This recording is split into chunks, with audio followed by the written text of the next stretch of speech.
Central Texas, 1875. A young cowboy lopes his mount through the sagebrush and mesquite, admiring the plentiful bluebonnets and enjoying the last vestiges of the cool mid-May morning before the substantial heat of the afternoon sets in. The young man's name is James Buchanan Gillette.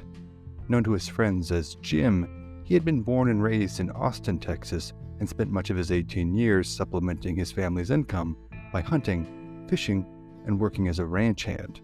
In the previous few years, he had worked for a number of outfits in and around the Austin area. Despite his youth, he had managed to build a solid reputation as a knowledgeable, fastidious, and reliable hand. In early March of 1876, he had come here to Menardville, present-day Menard, Texas, situated on the banks of the San Saba River, roughly 140 miles northwest of his hometown. Here, Gillette had found employment working for a local rancher named Wes Ellis. Ellis offered food, board, and $30 pay a month, a working situation that most employers in the area at the time would be hard-pressed to match. For a young man who loved the outdoors, possessed the requisite skills in horsemanship and ranch work, and had a healthy thirst for danger, life did not get much better, a fact that was not at all lost on Gillette. He loved the freedom and adventure of life as a working cowboy, despite its incessant hardships and unyielding chore list. But as much as he loved the outdoors, Gillette, like all young men, appreciated a reprieve from his labors. Every week or so, he would head into Menardville to collect his mail, procure some groceries, and visit with friends. On one of these trips, he had met and become friends with a company of Texas Rangers. The Rangers were situated in a camp nearby and also received their mail in Menardville, though by the 1870s the lore of the Texas Rangers was known nationwide and even worldwide. This was Jim Gillette's first personal encounter with the vaunted mounted gunman whose violent encounters in locales from Mexico to the Red River had become the stuff of legend. The young man became understandably enthralled with Rangers' accounts of life in the field. Their accounts of trailing criminals and avenging raids on frontier homesteads were more than sufficient enticement for Gillette to inquire as to how he might come to join their ranks. As luck would have it, in the spring of 1875, the state of Texas had authorized the company commander, Captain Dan W. Roberts, to add 20 men to his roster. The official date for the opening of enlistment applications had been set for June 1st. With time to kill until then, Gillette was on his way to visit a group of cowboy friends who were camped along the San Saba River not far from Menardville. Upon regaling them with his plans to enlist with the Rangers in a few weeks, one of the young cowboys, a young man named Norben Rogers, volunteered to go along with him to Menardville in hopes of securing a position with the Rangers. The two young men made their way to Menardville, where they were informed that Captain Roberts had come to the area early and was settling in with the rest of the company in the Rangers' campsite. Loath to wait 2 more weeks for their opportunity, the pair rode out to introduce themselves to Captain Roberts and to apply for positions with the Ranger Company. Just before reaching the Rangers' campsite, Neil Rogers pulled his horse up close to Gillette's and beseeched him in hushed tones to do the talking for both of them. His assumption that Gillette possessed at least enough foreknowledge to comport himself reputably amongst the camp of seasoned veterans was, to put it mildly, wildly misguided. But having little other recourse than to agree, Gillette acquiesced. Soon, both young prospects were standing in front of the tent of Captain Roberts as the captain came out to greet them. Captain Roberts was a man of about 35 years old, tall and lean, well-liked and respected by his men, and possessive of a knowledge and intuition gained only through years of experience in the unremitting, unforgiving world of the Texas frontier. Captain Roberts greeted his obviously self-conscious young visitors and inquired as to the nature of their visit. Mustering up as much confidence as he could bring to bear, Gillette informed the captain that he and his friend were bound and determined to join the ranks of the vaunted horse-bound gunmen. Captain Roberts examined the pair momentarily before thoughtfully inquiring, "Did you say your name was Gillette?" Young Jim confirmed that indeed it was.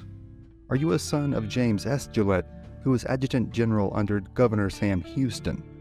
Gillette affirmed that indeed this was his father. "I have often heard my father, Buck Roberts, speak of your father," the captain recalled cheerfully. He then inquired as to the quality of the horses in the young prospect's possession. Due to the demanding nature of ranger work, largely comprised of long-distance travel at rapid paces in unforgiving conditions, the specifications for the horses deemed acceptable for use as ranger mounts were both numerous and quite discriminatory. A ranger might be in the field for a month or more at a time and could only bring one horse. This required an animal that could be ridden hard for days on end, on suboptimal feed, with minimal water. When the young Gillette informed Captain Rogers that he and his friends were in possession of 2 mare ponies apiece, the captain could not stifle his involuntary chuckle at the young men's naivety.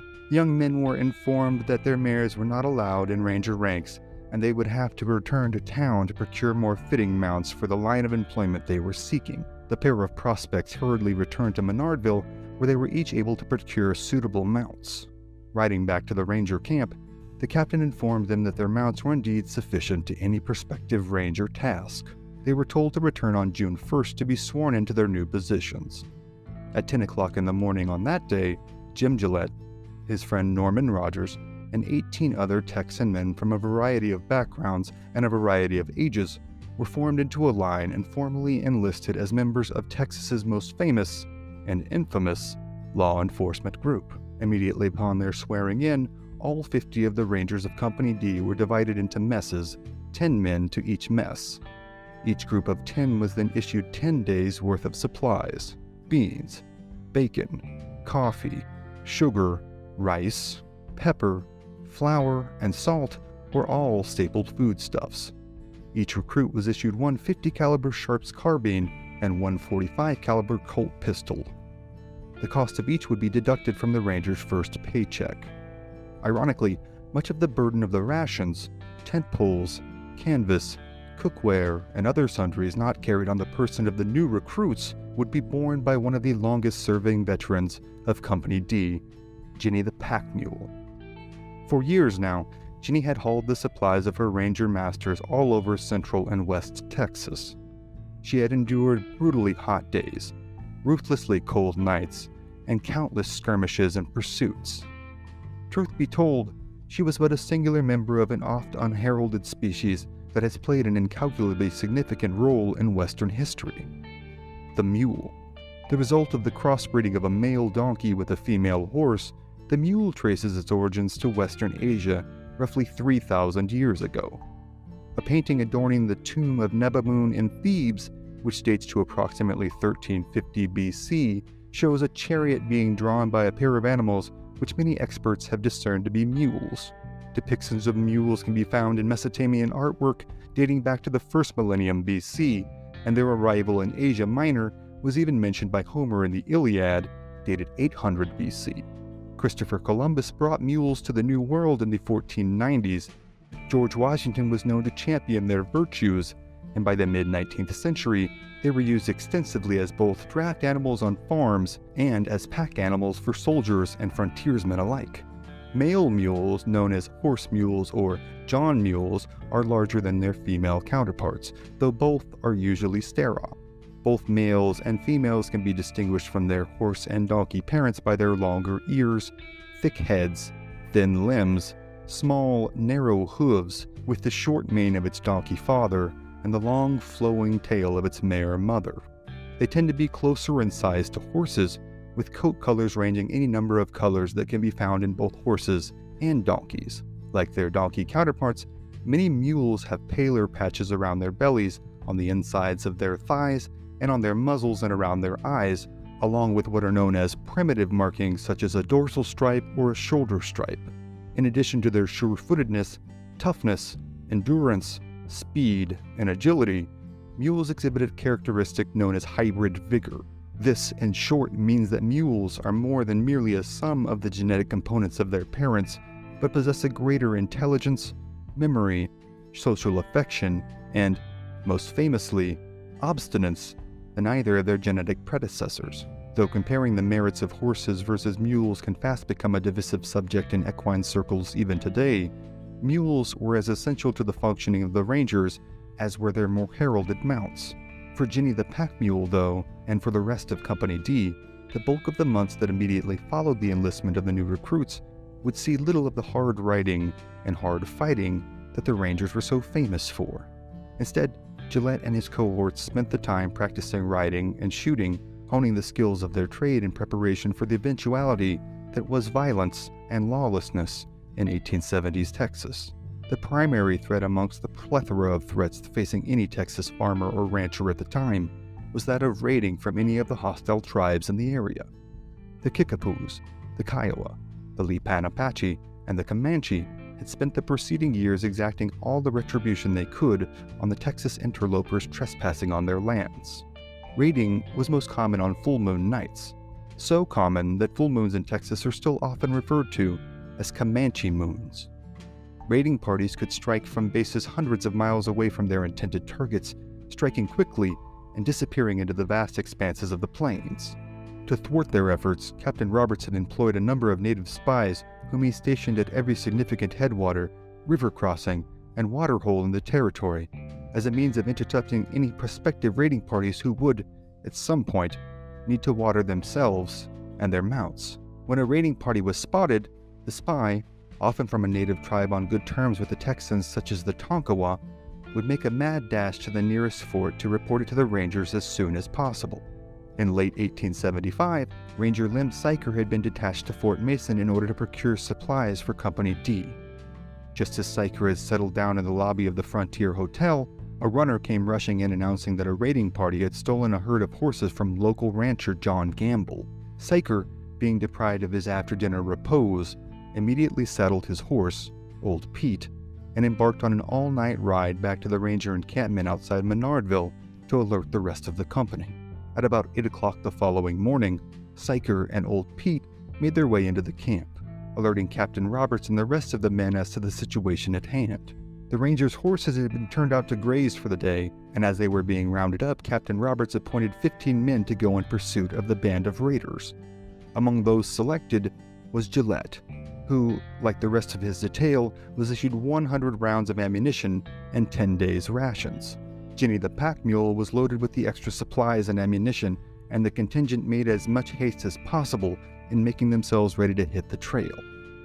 By noon, Captain Roberts was at the head of their single-file line, leading them north to where the San Saba River crossed Scalp Creek in what is today northeastern Menard County. Roberts had spent nearly 2 decades of his life in the Rangers up until now, and in that time had acquired the acuity and intuition born only of experience. He believed the raiding party to be heading north, towards the open prairie. Roberts also knew the raiding party would be moving at a pace unknown to all but the most hardened pursuers over rough, unforgiving country. This dampened his hopes of actually catching and engaging them, much less returning the horses to their rightful owner. However, he did not feel the task to be outright impossible, and thus the Rangers picked up their pace in hot pursuit. They crossed the San Saba River just north of Menardville, then turned north as their trackers discerned the trail left by the raiding party. The standard Ranger practice, employed here by Captain Roberts, was to detail their 2 best trackers to ride roughly 200 yards in front of the main body of Rangers, as the main body provided security. At roughly 1 o'clock in the afternoon, the party came upon a lone horse that had fallen behind and been left by the raiding party. The unfortunate animal had been cut by a lance and was nursing a lame rear leg. Captain Roberts discerned the animal to have been left by the raiding party at around sunrise that morning, as the animal's coat had a film of sweat that had dried in the intervening hours. The captain estimated the raiding party, whose tribal identity was still unclear, to be 35 to 40 miles ahead of them. Such a gap, the experienced leader knew, could only be covered in such rough country via a steady, dogged pace. They would, he said, either walk down their quarry or not find them at all. The party kept to the trail at their belabored pace, taking no time to stop for dinner. After covering an estimated 60 miles, reaching the famed Kickapoo Springs well after sunset, the party made their camp and watered themselves and their horses for the first time since crossing the San Saba River that morning. The next morning, they headed out again, this time turning southwest. After seeing no trace of the raiding party for the bulk of the day, many of the Rangers became nervous that they had lost the trail altogether.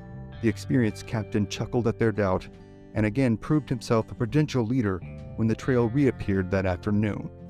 However, even the captain was in for a rude surprise the next morning. Upon going out to retrieve their mounts, the Rangers discovered that they had camped smack dab in the middle of a bed of rattlesnakes who were now out warming themselves in the summer sun.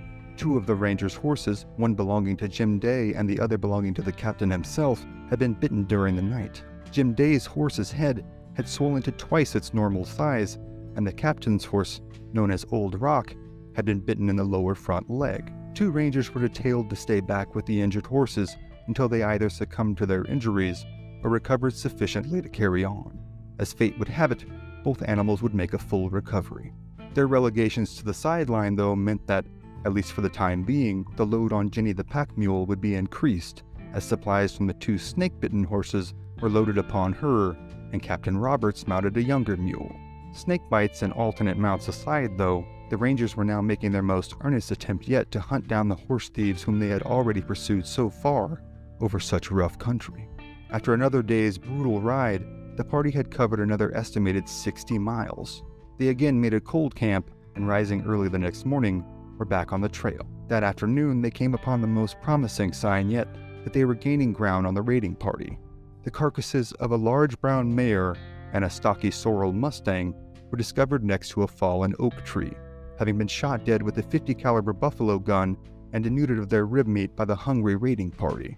Until now, the captain had estimated the Rangers' chances of catching the raiding party as 1 out of 10. Now, the captain cheerfully estimated to his men that they had as much as 95 chances out of 100 of catching their quarry.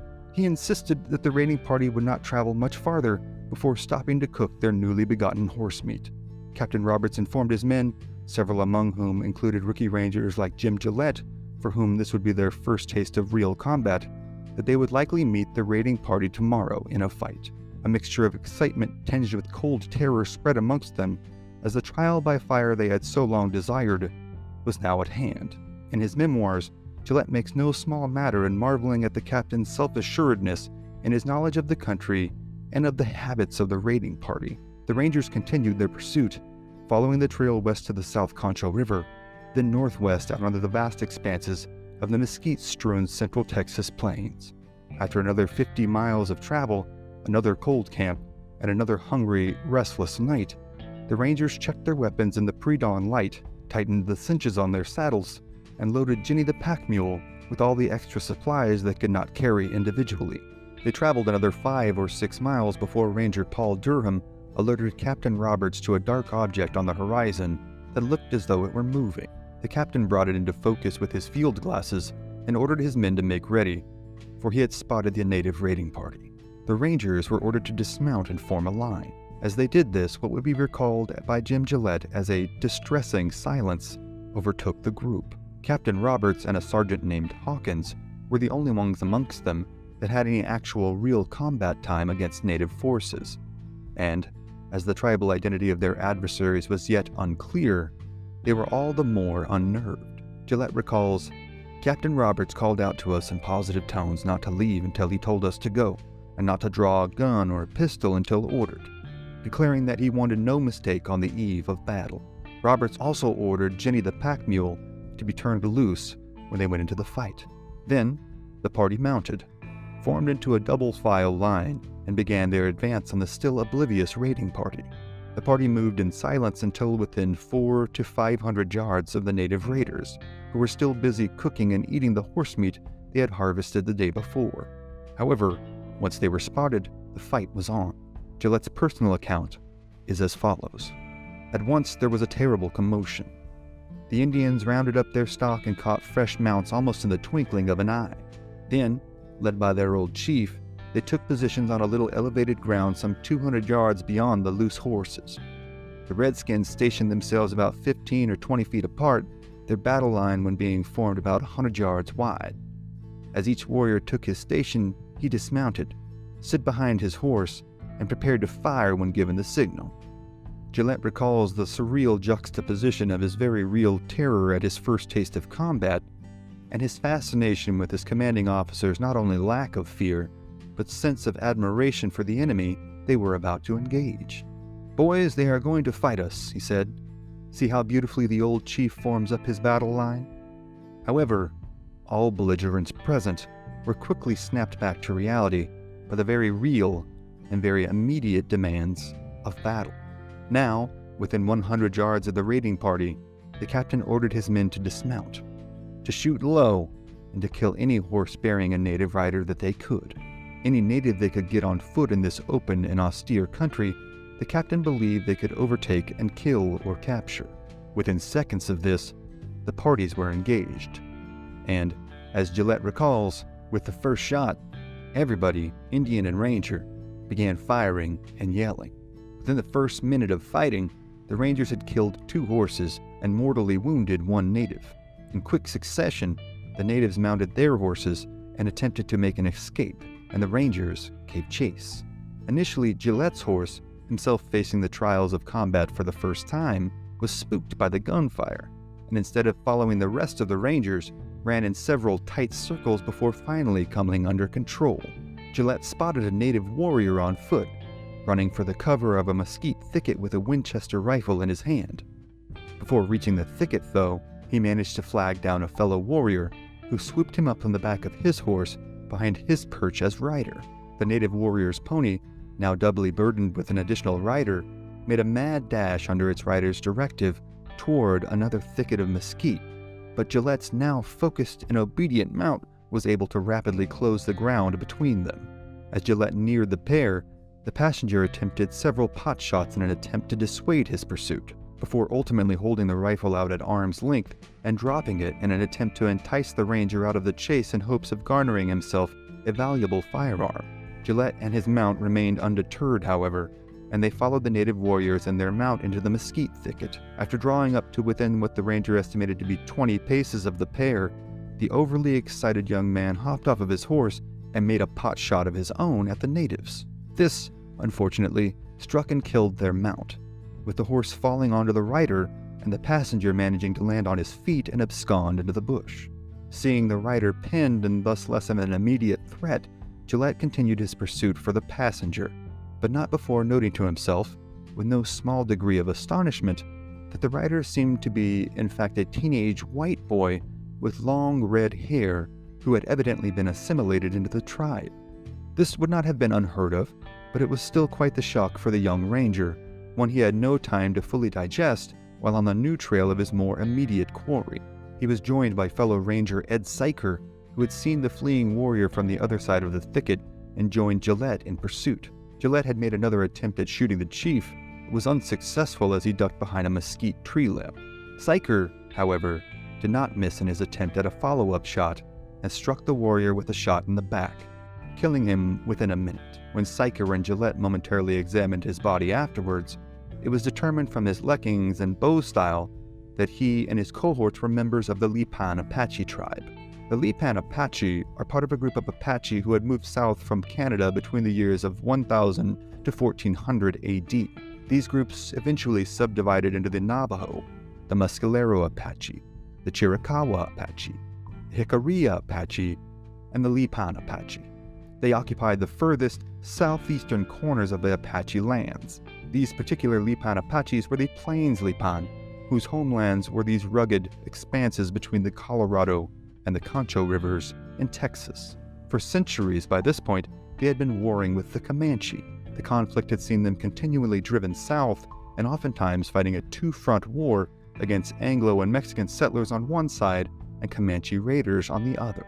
In the preceding months, they had been relatively quiet, but the promise of this easy acquisition of a large amount of horses was simply too enticing to pass up for the Lipan in these hard times, in these times that were proving to be, even by the harsh standards of the frontier, exceedingly lean. They had, too, long made a habit of absconding with the children of both Mexican and Texan settlers. Too many times to count, a settler family on the Texas frontier saw their beloved children disappear in the blink of an eye, gone forever at the hands of the Lipan, the Apache, or Comanche raiders. This did not, however, fully explain the red-headed rider of the fallen pony. Who was he? How did he come to be here? And was his family aware of his fate?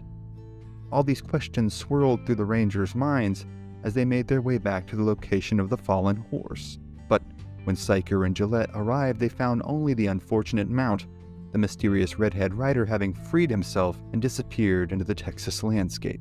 And while none of the rookie Rangers had been killed nor seriously injured, and their experienced commanders had emerged unscathed, one of the most experienced members of the Ranger contingent, had not survived the day. Though she would not be found until months later, Ginny the pack mule had been struck with a single bullet just below the ear, instantly ending her earthly existence, as well as her legendary tenure with the Rangers.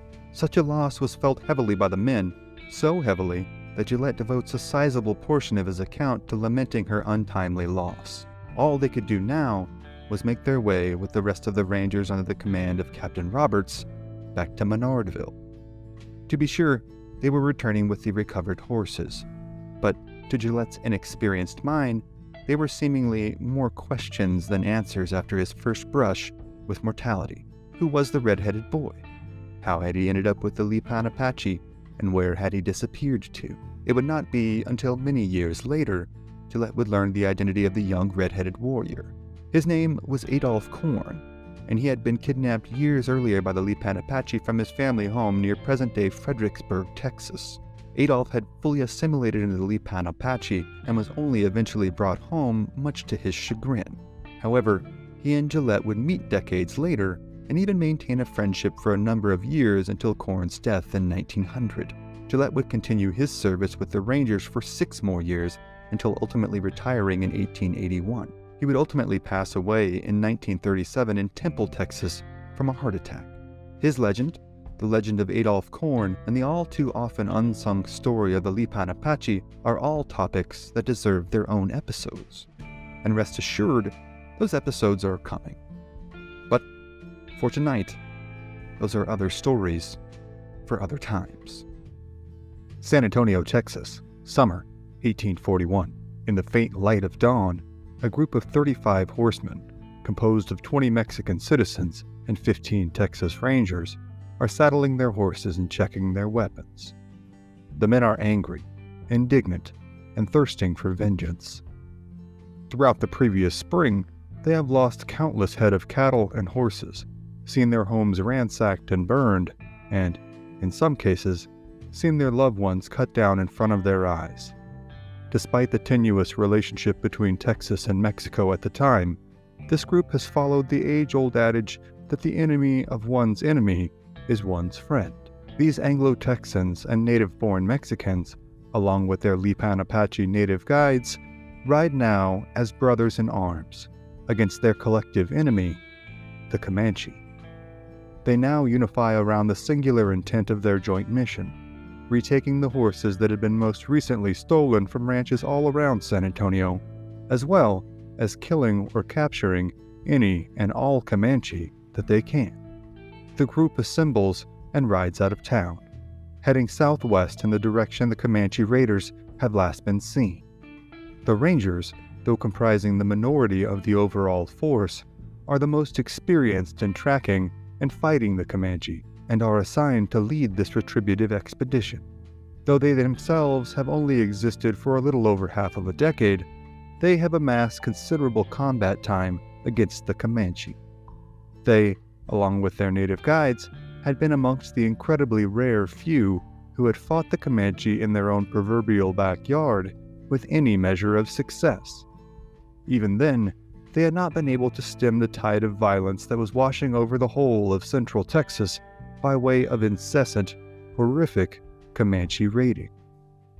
The intensity and severity of these attacks were unlike anything anyone in Texas, from the native tribes like the Tonkawa, Karankawa, Waco, and Apache, to the Spanish, to the Mexicans, to the Texians, had ever seen before.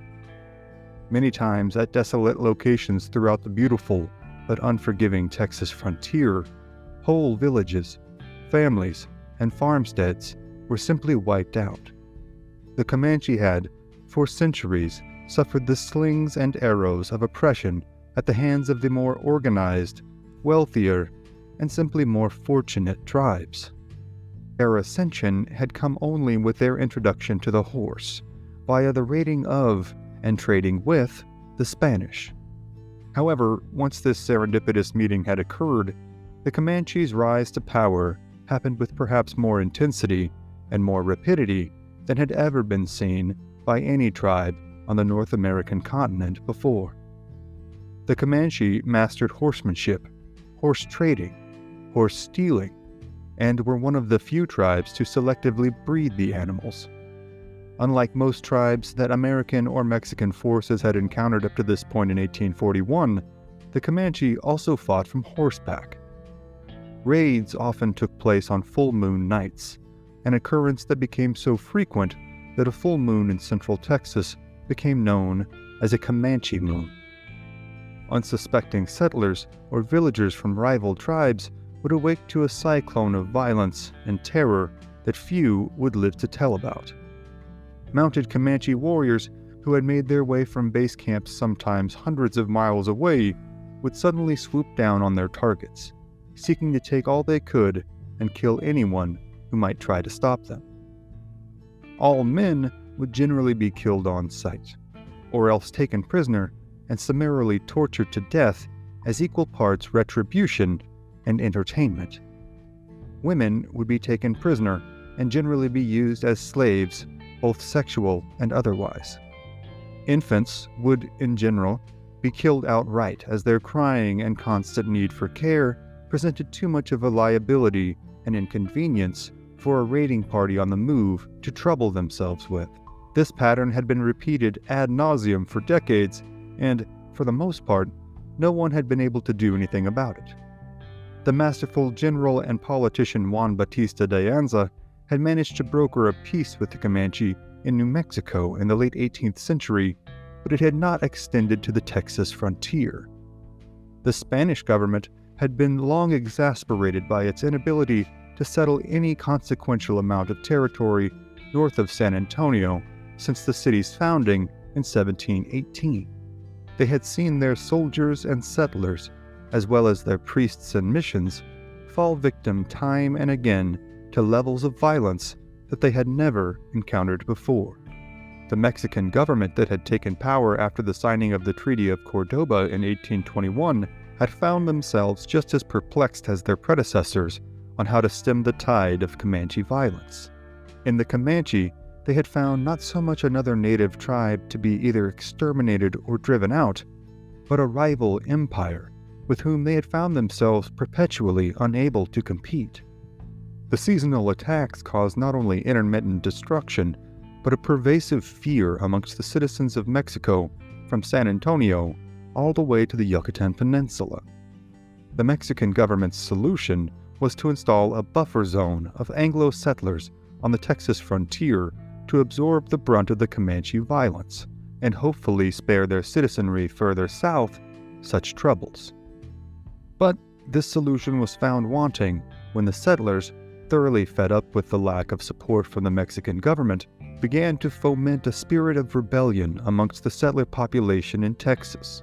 This became a significant contributing factor in the Texians' ultimate rebellion against the Mexican government, which resulted in the Texas Revolution lasting from October 2, 1835 to April 21, 1836.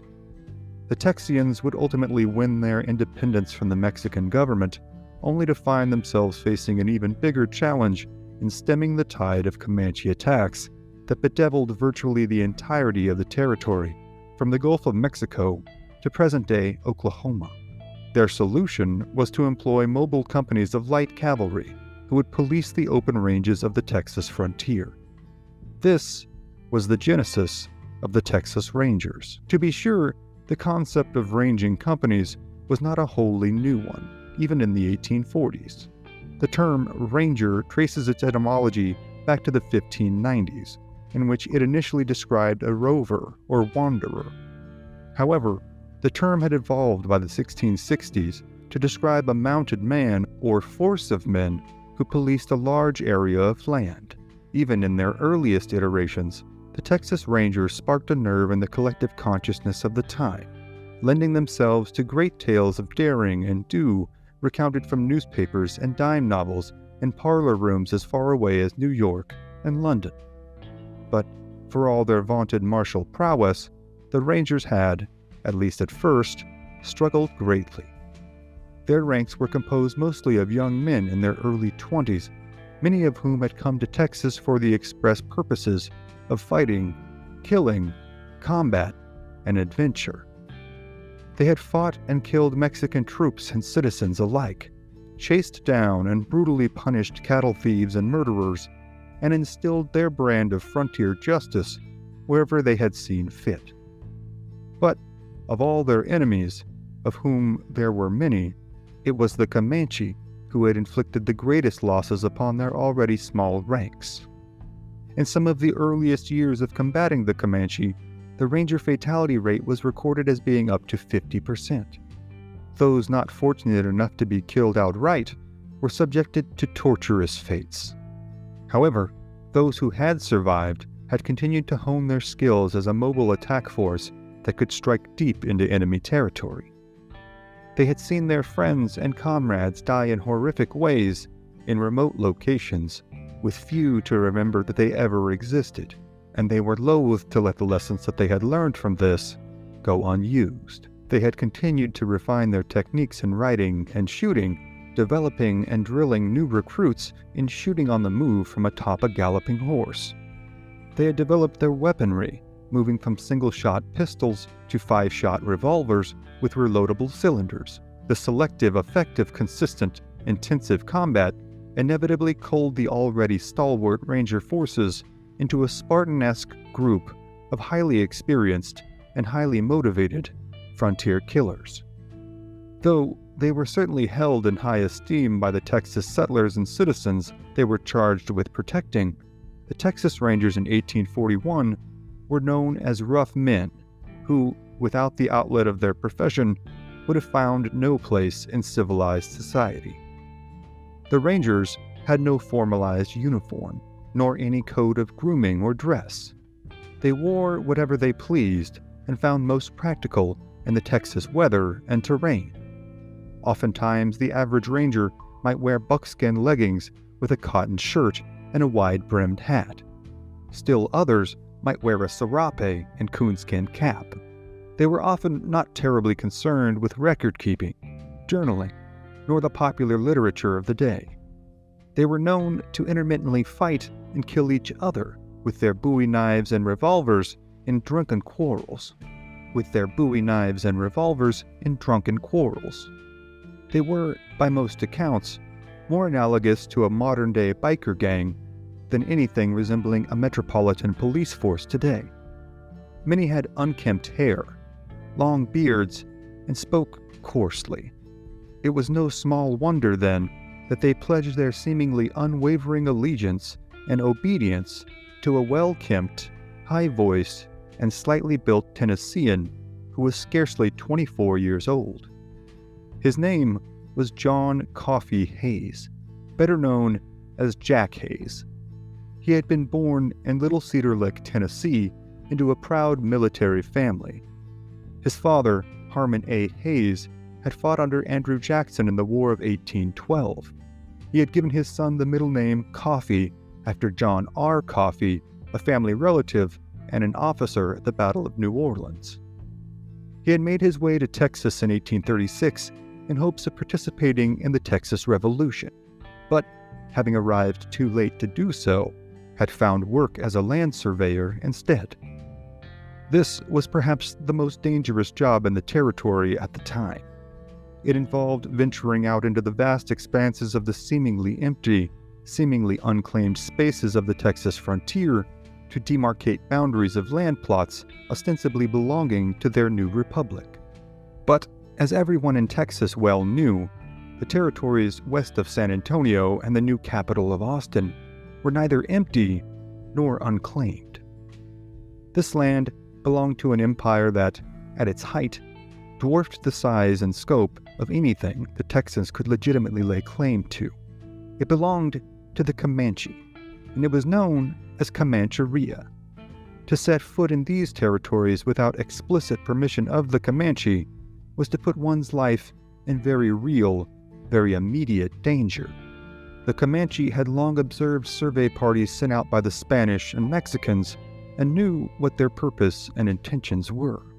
These were the men who snuck into their lands to divvy them up and sell them off to the Comanche's hated enemies. Thus, many a surveyor met his end staked out to the Texas dirt, as Comanche warriors heaped burning coals upon his stomach and mocked his cries of pain and torment. Hayes, however, had been undeterred by the risks. He had been recruited into the Ranger forces for both his demonstrable traits as well as his military pedigree, and worked his way up through their ranks in short order.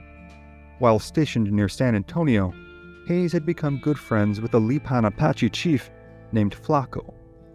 In their many conversations, Flaco had demonstrated in detail the tactics of the Comanche as opposed to other tribes such as the Apache or Waco.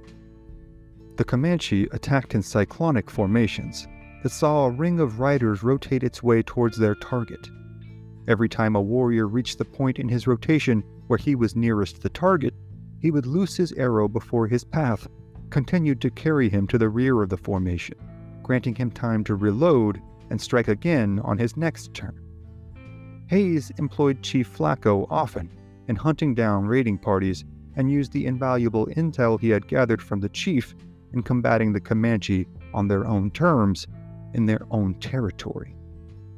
His reputation had grown not only amongst the Texians and Mexicans, but amongst the Comanche as well.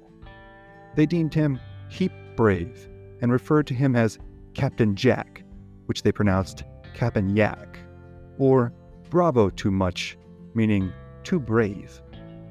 Many a bounty had been placed on his head by Comanche war chiefs and Mexican officers, who described him as an irascible devil.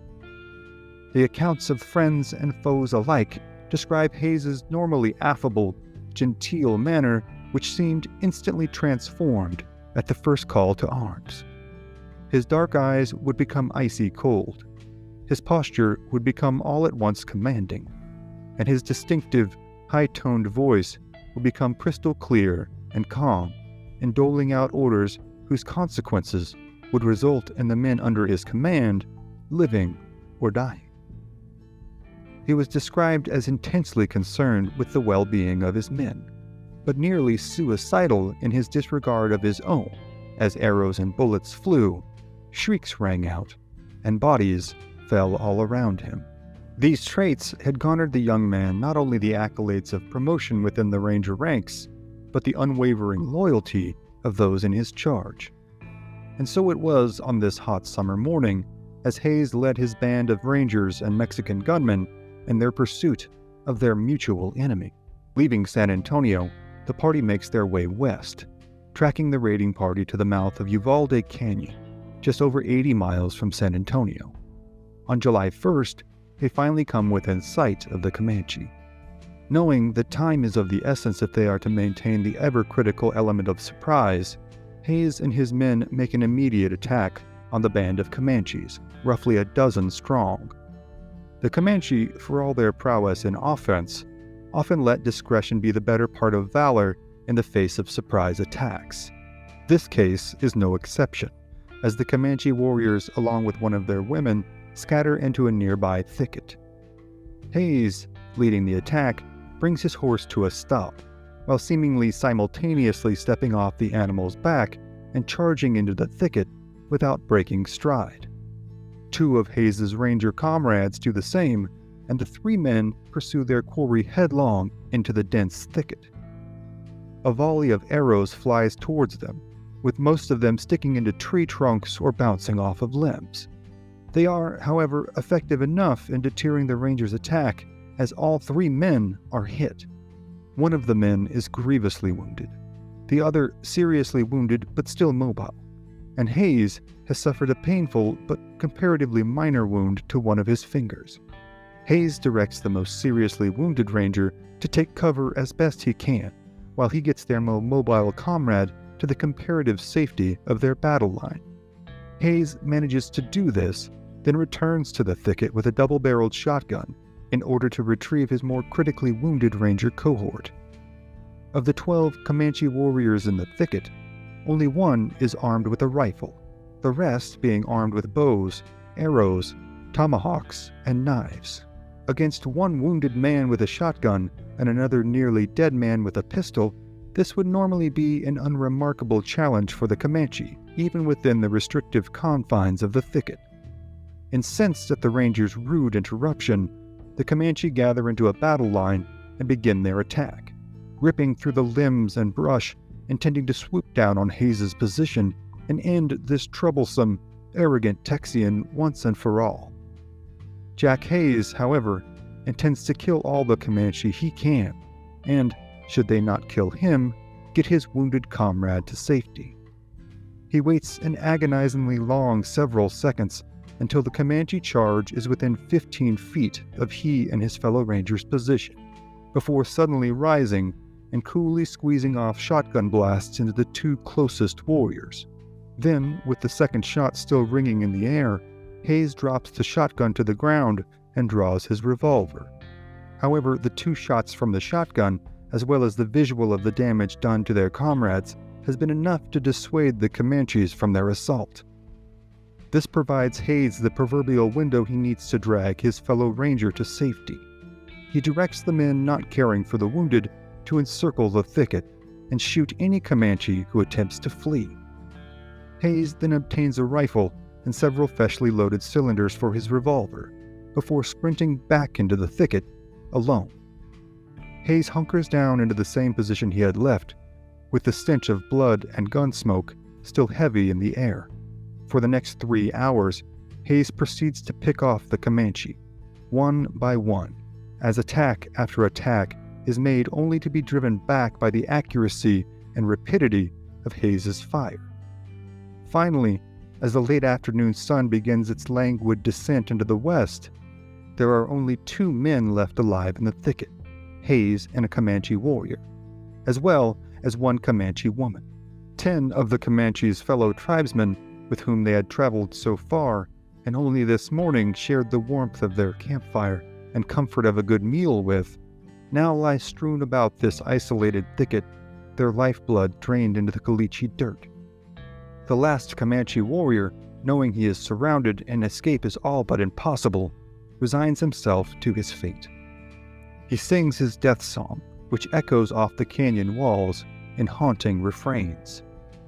The warrior then steals his mind, informs the lone woman left with him that she will be taken prisoner soon, and that she must conduct herself honorably and stay strong under the cruel yoke of the Texian intruders. Then he takes a deep breath, nocks one of his arrows, and begins to maneuver his way towards Hayes' position, intent on at least taking his pound of flesh from the Texians before entering the next world. Hayes, now sweat-soaked and covered in dust and blood, has been waiting. Though he has managed to kill all 10 of this warrior's comrades, he knows the fight is not over until either all of the Comanche are dead, or he is. Again, Hayes hunkers down as the thudding of footsteps and crashing of limbs nears his position. Finally, when the last warrior comes within 15 feet of his position, Hayes rises and takes aim. This time, though, he does not manage to get off a shot before his enemy. The Comanche looses his arrow at the same instant Hayes' revolver sends out a cacophonous retort. The arrow whips through the air, grazing Hayes' shoulder and knocking him to his back. The Comanche warrior is struck in the torso, but continues his attack, knife in hand. Hayes manages to pounce to his feet, and with the warrior mere feet away, empty his remaining 4 shots into the Comanche, ending his last fight for good. The woman is taken prisoner, the horses recovered, and the Comanche's bodies left to the desecrations of the wolves and coyotes. Hayes would go on to many more fights with not only the Comanche, but with the Mexican army, the Apache, and even the Paiute. He would ultimately move to San Francisco, where he would be named sheriff and amass a substantial fortune via ranching and real estate. Until his dying day, he would retain the respect of many of his staunchest former enemies, so much so that, upon hearing of the birth of Hayes' first son, the Comanche chief Buffalo Hump sent the ranger captain a golden spoon as a gift for his new baby. Hayes would go on to become one of the original members of the city of Oakland. He would ultimately pass away at the age of 66 and is buried at the Mountain View Cemetery in Oakland, California.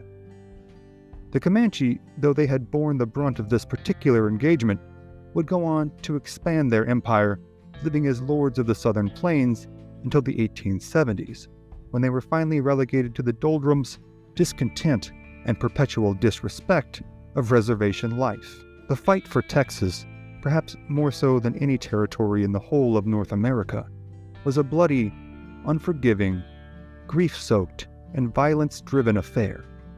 The tales of triumph, tragedy, hopes gained, and lives lost are too numerous to cover in one episode. And while all are tales worth remembering, for tonight, they are other stories for other times. In 1809, on a chilly morning in southwestern Montana, two men quietly paddled their canoes down the Jefferson River. Their names were John Potts and John Colter. Both had been members of the famed Lewis and Clark expedition and were some of the only non-natives on the continent familiar with this area. Their canoes were laden with beaver pelts, the reason for the joint business venture the two had launched the year before. The previous year, both men had come under attack while leading a contingent of natives from the Flathead and Creek tribes on a trapping expedition through the territory of their mortal enemies, the feared and venerable Blackfoot. Colter, as a matter of fact, had suffered a leg wound in the attack, though it was not serious. Now, as the two men returned to Blackfoot country to again try their luck and ply their trade, the pair came around a bend to what must have been a truly horrifying sight. Hundreds of Blackfoot warriors were standing on the shoreline, and as the canoes pulled up even with them, they demanded the men come ashore. Immediately. Here, a critical choice was to be made by John Potts and John Colter. Colter decided to take his chances and comply, believing the Blackfoot wanted only to rob them of their pelts and supplies, a major inconvenience, but not necessarily a mortal one. Potts, meanwhile, decided he would not be making the trip ashore. He stayed put as Colter paddled in. As soon as Colter's canoe grounded on the bank of the river, he was pulled out, disarmed, stripped naked, and the bounty of his canoe was seized. Potts was again commanded to come ashore, but again steadfastly refused. As he refused, a Blackfoot stepped forward and shot him with a musket, putting a ball into Potts' hip. Potts took cover, ducking down low in his canoe, took aim, and fired back, killing the brave who had shot him. Potts' canoe and body were then riddled with bullets and arrows from the hundreds of Blackfoot present, and his life was shortly snuffed out there on the cold river, thousands of miles from his home. Potts' corpse and his canoe were then brought to shore, and as his goods were divvied up among the warriors, his body was hacked to pieces. His hands were cut off, his intestines were pulled out, his liver was pulled out, his testicles were cut off, and as each of these body parts were severed from their owner, the gore was rubbed in the naked and horrified John Colter's face. Covered in the blood and entrails of his longtime friend and business partner, Colter was sure he would be executed next. But a short meeting was held among the elder warriors present, and when they broke, Colter was asked whether he was a good runner. Colter, a tall, lean, and powerfully built man, was renowned for his endurance and strength. But, guessing the game that might be afoot, he replied that he was in fact a very poor runner. A Blackfoot chief walked Colter away from the group, pointed towards the open territory heading away from the river, and said, "Go." Colter took off at top speed, hoping to get as much of a head start as possible. Soon, a large pack, different accounts set them from around a dozen to several dozen, began to chase after him, bows and spears in hand. After several miles of running at max effort through river-strewn, mountain-edged, and timber-spotted prairie, Colter's nose began to bleed from the strain, and his entire torso became caked in both his blood and the dried and now likely quite pungent remains of John Potts. But his efforts had managed to put a large divide between him and nearly all of his pursuers. One warrior, though, had managed to hang in with Colter through his entire flight so far, and was now closing ground at a deadly pace. However, he was so exhausted that he stumbled when he attempted to raise his spear to run Colter through, and fell on his lance, accidentally breaking it into two pieces. Colter grabbed the pointed end and stabbed the warrior to death with it, before taking off again after taking the now dead Blackfoot's blanket. After another 5 miles, he came across a beaver dam and a river. He dove into the icy river, swam underneath the dam just like a beaver, and hid inside the dam until nightfall, all while the Blackfoot who had trailed him there went up and down the river trying to find him. When they eventually relented and left, Coulter emerged from the dam and walked, climbed, and crawled another 11 days to a trader's fort on the Little Bighorn River. He would recover from his ordeal, return again to the mountains, and try to build his own fort with new business partners. However, after going out to check their traps and returning to find that the Blackfoot had killed everyone in camp, 17 people, he fled the mountains for good, never to return. Coulter moved to Missouri, married, and died in 1815, though there is some debate to that, and the exact cause remains unknown. October 1768, northern New Mexico. As dawn breaks on another autumnal morning, the inhabitants of the Spanish garrison at Ojo Caliente, just north of the Rio Grande, wake from another fitful night's sleep, casting watchful eyes to the north. Though the surrounding area was well known for its relentless desert heat, conditions could vary wildly from freezing cold to thunderstorms to unyielding droughts. However, regardless of the conditions they awoke to, the soldiers present at Ojo Caliente did this every morning. For these men, who believed themselves courageous soldiers of the Spanish Empire, lived in stark terror of one thing more than any other here in this harsh locale on the bleeding edge of the known world. They lived in constant fear not of disease, nor attack from other European powers, nor even attack from most of the local native tribes whom they had either driven out or fully subjugated. They lived in fear of the Comanche, the black-clad, black-painted horsemen of death who had been wreaking havoc on the western edges of the frontier for decades now. The Spanish had, ironically, sown the seeds of their own downfall on essentially the same day Hernan Cortez had reached the mainland of Central America in the early 1500s. For, as history would bear out, the introduction of the horse to the New World would prove not only a defining moment in history, but an essentially unavoidable transference of a technology upon which much of the succeeding history would hinge. In the 2 centuries since the horse had been introduced to the North American continent, the collective population of horses in the New World gradually made their way northward via trade, theft, and inborn wanderlust. During the same time, the Comanche had undertaken a mass migration southward, breaking off from their Shoshone forefathers in what is present-day Wyoming and making their way down the eastern side of the Rockies, often harassed by tribes local to the areas they passed through. However, sometime in the mid to early 1600s, the Comanche had come into contact with the horse, and, in what amounts to the historical blink of an eye, they had gone from bipedal whipping boys to some of the most adept cavalrymen on the planet. Their turnaround had been stark, swift, and startlingly violent.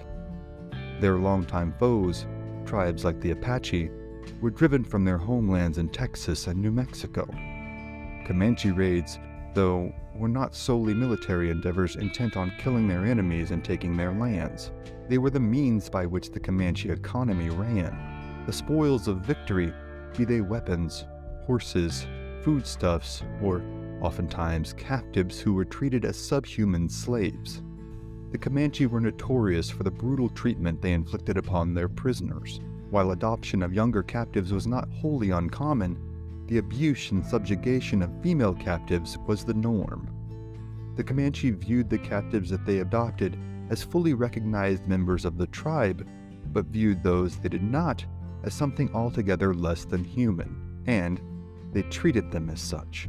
The Comanche dealt in an extensive, empire-wide slave trade that rivaled or equaled the transatlantic and Arabic slave trades in their brutality and inhumanity, if not in transcontinental scope.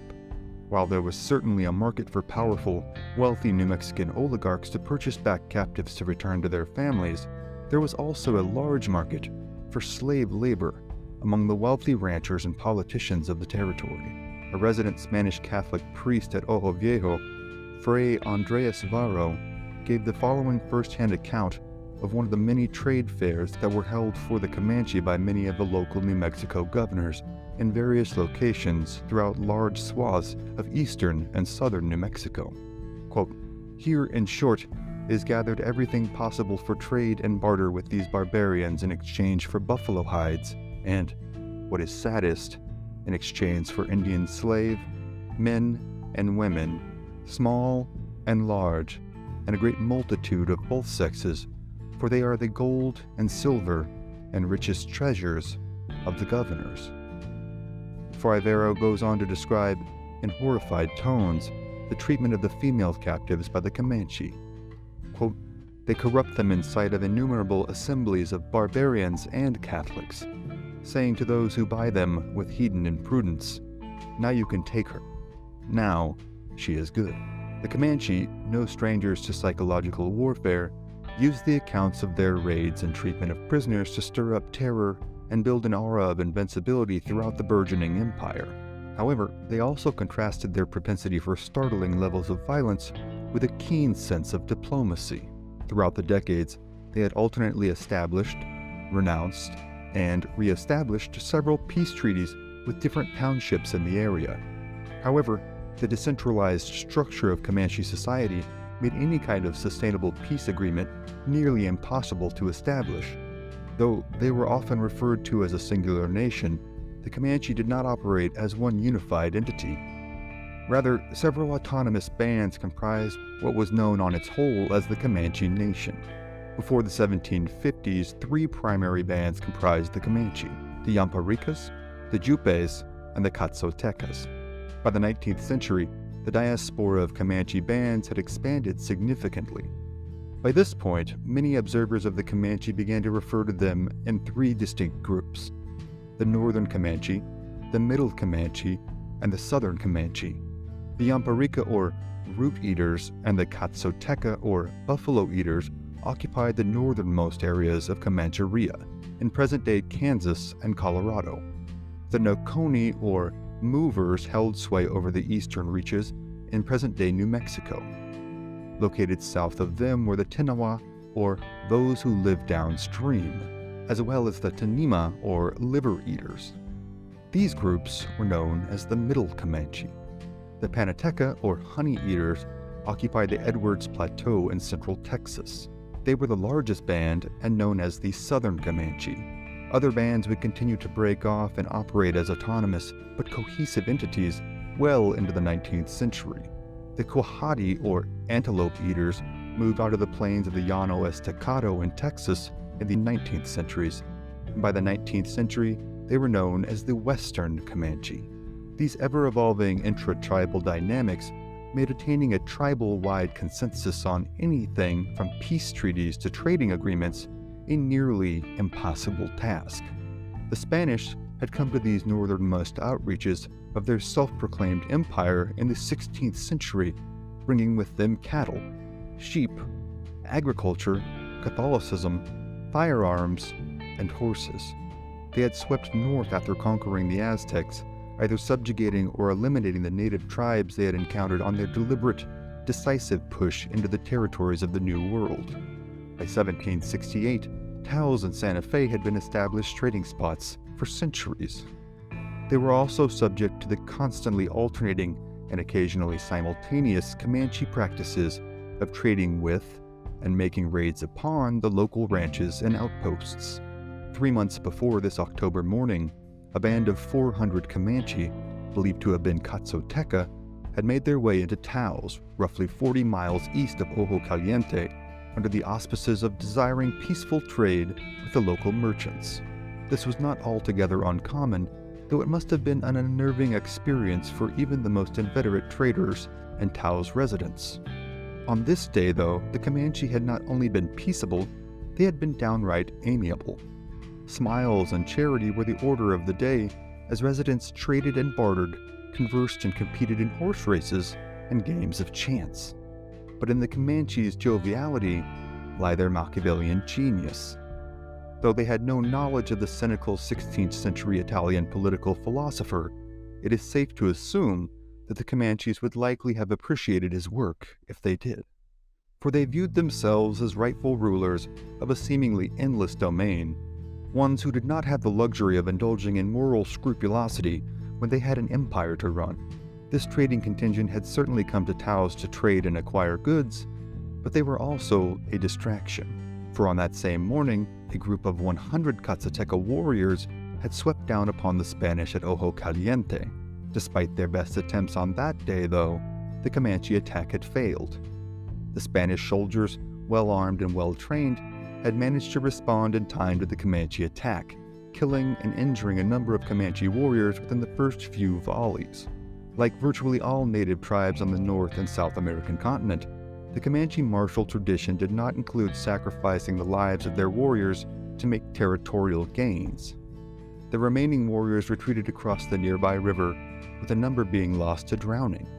One or two of the riders were sent as messengers to alert their brethren in Taos, while the remainder fled to the open expanses of the prairie to the north.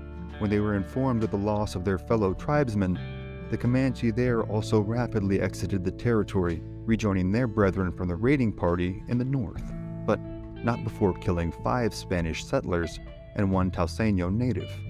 Once reunited with the raiding party, they undoubtedly engaged in the traditional Comanche mourning practices, self-mortification, which might take place anywhere on a spectrum from cutting one's hair short to lopping off digits, as well as the killing of the slain warrior's horses and the dispensation of his family and property amongst the rest of the tribe. However, once the physical and emotional wounds caused by the losses of loved ones healed, the next order of business was, as is all too common in the human experience, revenge. That had been 4 months ago. 4 months of mornings just like this, in which the Spanish soldiers would wake from a fitful night's sleep, check their weapons, and make ready for their day. Every morning, they had wondered if that morning might be the morning that they would see the dreaded silhouettes of Comanches riding at them at full bore, returning to exact their pound of flesh for the wrongs done to them. 4 weeks before this day, a small party of 24 young Comanche raiders had made an ill-advised attempt at attacking the well-armed Presidio, with all but one of them being killed. The lone Comanche survivor was taken captive by the Spanish. From him, they learned of a new leader who was on the rise amongst the Comanche.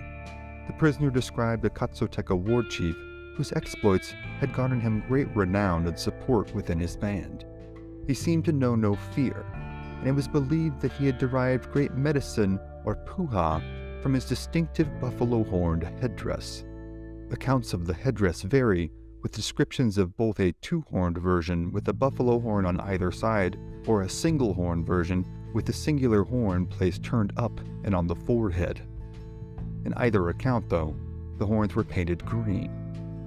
This garnered him the name Cuerno Verde, from the Spanish meaning greenhorn.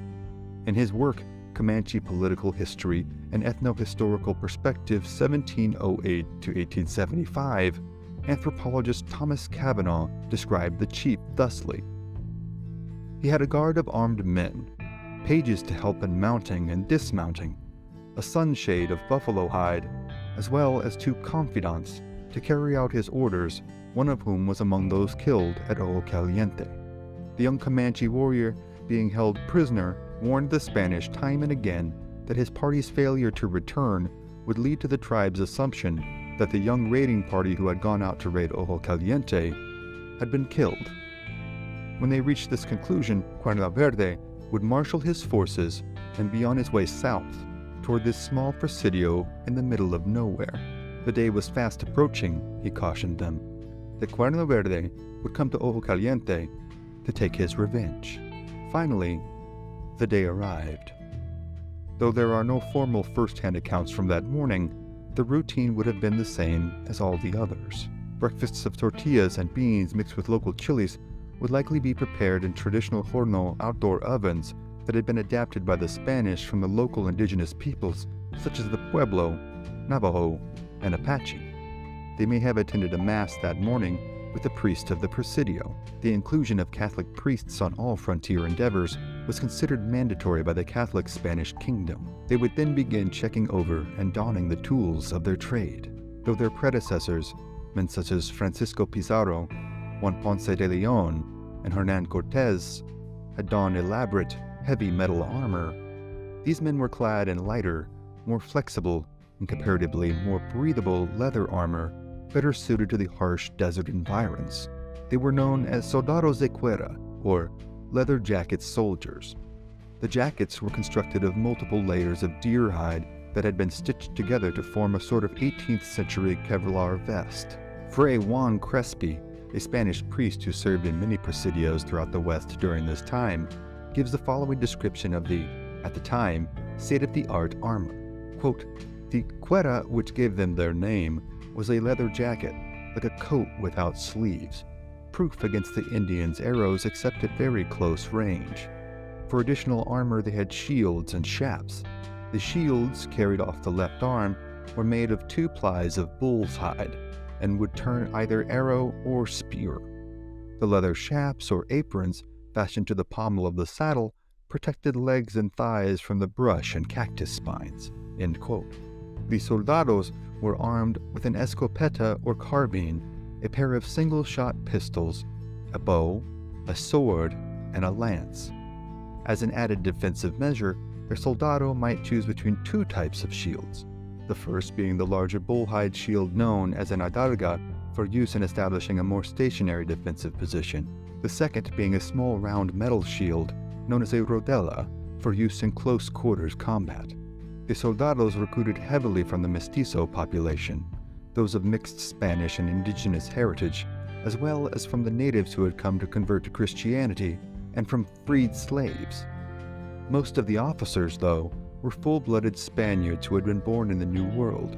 They were known as criollos. For both officers and enlisted men, service in the soldados presented several enticing benefits: regular pay, access to medical care, and the possibility of being granted portions of land upon completing their term of service. Recruitment was usually a local affair, as this was a much more pragmatic measure than recruiting from abroad and taking the time to acclimate troops to the harsh localities to which they would be stationed. Thus, while again the written record for the Presidio at Ojo Caliente in 1768 is less than substantial, it is a safe assumption that the vast majority of the soldados present that day had been born and raised in and around the surrounding territories. But no matter how acclimated they were to the weather, nor even how accustomed their nerves were to the rigors of combat, what they saw that morning, silhouetted against the rising sun, as they were alerted by their sentries and crowded to the Presidio's adobe walls to procure a better view, must have sent a collective chill down their spines. The breath of both man and beast hung in the cool morning air, as the heavy breathing of the warriors and their mounts created a mist through which their lines seemed to crash as they moved forward. Where minutes before there had been an empty horizon, now appeared 500 Comanche warriors, painted black and with minimal adornments, bearing down on the Presidio at full speed. Comanche tactics, similar to other light cavalry superpowers like the Huns and Mongols, did not approach entrenched positions via linear head-on attacks. Instead, warriors would ride in tight concentric circles that rotated as they moved towards their target. As they approached, the rider nearest the target would loose their arrow, before their circular path took them to cover at the back of the circle, also affording them time to reload before finding themselves nearest the target again. This created, in effect, a giant human Gatling gun that enabled the Comanche to dwarf the rate of fire presented by the Spanish with their muzzle-loading carbines. The Comanche used short bows, again much like their Mongol and Hun predecessors half a world away, that held a draw weight well over 100 pounds. This was mitigated by the fact that they were not made to be brought to full draw with the hand holding the arrow brought below the archer's eye, but drawn back only a few inches and released in more of a shoot-from-the-hip fashion. Like the soldados, they too carried large leather shields. These, when angled properly, could and often did deflect musket balls. Also, like their soldado opponents, they carried long lances, some being documented as up to 14 feet long. These were designed to thrust into buffalo from a reasonably safe distance, but could be just as effectively wielded against human targets. Some amongst the Comanche carried carbines of their own, acquired through trading or raid, but at this time they were far less common amongst native tribes due to their unreliability and frequent need of maintenance that few, if any, natives were able to provide. Want of gunsmithing services was so prevalent, in fact, that it would be worked into many treaties with the United States and Mexican governments as a necessary term of agreement. Even the relatively well-trained and well-equipped soldados could, at best, hope to get off 2 to 4 rounds a minute from their carbines. However, with the added advantage of their organization, tactics, and substantial cover provided by the Presidio walls, this would be a hard-fought fight for both parties. As the soldados took up their positions and steadied their arms, waiting for their officer's command to fire, they surveyed the battlefield that lay before them in the barren hinterlands of today's New Mexico. Even in the early morning's fleeting illumination, one figure amongst the seemingly demonic horde barreling at them stood out amongst the rest. He was not an exceptionally large man, but his demeanor and body language indicated that he was clearly in command of this band of warriors, and the green-horned headdress that he wore, beneath which his eyes burned intently and angrily, indicated that this was Cuerno Verde. As the arrows began to rain down, and the Comanche war party advanced upon them in several of their cyclonic attack formations, the soldados loosened their initial volley at the command of their officer. Everyone inside the Presidio was well aware of the stakes at hand. Should they be overrun, those among them who were not killed outright would suffer torturous deaths at the hands of the Comanche. Again and again, the soldados repeated the actions of firing and reloading their carbines, their well-trained digits struggling with the numbing effects of the morning chill. The din of gunfire, commanders' exhortations, war cries, and the lamentations of the wounded and dying filled the air, along with the acrid aroma of gunsmoke. Meanwhile, Cuerno Verde continued his relentless press towards the Presidio, urging his warriors on and darting from formation to formation, loosing arrows all the while reports of his treatment amongst his people as a little king were likely to have been exaggerated by his enemies seeking to paint him as a haughty war chief. Cuerno Verde was indeed a fierce warrior, one who had earned the respect of his people through the only means available to any young Comanche man: prowess on the battlefield. Cuerno Verde had not only survived in this harsh, Spartan-esque world, he had thrived in it. His wife was happy and well-fed. His young son was fast becoming the apparent rightful heir to his father's legacy, and the warriors who had followed him on this raid, all 500 of them, trusted him implicitly with their lives. Cuerno Verde likely did view himself as less of a king, but more of a distinguished member of a collective empire that had been built by the Comanche and was inherently theirs to uphold, defend, and expand. These Spanish, like the Apache, Navajo, and Ute they had also warred with over the years, were not of his people, and thus had no right on his land. And, for the crime of killing dozens of their young warriors over the past year, he intended that these interlopers pay with their lives. Cuerno Verde's blood ran hot, his blood soaking the cap of his buffalo hide headdress, and as he came nearer and nearer the Presidio walls, he could almost feel the will of the Spanish breaking. Then, from an unknown soldado, a shot rang out. Cuerno Verde was struck in the chest by a Spanish bullet and fell from his horse. For a brief instant, a shocked silence seemed to fall over the whole of the battlefield. Then, almost as suddenly, a collective howl went up amongst the warriors as all present turned in retreat. To the Comanche, the killing of a war chief meant the medicine behind the raid had gone bad. Seeing Cuerno Verde fall was evidence that his raid no longer had divine favor, and that a retreat must be made. But while the Comanche Code of Conduct made no provisions for the sacrificing of warriors to obtain positions solely for the position's sake, they were renowned, even in 1768, for their willingness to put themselves in harm's way in order to recover the bodies of their slain warriors if at all possible. In this instance, Cuerno Verde's compatriots were able to make off with his lifeless body, headdress still intact. They disappeared over the horizon, and the Spanish, aware of the common tactic of false retreats baiting pursuers into ambushes, saw fit to ensconce themselves even more firmly within the walls of the Presidio. As the soldados used the time to refortify their positions, to send word to Taos for any available reinforcements, the Comanche made their way north, again onto the open plains of today's Colorado. When they arrived back at their camp, carrying the body of the slain Cuerno Verde, a collective wail rose up amongst the entirety of those present, as the loss of such a great war chief was so keenly felt. What was worse, it had come at the hands of the newest, most hubristic intruders into their empire, the leather-clad and carbine-wielding Spanish. Cuerno Verde's horses, a Comanche chief of his status would likely have at least a few hundred, were all killed by hand, being sent with him to the afterworld to continue serving their master. As was their obligation, Cuerno Verde's widow was taken care of by the families of his warriors. Cuerno Verde's son would also take up his obligation, one of revenge.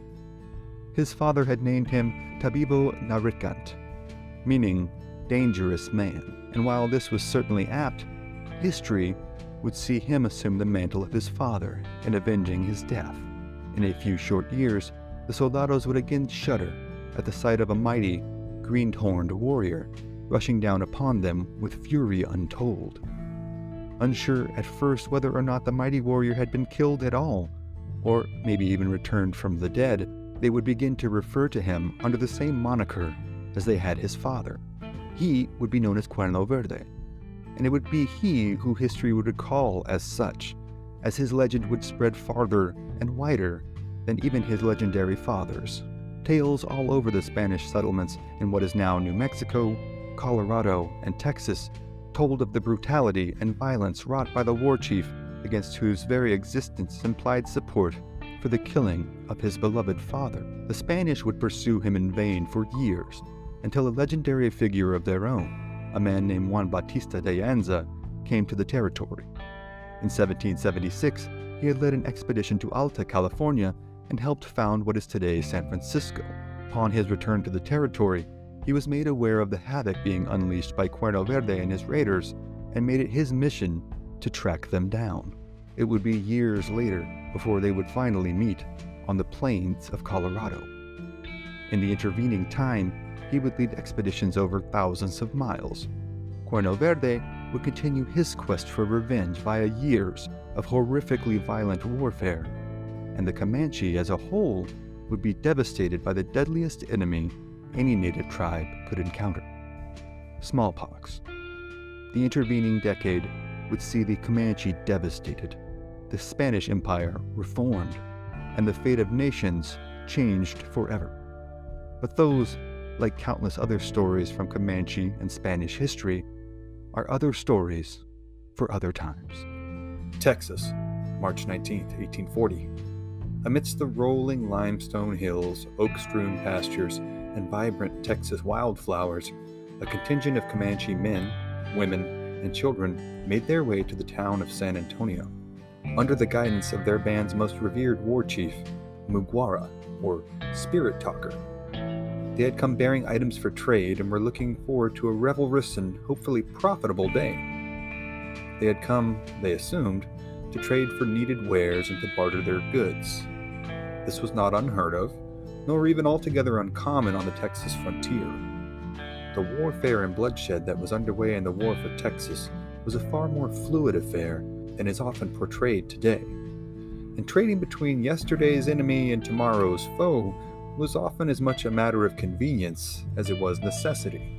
In fact, Spirit Talker himself had strode the line between collegiality and combativeness, between cultures far more frequently and more adeptly than most. In the years prior, he had provided not only shelter to Texas Rangers, his presumed mortal enemy, but had defended them from attack by the neighboring Wacos. On this day, the problem was, as far as the residents of San Antonio were concerned, that the Comanche's wares included not just goods, but a person. A daughter of a San Antonio resident. She and her sister had been kidnapped from their family farm on the Texas frontier 2 years earlier. Her name was Matilda Lockhart. She was 16 years old in 1840, and the last 2 years of her life had been a living nightmare that had seen her kidnapped, sold into slavery, sexual and otherwise, subjected to abuses, sexual and otherwise, humiliation, subjugation, and even mutilation. Not only had she been repeatedly raped and forced to labor under pain of violence, her nose had been burned to her face. The cartilage on her nose had been burned off to the bone on her face. Famed Texas frontier woman Mary Maverick cared for Lockhart upon her arrival in San Antonio and described her experience. She described Miss Lockhart's condition as, quote, utterly degraded and could not hold her head up again. Her head, arms, and face were full of bruises and sores, and her nose actually burnt off to the bone, all the fleshy end gone, and a great scab formed on the end of the bone. Both nostrils were wide open and denuded of flesh. She told a piteous tale, how dreadfully the Indians had beaten her, and how they would wake her from her sleep by sticking a chunk of fire to her flesh, especially to her nose. Her body had many scars from the fire. End quote. There is some dispute among historians as to the entirety of the veracity of Mary Maverick's account, as several preceding accounts of Comanche visitors who had encountered Matilda and a contingent of other white and Mexican women and children who had been kidnapped and made captives and slaves of the band failed to mention such outward and obvious signs of physical torture. However, as conflicting as the accounts may be on this matter, it is safe to say Matilda Lockhart's appearance sparked an outrage in the residents of San Antonio for two reasons. One, that she had suffered enough physical abuse for it to be easily visually discernible by all present. And two, that she was the only captive present. Earlier in the year, General Sidney Albert Johnson had ordered. The problem with this approach, aside from its blank check for bloodshed should its acceptable terms not be reached, was that it presumed that the Comanche had a centralized power structure of chiefs. This was not the case with the Comanche. They were not under one chief. They did not even cede full political power to band headmen outside of the times of war. And even then, the warrior with the most power was the one able to raise the most warriors for his proposed raid or battle against the enemy du jour. The Comanche had no centralized power, and thus could not be negotiated with as a singular entity. This was not only unknown to most whites at the time, it was all but incomprehensible to them. And, even if they did understand it, it made negotiating the return of hostages from the Comanche a daunting, if not impossible task. Now, on this warm spring day, as the contingent of Comanche composed of unarmed men, women, and children made their way through the mud-laden and refuse-strewn streets of San Antonio, they stopped to pick up pieces of scrap iron to use for arrows and spears. This further confounded the Texans present and added to the overall surreality and awkwardness of the situation. Some residents tried to make nice with the visitors, setting up small targets for the children to shoot with their toy bows and arrows. But as the word spread that there was only one white woman captive present, and that she was terribly disfigured, the collective ire of San Antonio focused on the Comanche that stood in front of them. The commanding military officer present, Colonel William Fisher, summoned the 12 chiefs present to what was known as the Council House, a one-story 18th century stone building in the plaza of the city. In fact, you can still go to this place where this all happened. You can still go there today. It's on the east side of the main plaza in San Antonio behind the Drury Inn. The original building is gone, but there is still a two-story structure where the council house stood. The Comanche chiefs came inside, still assuming that this would be an amiable affair, and took seats on the floor along the wall. The contingent of Texans present, including military and Texas Rangers, stood lining the other three walls, assuming what seemed to be strangely ominous positions to the chiefs present. When all were assembled, Colonel Fisher spoke curtly through a translator to Spirit Talker, who served as a spokesman for his group.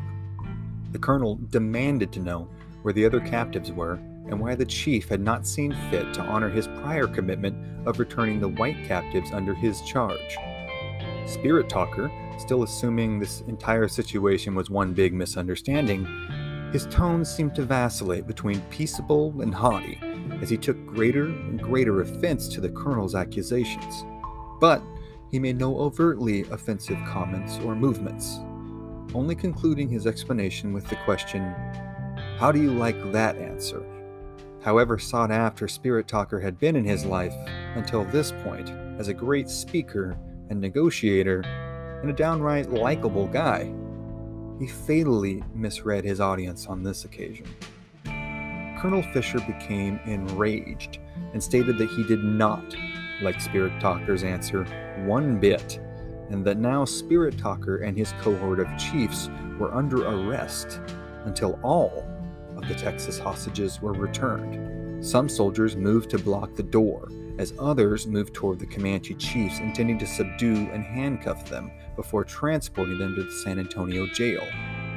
In these fleeting moments, as the gravity of the situation settled in on Spirit Talker and his cohort of war chiefs, there seemed to be an air of confusion and disbelief. Then, in a flash, the violence started. Spirit Talker pulled a knife he had concealed on his person and stabbed one of the soldiers in the chest as he made a break for the door. The other chiefs all either pulled concealed weapons of their own or attempted to grab the rifles of the soldiers, hoping to either make a break for their lives or sell their lives as dearly as possible. Inside the small room, gunfire erupted, with eardrum rattling volume and intensity. As smoke filled the room, bodies began to thud to the ground, some dead, some dying, some injured, and some still fighting. Ranger Matthew Caldwell, known as Old Paint because of his terribly sun-mottled skin, took a round to the shin, hit the ground in agony, while still pulling his sidearm and beginning to systematically shoot down any Comanche that he could. The fight spilled quickly outside the doors, as the fleeing chiefs who emerged alive alerted their tribesmen of what was coming. What transpired was an hours-long, city-wide carnival of carnage. The children, who had been shooting at targets with their toy bows and arrows, turned them on live targets, drilling a number of residents with very real arrows, and even killing a district judge by drilling him in the heart with several arrows. He fell dead in the street as the Comanche desperately attempted to fight their way out of San Antonio. The residents, soldiers, and rangers present were now on a house-by-house kill or capture mission to bring in as many Comanche as they could and kill any who would not surrender or did not surrender to the Texans' standards. 2 warriors attempted to take refuge in a local home, barricading themselves inside. The Texians set fire to the roof, smoking the Comanches out of the house. As soon as they escaped the door, one was shot down and the other had his head split open with an axe. All the Comanche who were not killed outright were shuffled into the open-roofed jailhouse and placed under arrest. They were told they would be detained until all Texan captives had been returned to San Antonio. One Comanche was given a horse and told to ride back to the camp they had come from to inform the rest of their tribesmen of what had happened, what the new terms were, and that the Texans meant business. The rider made haste northward, over the limestone cliffs and oak meadows, back to the home camp of his band. Upon learning what happened to their friends and relatives, the camp itself erupted into its own torrent of grief, anger, despair, and hate. The wives of the slain chiefs and warriors mutilated themselves, cutting off their hair, slashing their breasts, and cutting off their fingertips. One inflicted such severe wounds on herself that she died of severe blood loss. Then, one by one, starting with Matilda Lockhart's own 6-year-old sister, all the captives who had not been adopted into the tribe were dragged from their tents, stripped naked, and roasted alive over hot Comanche campfires on the dry, sun-soaked Texas plains. They were mocked and taunted as they begged for their lives, not understanding in their last moments that they were the penance for the deeds of their would-be rescuers. After this hours-long ordeal, each and every horse belonging to the dead chiefs and warriors was slaughtered by bashing in its head, shooting it with arrows, or slitting its throat.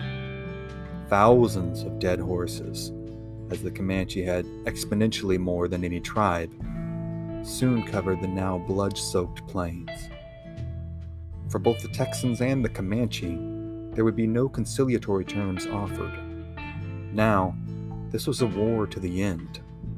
But this story is just getting started. What the Comanche did next would be warfare the likes of which no tribe had ever seen or been able to accomplish on either scale or ferocity. They were about to take this war all the way to the Gulf of Mexico, and they planned to either kill every Texan they could or drive them into the ocean. But that is a story for another day. Texas, 1840s. A party of Texas Rangers and their native scouts, comprised mostly of Lipan Apache, were following a raiding party of Comanche who had been wreaking havoc on the territory for weeks, torturing and killing settlers, burning homes and crops, killing livestock, and making off with women and children as spoils of war. This party was hoping to find the Comanche, reclaim the captives they had taken, and kill or take prisoner as many of them as they could. As they made their way through the country, quietly trotting through a valley, a sudden, piercing howl cut through the night air. This contingent of experienced trackers and gunfighters suddenly stopped, and their spines stiffened, as the Lipan Apache scouts strained their ears. Then came another howl. Lobo, the Lipan said.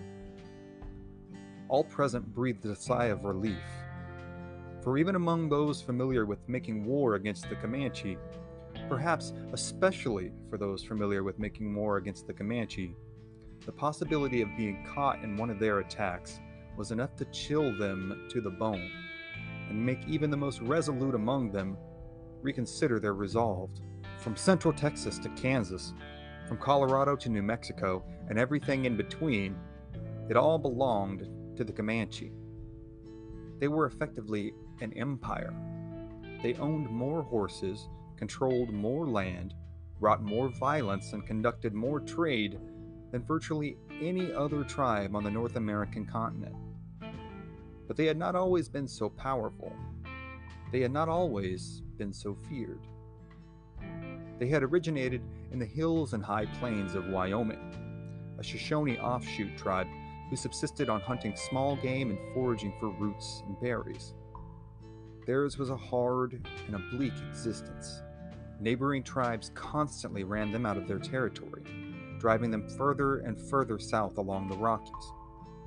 They regarded the Comanche, with their short and squat bodies and minimalist culture, as inferior beings and complete pushovers.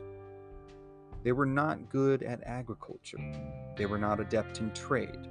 They did not weave baskets or blankets or construct pottery. They did not have a story of creation, nor did they have anything comparable to their neighbors in the way of spiritual practice or religious ceremony. In the highly stratified and contentious world of tribal hierarchies, theirs was as close to the bottom as one could get. But at some point in the mid-17th century, things would change. They would change drastically.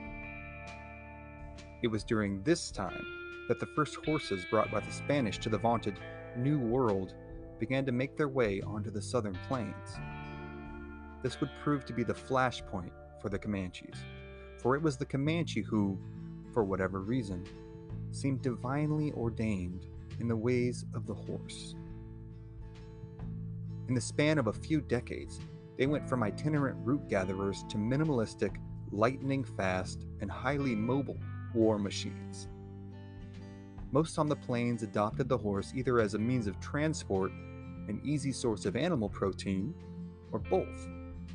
But no other tribe fought like the Comanche. The Comanche fought on horseback, unlike their counterparts to the north and south, who would indeed ride mounts to battle, but seldom fought from their horse. Accounts of travelers and settlers on the southern plains are replete with the writer's astonishment, not only of the ferocity of the Comanche attacks, but the skill and precision with which they were carried out. They had developed a technique of effectively turning themselves into a human Gatling gun, in which they would ride in a giant circle which advanced closer and closer to their target, rotating as it went. The rider closest to the target would slip to the side of his horse, using the animal as a shield against enemy fire, as he ducked under the horse's neck and would let loose his arrows at a rate of up to 20 a minute. Then, as this warrior reloaded and made his way to the back of the circle, the next warrior up would loose his arrow. Dozens of warriors spinning at you in a cyclone of death, letting loose hundreds of arrows per minute, all from highly mobile yet simultaneously protected positions, presented an absolutely terrifying spectacle and a Gordian knot-like problem in terms of defending against it. The Comanche's ascension to Lord of the Southern Plains was rapid and bloody. Almost all of their former detriments, their lack of societal complexity, their itinerant lifestyle, and their complete absence of anything resembling settled agriculture, became massive attributes when they harnessed the power of the horse. The motto of the vaunted British Special Air Service, the SAS, would make fine sense to the Comanche. He who dares, wins. Any man who could stir up a war party for any purpose he saw fit, and who ventured out and returned with a sizable bounty, was free to do so. And this meritocracy meant that the bravest, most daring warriors held the most power and sway over their tribal politics. Now, what we have to understand about tribal warfare, both pre- and post-European contact, was that the rules of engagement that most Western societies abided by, or more accurately, claimed to abide by, were out the window. There was no quarter given and no quarter asked. Combatant age males could count on being tortured to death by a variety of means should they not win or be killed in battle. Their wives and children would, at best, be assimilated into the tribe of his enemy, or at worst, killed in the same way he was. But even in this harsh, unforgiving world, the Comanche managed to wreak a level of violence that had never been seen before. They drove out and attempted to annihilate any tribe who sought to occupy the vast swaths of southern plains that they loved. Basically because of the buffalo herds being there, but we'll get into that in a second. More times than history will ever know, a quiet, sleepy village of Apache, Jicarilla, Utes, or Tonkawas, just to name a few, was awoken to utter carnage and destruction. Rape of female captives was the norm, as was their subjugation into sexual slavery. This, combined with the tribe's conversely unique predilection for adopting children of slain tribes into their own, although infants were usually killed outright as they were too much trouble to keep alive and occupied a mother who could otherwise be used for labor, resulted in one of the most impure bloodlines in all of the Native American tribes, and many refused to return home to their former lives because of the autonomy they enjoyed with the Comanche. As brutal as it was, for many, the Comanche world offered an unprecedented level of freedom. But what did this new world revolve around? In a word, buffalo. The buffalo were quite literally the lifeblood of the plains. They provided meat, yes, hundreds of pounds per animal. But their hides also provided the leather for clothing and teepees. Their dung provided the fuel for fires on the timberless plains. We'll be sure to cover the buffalo in depth in the future, but suffice to say, they were nearly everything. They were the entire world on the plains. Control of the land meant control of the buffalo. You wanted to control this territory because it had so many buffalo. And control of the horses meant control of the land because you could be so mobile and so dangerous. And the Comanche had more horses than any other tribe. Being the most powerful, southernmost tribe, they were a filter for all of the horses that made their way north from the Spanish territories. Remember the three most important things in business? Location, location, location. Where a northern tribe chief may have several dozen horses, a Comanche chief would have several hundred. maybe 1,000 or more.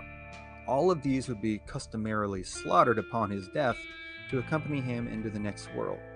Think about what a grisly business killing hundreds of horses with clubs, knives, and lances would be.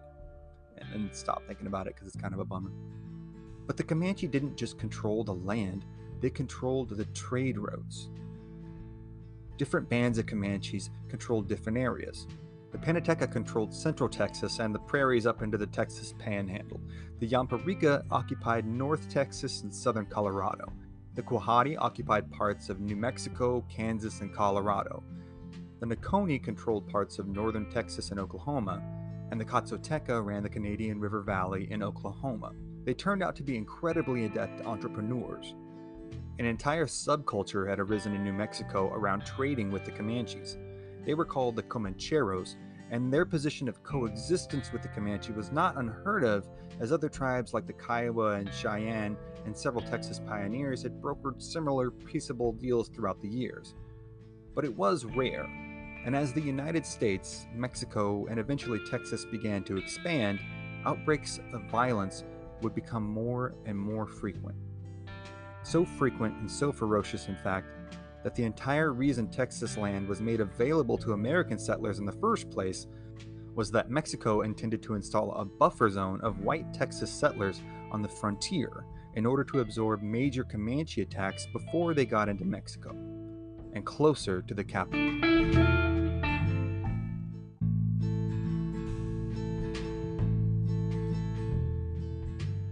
And while you might wonder what danger someone in Mexico City was in from a Comanche warrior in the central Texas hill country, the answer was they were in quite real danger and quite immediate danger.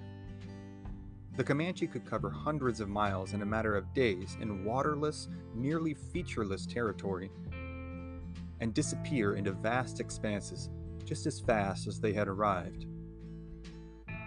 The settlers in Texas also presented the first real military challenge to the Comanche since their ascension to the southern plains. Though, at first, most were simply fodder for the Comanche war machine. Any encroachment on the Comanche land was treated as a capital offense. The levels of brutality and aggression in Texas were unlike anything the settlers had seen before. Where they were from, in the hills of Kentucky, Virginia, Arkansas, and Tennessee, the timber and topography ruled out this type of warfare. Single-shot muzzle-loading rifles and pistols were indeed powerful weapons when fired en masse or from entrenched positions, but out on the open plains, there was nowhere to hide. One shot every 60 seconds spelled almost certain doom for anyone unlucky or foolhardy enough to be caught by Comanches in Comanche land. They especially hated land surveyors. They knew what the surveyor's business was, and their plying of their trade in what the Spanish now referred to as Comancheria made them targets for perhaps the most vicious attacks on the entire frontier. Many a young surveyor was scalped alive, or gutted, or tied down and covered with hot coals, or suffered any other number of horrible deaths. But what the Comanche did not anticipate was the persistence of the settlers. They continued to arrive, and as the violence intensified and Texas gained its independence, a new breed of intruders stalked the hill countries and roamed the open prairies. Like the Comanche, they were cultural pragmatists, ardent minimalists, and they loved nothing in life so much as violence. They were the Texas Rangers, and their arrival in Comancheria would spell the beginning of the end for the Comanche Empire. But for all intents and purposes, even in the latter half of the 1800s, the Comanche were not only a power, but in some cases at the height of their powers. They were not only known, not only respected, they were feared. It was near suicide to venture into Comancheria, but the Rangers would continue to do so, and as they developed their fighting style, and the Comanche continued to expand their empire, the stage would be set for the bloodiest conflict in Texas history. But that is a story for another time. February 18th, 1847, Truckee Lake, California. After 2 weeks traveling east through the rugged Sierra Nevada mountains in freezing temperatures, 7 men rode into a clearing near the eastern shore of the isolated mountain lake. They were a rescue party, sent out after a member of this group, a man by the name of William Eddy, had made a harrowing journey to the Sacramento Valley from this camp in order to contact the outside world and muster a rescue force. Now, as these men approached the camp, they began to call out for any survivors.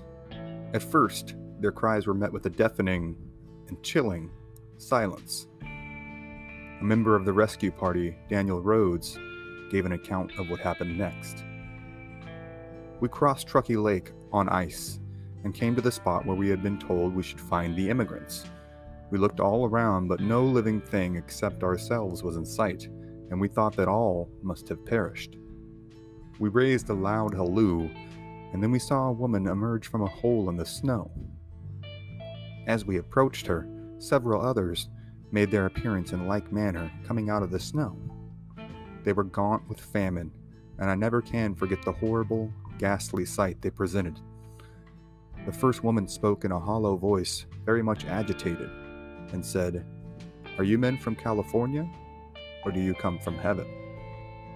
The people at this remote camp, many of them children, had endured unthinkable things.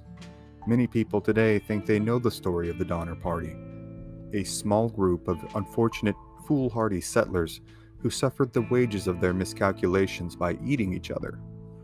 It's seen as a story of misfortune, endurance, and ultimately survival.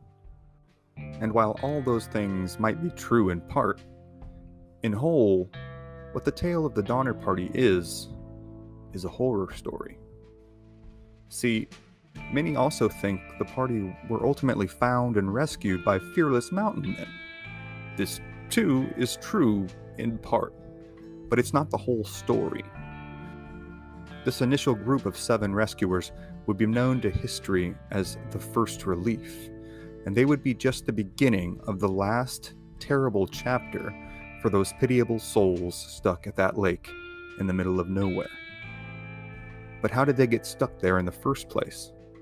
The Donner Party was actually a collection of families, composed of men, women, children, and all their livestock and belongings, along with a number of single men that had hired on as help to drive the wagons and animals. The party was 87 people in total, more than half of which were children. They had originated as the Donner family, headed by husband George Donner and wife Tamsin Donner. With them were their 3 daughters, Frances, age 6, Georgia, age 4, Eliza, age 3, and George's daughters from a previous marriage, Elitha, 14, and Leanna, 12.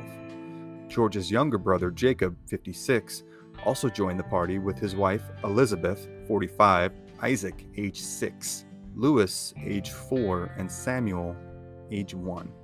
Also traveling with the Donner brothers were Teamsters Hiram O. Miller, Samuel Shoemaker, Noah James, Charles Berger, John Denton, and Augustus Spitzer. They were joined by the Reed family, Margaret, age 32, stepdaughter Virginia, age 13, daughter Martha Jane, age 8, sons James and Thomas, age 5 and 3, and Sarah Keyes, Margaret Reed's mother. The Reed family was led by James Reed, who will prove to be a seminal figure in this story. Reed was a relatively well-off furniture maker from Illinois with a fiery temper but a penchant for leadership. Unfortunately, Reed did not have a penchant for transcontinental navigation. He had read a book by a man named Lansford Hastings that advised those en route to California via the now famous Oregon Trail route to take a cutoff through the deserts of Utah and Nevada. There were 3 major problems with this idea, though. 1, Hastings had never actually taken the route himself. He had just studied a few maps and deduced it to be a more expedient route than the one many tribes and mountain men had trodden in some form or fashion for centuries. He was so confident in his route, Hastings published a book advising people to take it. 2, the area they went through was completely desolate, unforgiving desert, and they were woefully under-equipped and inept in the environment. And 3, it, in fact, would later be found to be about 140 miles longer than the original route. so it wasn't a shortcut at all.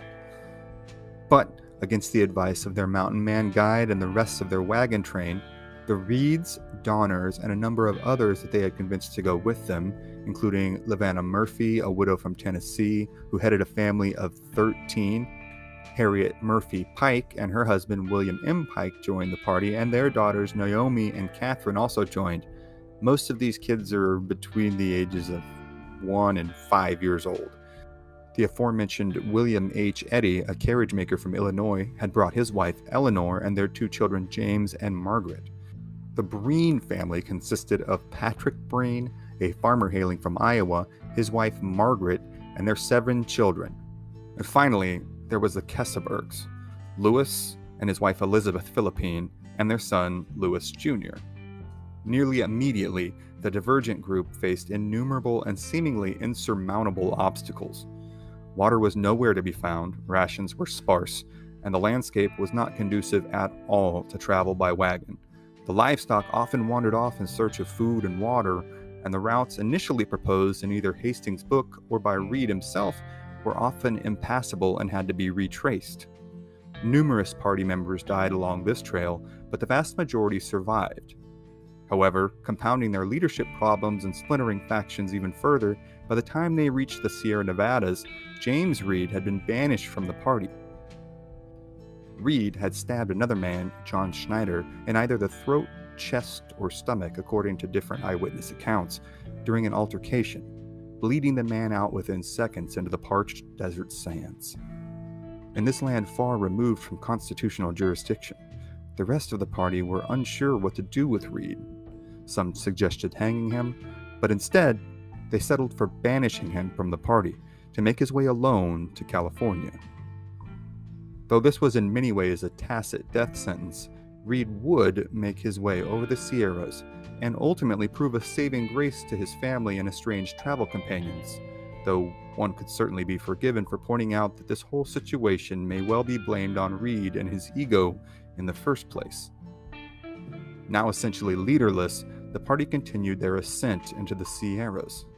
The entire group held a palpable air of anxiety, knowing that they had been long delayed. That anxiety soon rose to terror, as one morning the party awoke to a truly terrifying sight: snow on the Sierra mountaintops. It had come early this year and rendered the Donner Party narrowly but fatally outside the window of opportunity to cross the nearly impassable Sierras with even a modicum of assurance that they would emerge alive on the other side. Still, there was little else to do but make a desperate push to get through, hopefully before conditions got even worse. But things got worse. Worse in a way that no one on record had ever experienced before. The native tribes of the area knew better than to undertake such a fatal errand, but even they did not fully know just how bad the high Sierras were in the winter, at least not for any extended period of time. There was just no reason for anyone to ever be up there, they figured. And they were right. Soon, the party would be snowed in at Truckee Lake. They would construct small cabins with each family forming small mini-camps within a few miles of each other. They would ration their food, dress their children as warmly as they could, and do their best to keep fires burning by continually venturing out to collect wood. That winter would be unusually harsh, not so much for its duration, but for its intensity. Snowstorm after snowstorm pounded the area, with more than 20 feet of snowfall being estimated to have fallen. If you go to the campsite today, you can see old trees seemingly inexplicably cut off 20 feet in the air. These were where the Donner Party had cut them down. As with so much snow, only 2 to 3 feet of the enormous trunk would have remained visible to them. Ship's logs from San Francisco and Morro Bays note snow on the mountaintops that surrounded their coastal enclaves. The vast majority of those who died were men aged 18 to 39, followed by women in the same age group, as they died desperately searching for ways to keep their children alive. When they ran out of meat, they boiled bones. When they ran out of bones, they cut strips of ox hide and boiled those until a flavorless goo could be extracted. The children would be lined up and a spoonful placed in each of their mouths as they did their best not to reflexively gag up the only nourishment they had. They planned to hunker down here and wait out the worst of the Sierra winter. But whether they perished in the cold that year or made it out alive to the Sacramento Valley, only to be haunted for the remainder of their days, for every single person at Truckee Lake, the winter of 1846 would not end in their lifetime. Because soon, there would be no more oxhide left to boil, no more food left to eat. And soon, people would begin to succumb to these ironically hellish conditions. Then, starving people would be confronted with two choices: do the unthinkable or die. It would ultimately take 2 months and 4 total rescue parties to retrieve anyone who had managed to survive that winter. Each trip required the party, whose motives also included rescuing the valuable goods left by the Donner Party's deceased, to scale thousands of feet in elevation at great peril to themselves. And each time a party arrived to bring more people out and more snow thawed, more and more of what had happened that terrible winter became apparent. By the time the 4th Rescue Party, or 4th Relief, arrived in April of 1847, the macabre scene that greeted them rivaled anything modern horror cinema has ever even come close to. Wandering their way through the camp searching for any valuables or survivors, they were first greeted with the horrible stench of flesh that had begun to putrefy in the warming weather. They came across the body of a young woman, slashed open and denuded of fatty tissue at the breast, with arms missing large strips of flesh that had been deliberately filleted off. Her skull had been cracked open at the top, and all the brain tissue had been scooped out. 2 more heads were found in similar condition. Then another body, this one of Mrs. Donner, lying similarly butchered but identifiable.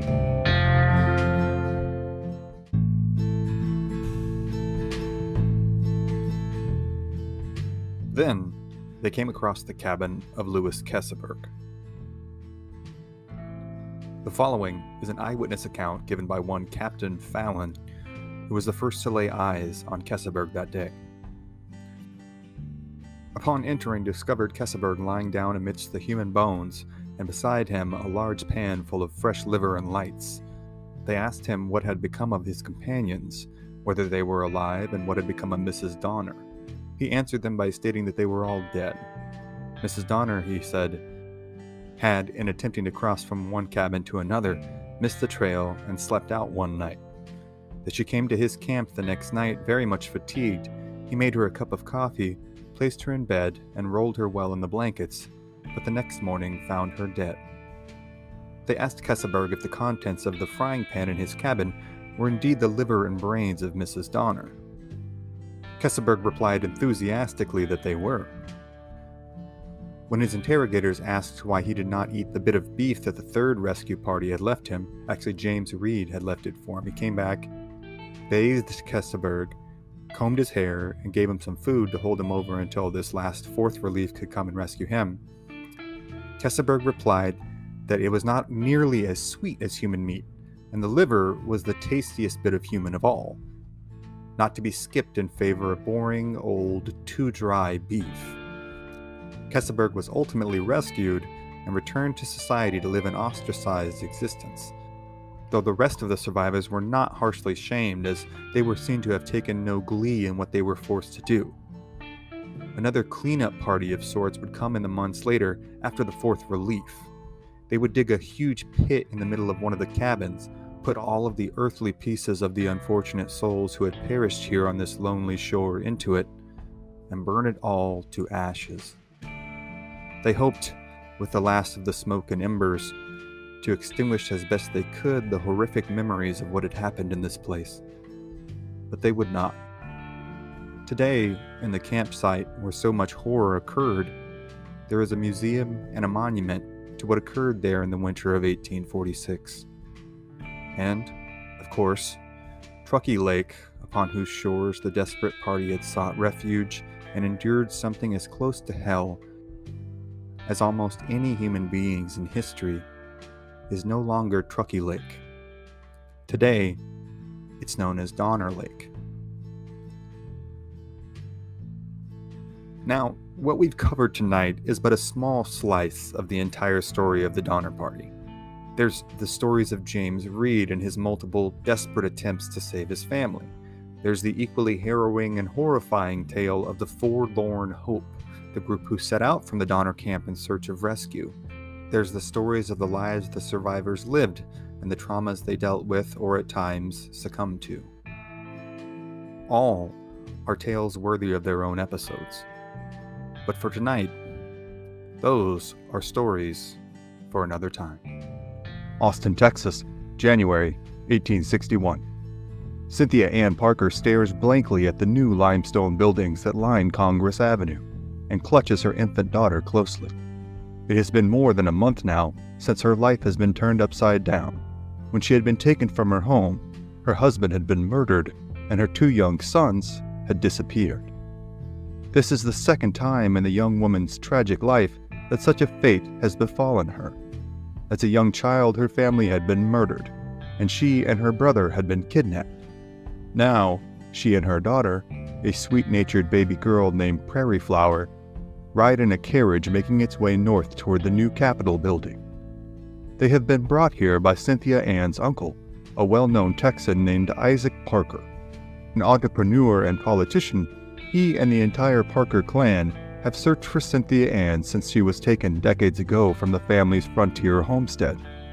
Isaac, a personal friend of Texas Governor Sam Houston, has brought Cynthia Ann and Prairie Flower here to beseech the Texas legislature to grant a stipend to the unfortunate young mother and daughter. The money is justifiable assistance, he insists, for a daughter of Texas who has suffered so greatly for so long. Silas walks Cynthia Ann and Prairie Flower into the Capitol building, where they are presented to the legislature, and Silas makes a heartened appeal that the state might have charity upon these unfortunate citizens. But Cynthia Ann does not speak English. She sees the impassioned speech of her uncle and the discerning eyes of those present in the Capitol, and surmises that the issue being debated is whether or not she and her daughter should be put to death. Terrified, she squeezes Prairie Flower tight to her chest and makes a desperate sprint for the looming doors of the Capitol. She is quickly, though gently, restrained and brought back to the chamber, where it is made clear to her what the actual nature of these proceedings involve. Eventually, Silas Parker's request will be granted. The Texas legislature approves a $100 a year payment for the term of 5 years to be paid to Cynthia Ann Parker. But for now, this all means nothing to Cynthia Ann.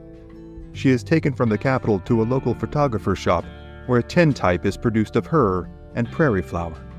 In the tintype, an early form of photograph made by creating a direct positive on a sheet of thin metal known as a tin, Cynthia Ann sits tight-lipped and morose.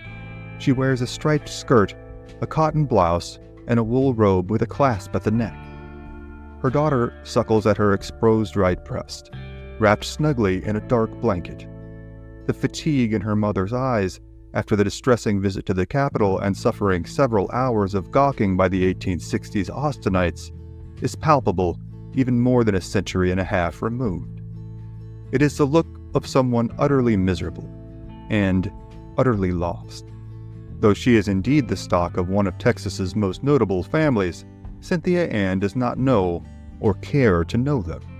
She does not consider herself, nor her daughter, to be a Texan nor an American, and she has no interest in adopting their culture or way of life.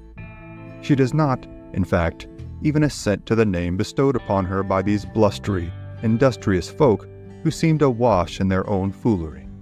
Simply hearing the name Cynthia Ann causes her a visceral reaction of anger and revulsion. This is because, in her mind, she is the farthest thing from a Texan. She, for the last 30 years of her life, has existed as a member of the native tribe that all Texans feared more than any other, the Comanche. She has been known as Nautda, or someone found. She had lived a hard life, but a free life, on the ranges of the open prairie that most Americans, even most Texans, would only ever read about. She had been the wife of a chief, a strong, powerful man named Peta Nakona. She had been the mother of not only Prairie Flower, but 2 young boys, who were the apples of her eye. The younger son, a boy named Peanuts, was kind and introspective. His older brother, however, was more serious, more assertive, and more circumspect. Only a few summers before, his mother had scolded and whipped him after the temerarious youngster had demanded that a visiting elder give him some of the buffalo meat that he had been allotted for his supper. The piece that he had been given, the 7-year-old boy coolly observed, was much smaller in comparison, and this was inherently unfair. His mother had beaten him and shoved the extra meat down his throat as punishment for disrespecting an elder guest. However, because of this headstrong nature, his mother had also always believed him destined for great things. His name was Quanah. But scarcely a month later, all that had come to a sudden, violent end. On December 19th of 1860, a detachment of Texas Rangers led by Captain Sol Ross crashed into their village, just outside the present-day town of, aptly enough, Quanah, Texas. Everything had happened in a flash, but to the best of her knowledge, Cynthia Ann's husband and 2 sons had been killed in the attack. The Rangers had taken Cynthia Ann alive and quickly surmised that she was, in fact, the legendary missing white girl who had been taken from Parker's Fort in 1836, when her own family had been killed by the Comanche. Now, here she sat, in Texas's capital city, having her photograph made. After the tintype and political pleadings are complete, the Parkers leave Austin and return to Silas's home in Birdville, Texas, northeast of Fort Worth. For the following several years, she and Prairie Flower will live with various members of the Parker family. However, Cynthia Ann remains miserable, completely unwilling and largely unable to adapt to her new lifestyle and surroundings. In 1864, the toddler Prairie Flower would succumb to influenza. Completely heartbroken and seemingly utterly alone, Cynthia Ann would continue to deteriorate, mounting a number of failed escapes. Each time, she would be brought back in a state of even greater misery and despair. In 1871, she began to refuse to eat and drink. There seemed to be nothing left in this life for her. In March of that year, she would finally pass away, it would seem, of a broken heart. As the bluebonnets began to bloom in 1871, poor Cynthia Ann Parker was laid to rest in Foster Cemetery near Pointer, Texas, outside of Fort Worth. She died believing her husband to be dead and her sons to be lost to the vast emptiness of the wilds. But Cynthia Ann was only partly right in these assumptions. Her husband, the war chief Peta Nakona, had indeed, at least by most accounts, been killed in the fight with the Rangers. However, her 2 young sons, Quanah and Peanuts, had not. They had survived a harrowing ordeal, finding themselves alone and with no supplies in the middle of a vast expanse of frontier that had seen countless settlers perish under its merciless conditions. It was the middle of December, and the boys had to travel hundreds of miles without food or reliable water sources, all while being pursued by the Rangers. They would have to do all of this under the auspices of assuming both parents, as well as the rest of their friends and relatives, had just been killed. Though accounts of what would come to be known as the Battle of Peasy River vary, the Ranger attack on the village amounted to more of a massacre of mostly women and children and elderly Comanche than it did any actual pitched battle between comparable belligerents. H.B. Rogers, a ranger who participated in the fight, related the following reflection in his memoirs.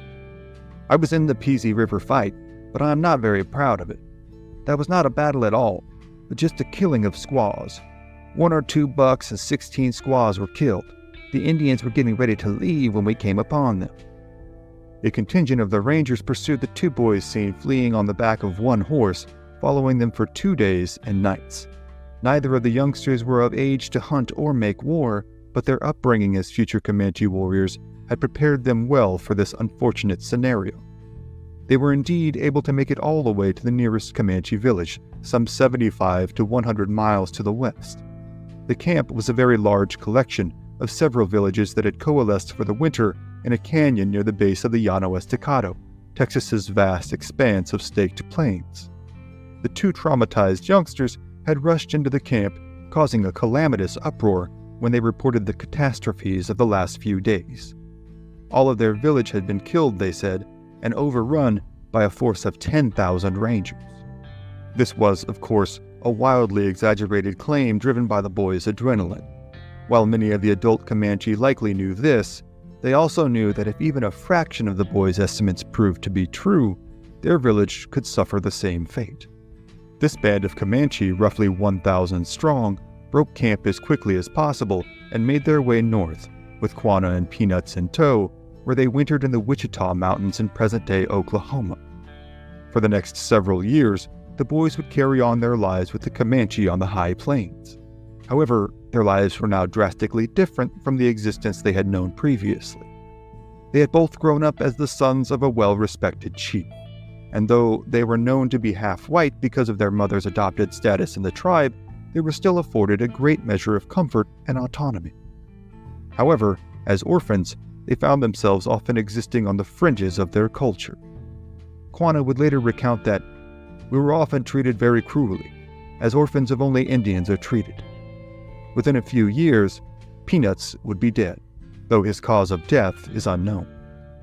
This left Quanah now bereft of family, legacy, and seemingly of hope. Again, quoting Quanah's personal recollection of the time, "It seemed then to me that I was left friendless. I had to beg for my food and clothes, and would scarcely get anyone to make or mend my clothes. I at last learned that I was treated more cruelly than the other orphans on account of my white blood." However, despite all of this, Quanah had burgeoned from a frightened and destitute youth to a powerfully built young warrior. Quanah's father, Peta Nakona, as well as his grandfather, the legendary Comanche war chief Iron Jacket, had been large, imposing men. So too had his mother's family, with the Parkers being known as sturdy Scotch-Irish stock. His great-grandfather, John Parker, who had been killed on the day Cynthia Ann had been taken by the Comanche, had fought in the Revolutionary War as a member of the Continental Army. Though orphaned and impoverished, Quanah, whose name has been translated to mean anything from fragrance to stink, was still the physical sum of his genetic components, and by the age of 15, he had become a full-fledged warrior who stood almost a head taller than his cohorts and possessed a massive upper body musculature still evident in photos taken 50 years later. He possessed a powerful, discriminating intellect as well as a propensity for leading men in battle. Though circumspect and discerning in his day-to-day life, in battle he seemed to possess a reckless abandon in regard to his own safety, and, perhaps more than any of his fellow Comanche warriors, he possessed a deep, abiding hatred for whites. By the late 1860s, as his mother withers away under the care of relatives he has never met, Quanah Parker is on his way to becoming a war chief, and the Comanche are running rampant over the whole of Texas. And now, at the same time Cynthia Ann attempts to escape time and again and is literally dragged back into the homes of various Parker relatives, her beloved son sits around a campfire with other warriors, listening to 3 elder chiefs detail their plans for an upcoming raid. This camp, staked far out on the expanses of the Llano Estacado, is a coalescence of several Comanche bands. Quanah has grown up with the Nakone, but by the late 1860s is spending more and more time with the Quahati band. The chief of the band he is now with is a man named Bear's Ear. He now addresses the group of warriors, detailing his plan to raid deep into the territories of the East, stealing all of the horses that they can, and killing anyone who seeks to stop them. Comanche recruitment for warfare is still conducted as a relatively democratic affair, with war chiefs possessing only as much power as the raiding parties they are able to assemble are willing to grant them. This group of warriors, though, readily agrees to the plan. They have honed their skills in raiding, pillaging, and killing in the preceding few months, ravaging homesteads throughout central Texas. In a culture where one's social ascension is based on their martial prowess, these young men are all too eager to exact retribution on the intruders while simultaneously building their respective fortunes and reputations. They make ready and break camp the next day, heading due east over the rolling Texas plains. At perhaps the same moment, Cynthia Ann's well-meaning but frustrated relatives are scolding her yet again for cutting her hair short as part of the traditional Comanche grieving process, her eldest son is on his way to wreak havoc upon the Texan settlements north of Fort Worth. Comanche raiding has been so fierce and so prevalent in the preceding few years, the line of settlement has receded further back to the east than it was only a decade earlier. At this time in the late 1860s, it's estimated that there are less than 5,000 total members of the Comanche tribe still living free on the plains. However, what they lack in numbers, the Comanche make up for in brutality. The standard Comanche raid saw all fighting-age males killed, all of the women killed outright, sexually abused, or both, and all children not old enough to be self-sufficient summarily disposed of. These tactics had not only managed to forestall the advancement of American settlers for decades, they had, in fact, managed to drive them back. Thus, this raiding party must go further east than Quanah's father had to, only a decade before, in order to find the settlements that make up their quarry. They finally come upon several settlements near the present-day town of Gainesville, Texas, roughly 50 miles north of Fort Worth, and only 165 miles northwest of where Cynthia Ann Parker sits whiling away her tedious, lonely days.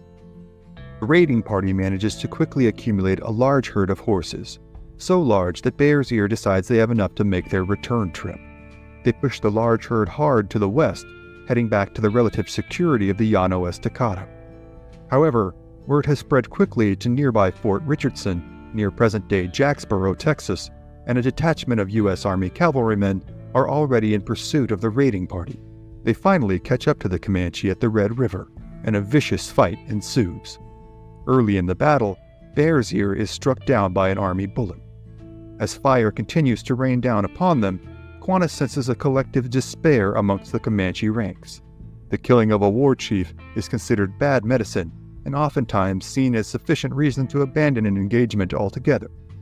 Quanah, however, seizes the opportunity and takes charge of directing his fellow warriors' actions. He yells at them to spread out and to turn the horses north to the river instead of continuing to move west. In the midst of a raging firefight, the Comanche managed to push a sizable horse herd into a 90-degree turn to the north and continue their egress onto the open plains. Quanah shouts exhortations and directives as the party crosses the river. However, he is closely pursued by a cavalry soldier who can tell that this young warrior is now the Comanche in charge and is thus now intent on killing him in hopes of ending the fight. The soldier gets close enough to fire at Quanah, but narrowly misses. Now enraged, the hulking young warrior quickly turns his horse and confronts the oncoming soldier head-on. He charges forward himself, with the two riders rapidly closing distance between each other and deliberately taking aim. The soldier fires again, grazing Quanah's thigh. A second later, Quanah looses his arrow, striking the soldier in the shoulder. Now disabled, the trooper drops his weapon and turns his mount, riding desperately back towards his own lines. Quanah, however, has no time to savor his micro-victory, as his charge has left him in an exposed position, making him a veritable sitting duck for Army sharpshooters.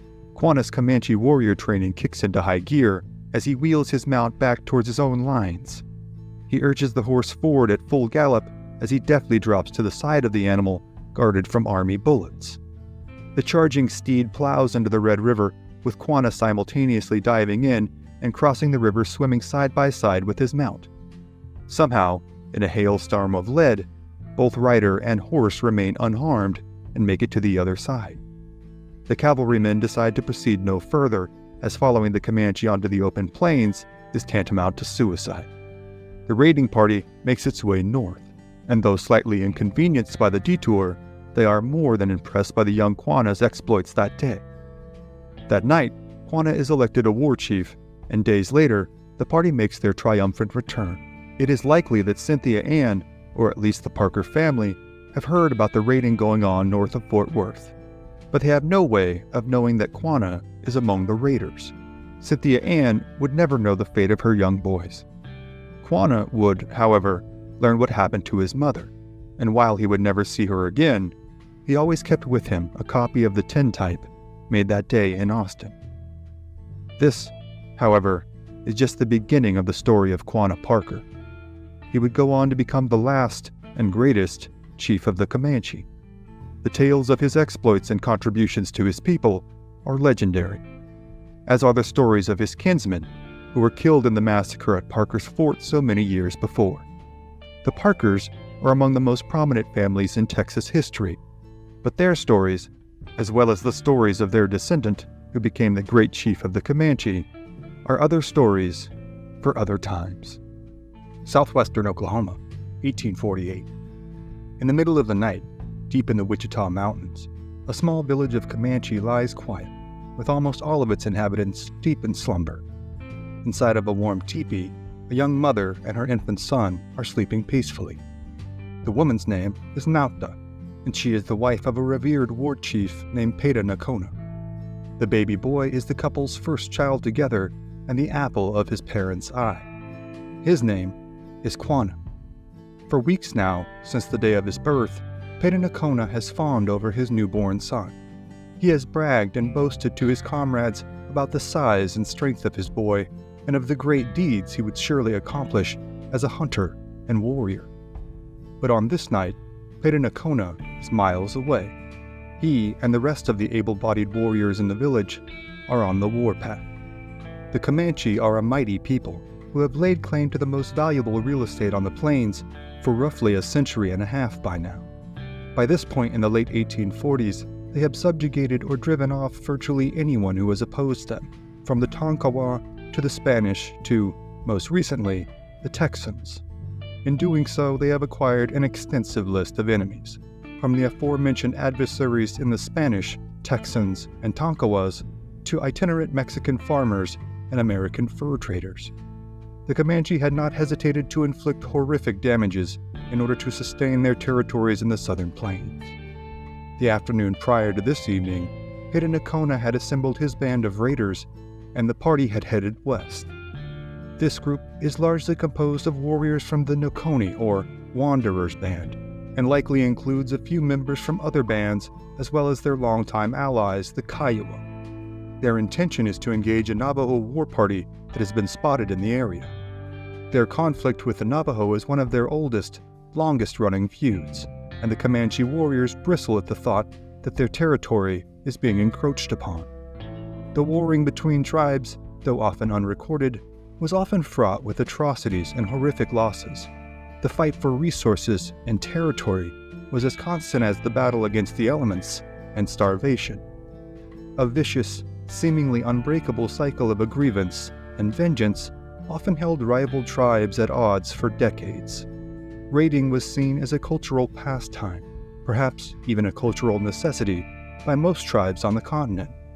It was viewed as a perfectly honorable pursuit to find the nearest village of a longtime enemy and sweep down upon them in a torrent of violence. The killing of males was generally to be expected, but women and children were often not exempt from such horrific, violent ends. Those not killed immediately could expect, at best, to be adopted into the tribe that had just decimated their families. The worst they could expect was a torturous end that would later be spoken of in feared, hushed tones around the campfires of pioneers, Texas Rangers, and Army soldiers. Those raids might come at any time, though generally they slowed during the winter. Should a village be caught unprepared, it could find itself snuffed out by an enemy raiding force, gone as though it never existed. To be sure, this is not to say that intertribal warfare was the only interaction between tribes, as many tribes had long established relationships with their neighbors based on trade and mutual welfare. However, life for all tribes was a continual fight against privation and scarcity, one that created a quite fluid map of tribal territories and loyalties.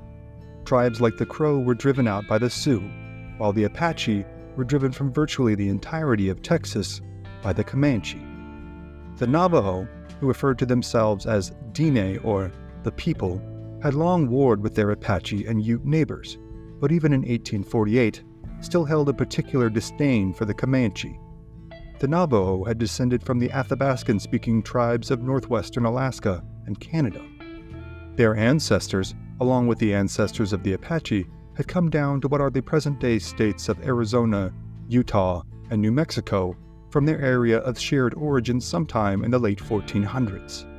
They had at first existed as hunter-gatherers, but had adapted the crops and farming techniques of the Pueblo people, who had inhabited the area for centuries.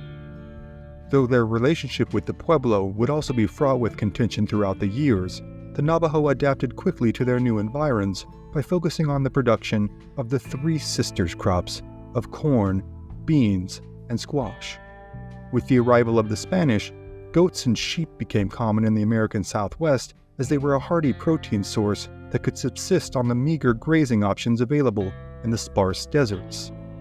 As the Spanish continued their northward incursion from Mexico in the 1600s and 1700s, they too were subject to the same relationship of intermittent trading and raiding, as were all neighbors of the proud and powerful Diné people. Meanwhile, in Texas, the Comanche had risen to power after migrating from the northern Rockies as a part of a Shoshone offshoot. Though they had initially been a people decidedly averse to conflict and conquest, this had all changed after meeting the North American continent's most valuable imported animal, the horse. They had ascended to prominence in a matter of decades, and gone from perpetually impoverished to ruthlessly enterprising. In the 1700s, the Comanche had realized the great profits that tribes like the Utes were making in trading slaves to the Spanish as well as other tribes. They had, in fact, united with the Utes for a time and wrought havoc upon the Navajo, the Jicarilla Apache, and the Lipan Apache. These brutal slave raids were carried out with the same ruthless efficiency as were raids for slaves in Africa and South America. Countless times for decades on end, terrified and traumatized people, mostly women and children, would be bargained and bartered for in remote locales on the New Mexico frontier. The Comanche had, in fact, been so feared by the Navajo that the master Spanish diplomat, Juan Bautista de Anza, had used them as an intimidation tactic while bargaining with the Navajo. In early 1786, the Spaniard had managed to, miraculously, come to a peace agreement with the Comanche. Terms were agreed upon that were acceptable to both parties, and a time of peaceable coexistence with the Comanche, a once unthinkable feat but a few years before, began. Only a few weeks after this agreement, De Anza had prudently used his newly minted allies to surprise the Navajo chiefs who had come to visit him to discuss preliminary terms for a potential peace agreement of their own. When De Anza informed the visiting Navajos that the Comanche were now his personal friends, the message to the Navajo was implicit. Should they not agree to halt their own raiding of De Anza's outpost, they could expect a visit from their much-dreaded enemy. Peace terms were subsequently agreed upon, and for a time, a period of socio-political stasis on the southern plains was, at least to some degree, achieved. The Comanche also referred to themselves as the people, in their language, Namernu. They viewed themselves through a lens of unabashed superiority, and their enemies as something less than, worthy of neither pity nor mercy should they intrude upon Comanche land or offend Comanche sensibilities.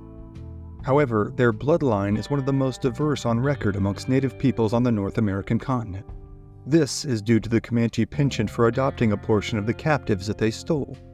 Many times over the preceding centuries, at remote locations on the Texas frontier, families of Tonkawa, Karankawa, Lipan Apache, Mexican settlers, and Texas farmers had been decimated, with their women and children often carried away, never to see their homeland or kinfolk again. Those not sold as slaves to other tribes or New Mexico traders would often end up as fully fledged members of the Comanche. This could be a relatively seamless process with young children who would simply be raised as Comanche. However, oftentimes the process for adoption into the tribe was a harrowing, lengthy, and arduous process. For their first weeks or even months with the tribe, the newly acquired captives would be made to do the least desirable jobs in camp, from cleaning buffalo hides to tending horse herds. This had been the fate of Nautda, the young mother who now lies with her infant, deeply ensconced in this Comanche stronghold in the Wichita Mountains. She had been born in Crawford County, Illinois, in either 1824 or 1825, to Silas and Lucinda Parker. Her birth name had been Cynthia Ann Parker. In 1833, when she was 8 or 9 years old, her grandfather, former Continental Army soldier John Parker, convinced her parents, as well as several other members of the Parker family, to immigrate to Texas. At the time, Texas was in a state of upheaval, awash in chaos and bloodshed. It was 3 years before Texas would win its independence from Mexico and establish itself as an independent republic. However, the cause of the bloodshed was not the warring of principalities, but the incessant raiding of the Comanche. The Parkers were well aware of the raiding and had constructed a fort to protect themselves against the Comanche attacks. But on the morning of May 19, 1836, when the men were out working in the fields and the gate to the fort was wide open, the Comanche had made their attack. By this time, the Texas War for Independence from Mexico was raging, with the Battle of the Alamo having occurred only a few months earlier. With their two main contenders for Texas engaged in fighting each other, the Comanche were wreaking unfettered havoc on homesteads all across the Texas frontier. What had started out that morning at the fort as a painfully awkward exchange marked by overtures of peace by the Parkers quickly devolved into a massacre in which most of the men in the family were killed and the women and children taken prisoner. Samuel Frost, Robert Frost, Silas Parker, and Benjamin Parker were all cut down and scalped. The 77-year-old John Parker was, in what order we will never know, scalped, emasculated, and killed. The young Cynthia Ann had been taken, along with Elizabeth Kellogg, age 39, John Richard Parker, age 5, Rachel Parker Plummer, age 17, and her baby son James Pratt Plummer, age 1 year, 4 months. James Pratt Plummer would soon be killed by the Comanche due to his inability to keep quiet as they traveled. The unfortunate toddler was summarily disposed of by Comanche warriors roping him and dragging him behind their galloping horses.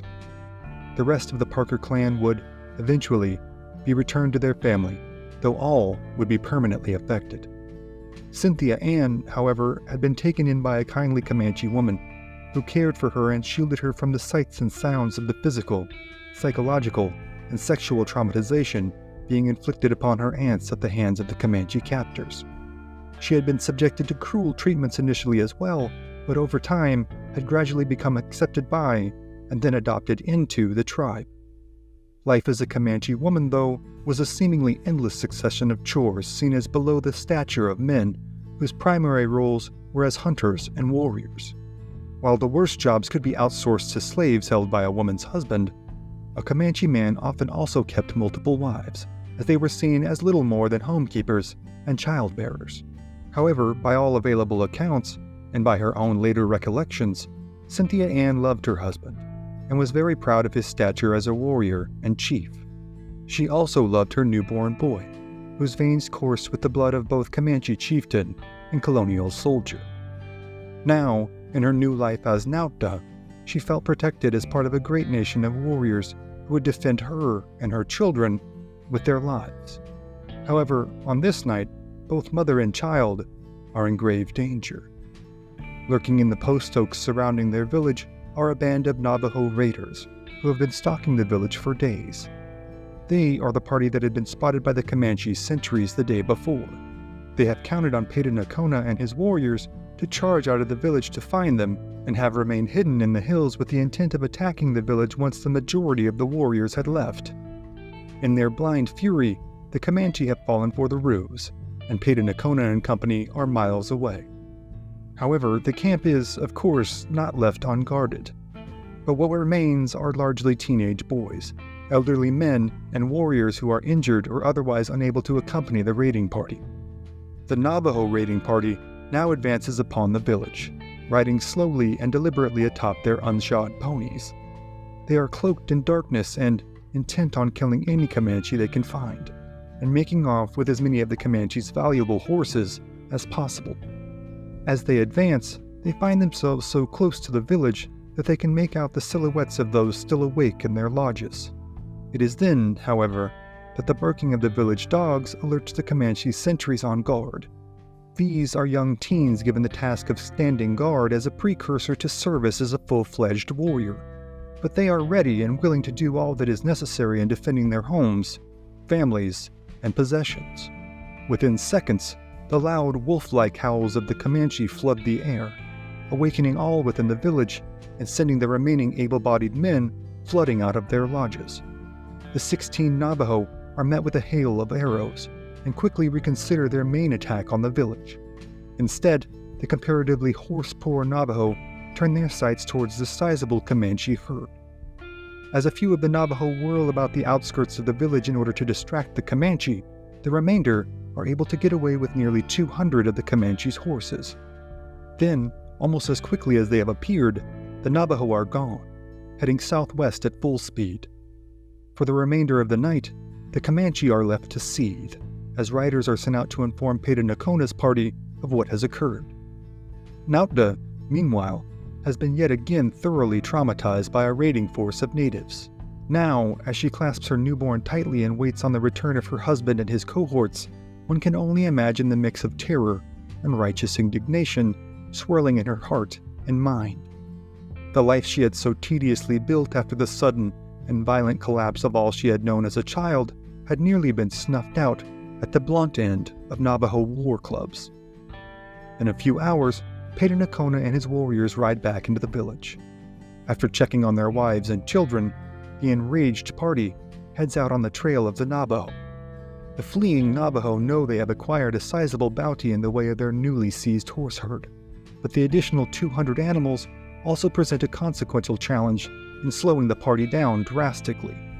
The Navajo have no intention of engaging a full war party in open territory during the daylight hours, and know that their only chance in returning safely with the bounty of their raid is to beat the Comanche back to the safety of Navajo territory. They are, however, no match for the Comanche war party, who are now riding hard over ground they had known since childhood. The Navajo raiders are caught within hours, and 3 are cut down in a storm of Comanche arrows, lances, and tomahawks. The remaining 13 Navajo scatter into the west, leaving their dead comrades and stolen horses to the Comanche. Peta Nakona and his warriors are now in a jovial mood. No Comanche has lost their life at the hands of the intruders, and they have managed to wreak just retribution on their enemies, all while reacquiring their stolen horses. Amidst great glee and whoops of joy and excitement, the Navajo warriors who have been killed are now cut to pieces. As is customary after a victory amongst almost all Plains tribes, the vanquished are marred and eviscerated in hopes that the wounds will be carried into the next life as a reminder of the cost of their misdeeds. Hours later, as the sun begins to fade into the Oklahoma skyline, Peta Nakona leads his warriors back into the Comanche village. He greets his wife Nautda and holds up a long Comanche lance, to the top of which are affixed the 3 freshly taken Navajo scalps. With great joy and relief, the Comanche hold a victory dance. For 4 days, drums are beaten, songs are sung, and fires kept burning.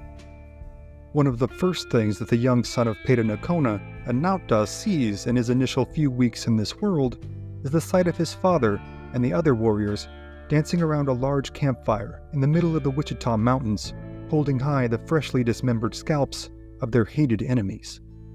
To the Comanche, it now seems they are untouchable here on the southern plains. They have driven off these intruders just as they had driven off all the others who had seen fit to challenge them for dominion over these invaluable lands.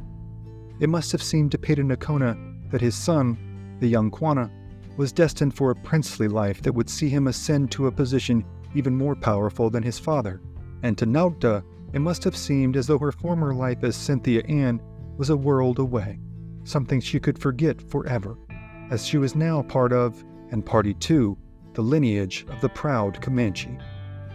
But the young parents, as it would turn out, are only partially correct. In just over a decade, the world they now know will be overturned entirely. In little more than a year, the Comanche will begin to see a curious outbreak amongst their people. It starts amongst the Pennateca, the southernmost and largest band of the Comanche, who live in closest proximity to the white settlements. Then, it begins to spread. The afflicted suffer from severe diarrhea and vomiting, dying of kidney failure and dehydration often within hours of being infected. The disease is known as cholera, and it will go on to kill an estimated half of the Pennateca band by the 1860s. The epidemic will go on to devastate not only the Comanche, but virtually every tribe it comes into contact with. Coming on the heels of several devastating smallpox epidemics throughout the early 19th century, the demographic collapse of the lords of the Southern Plains is all but assured. The Comanche would also be continually pressured by the incessant influx of settlers into the burgeoning Republic of Texas. In the coming decades, they would see their territory encroached upon and taken over until they were relegated to but a small corner of their beloved homelands. Nautda would see her life upended yet again as Texas Rangers would kill her husband and haul her and her baby off in 1860 to be returned to the Parker family. During this raid, Quanah and his little brother, a boy known as Peanuts, would escape the fighting, never to see their mother again. Quanah, for his part, would go on to become the last great chief of the Comanche, a fierce warrior and skilled diplomat, and a man who seemed perpetually caught between two worlds. But in 1848, all of this seems inconceivable to the joyous band of Comanche as they sing and chant into the night, faces alit by the flames. They are the mighty lords of the southern plains, the Nirmanu, the people, and their downfall is not yet at hand. And so for now, the many tales of the Comanche's reign over the southern plains, as well as the lives and legacies of the Navajo, Texans, Mexicans, and Americans, are all other stories for other times. Klamath Lake, Oregon, May 9th, 1846. In the middle of the night, a group of mountain men lie in much-deserved sleep after a hard day's travel of roughly 60 miles through the rugged terrain of southern Oregon. Their party, 14 strong, is composed of experienced mountain men from a variety of background. Included among them are 3 native Delaware tribesmen, as well as the French-descendant, St. Louis-born Basil Lajeunesse. They are led by John C. Fremont, a former U.S. Army cartographer who has, by means of both merit and a powerful father-in-law, managed to secure himself a congressional appointment to explore the American West. For the better part of the 1840s, he has conducted exploratory missions throughout the West. However, much of the territory he is exploring does not belong to the United States. It, in fact, belongs to Mexico. Though fur trappers, traders, sailors, and whalers have been finding their way to California by sea or by overland crossing for decades now, the territory of Northern California is still, at this point in 1846, relatively unknown and uninhabited. It is owned, ostensibly, by Mexico, as it had been owned by the Spanish before. But in reality, neither government has invested much in the way of resources towards settling the wild lands that lay to the north and to the east of the mission systems that hug the coastline. By and large, this area of Northern California and Oregon is, in fact, under the control of the tribes who have long ruled their respective areas of domain from the San Joaquin Valley to the Cascade Mountains. This meant that the ruling government's headquarters, thousands of miles away in Mexico City, was of little to no use to the Mexican citizens inhabiting the area. However, the land was bountiful, and, at a time when the population was scarcely more than a few thousand people in Northern California, plentiful and ready for the taking by any settler with means and intentions to do so. As was the case in Texas a decade earlier, this openness and availability has drawn a fair amount of American farmers, ranchers, and entrepreneurs. The lack of regulation from the Mexican government provides an enticing prospect for those who have, as of yet, been unable to secure a plot of land and sustain a livelihood elsewhere. The vast, open swaths of ungoverned and unsettled territory also draws the interest of the United States government. Since the expedition of Lewis and Clark 4 decades earlier, the national adherence to the doctrine of manifest destiny has become increasingly vociferous. As the desire for a continent-spanning nation has become more and more apparent amongst the voting public, and the outcry for greater settlement begins to trickle in from Americans living in Northern California, President John Tyler, and then his successor James K. Polk, begin to take increasing interest in wresting the territory from Mexico. But first, the United States must have a better understanding of the territory they hope to overtake and annex. Thus, the services of John C. Fremont have been enlisted on a number of exploratory jaunts that have seen the inveterate, well-connected explorer cover vast swaths of the Rockies and Sierra Nevadas, not to mention numerous trips through deserts and to the Pacific coastline. Fremont now finds himself here, on the shoreline of the vast Klamath Lake, on yet another excursion being undertaken under the decidedly odd pretense of exploring a country that is not his to explore. Now, it seems another layer is being added to this mission by James K. Polk himself. In the week prior, Fremont's company had been surprised on the trail by a hurried, breathless U.S. Marine lieutenant named Archibald Gillespie. Lieutenant Gillespie had appeared seemingly out of nowhere, materializing from amidst the hulking redwoods like a travel-weary specter. Though his presence seems a curious novelty to most of these men, he brings news of great import for Fremont. Gillespie has been dispatched by President James K. Polk himself, with messages for the American consuls in Los Angeles as well as for John Fremont. After making his way from Washington, D.C. to Mexico and then taking a ship to Los Angeles, Gillespie was informed that Fremont's expedition was on its way north, hundreds of miles ahead of him. Gillespie had made an incredible effort through environments that his training as a Marine in the 1830s had not prepared him for, in order to catch up to Fremont and Company and deliver the secret messages. What the messages say will be lost to history, but it is thought to concern Fremont's involvement in the coming efforts to annex California for the United States. The men in Fremont's company are unsure of the exact nature of the correspondence, but are sure that they now find their leader in a fitfully distracted state. He had conferred with Gillespie late into the night as he pored over the letters. He had been so assured of their safety and so ensconced in his new business at hand with Gillespie that Fremont had given all the men license to sleep freely, without posting a guard. While many in the party had seen this as a welcome relief, one man does not. His name is Christopher Houston Carson, otherwise known as Kit Carson. At 37 years old, he is not only a legendary mountain man, but has become an inadvertent pop culture figure. All across the eastern seaboard and the big cities of New York, Boston, Philadelphia, and Washington, D.C., men, women, and children alike delighted in reading the dime novels replete with highly fictionalized accounts of his daring and expertise. Though Carson is the first to dispel any notion of his own celebrity, his renown is certainly not without cause. He has seen more of the continent than almost any man living at this time. He has traded, fought, and even married into local tribes on the Great Plains and in the vast Southwest. He has survived all manner of privation, hardship, and danger for over 2 decades in locales from the Rocky Mountains to the city of Los Angeles to the sun-drenched prairies of Kansas. He has spent over a decade as a mountain man in the company of legendary trappers such as Bill Williams, Jim Bridger, and Ewing Young. He had married an Arapaho woman named Singing Grass, and the couple had had 2 children. However, in 1839, Singing Grass had died of complications during labor, leaving Carson to care for 2 young daughters.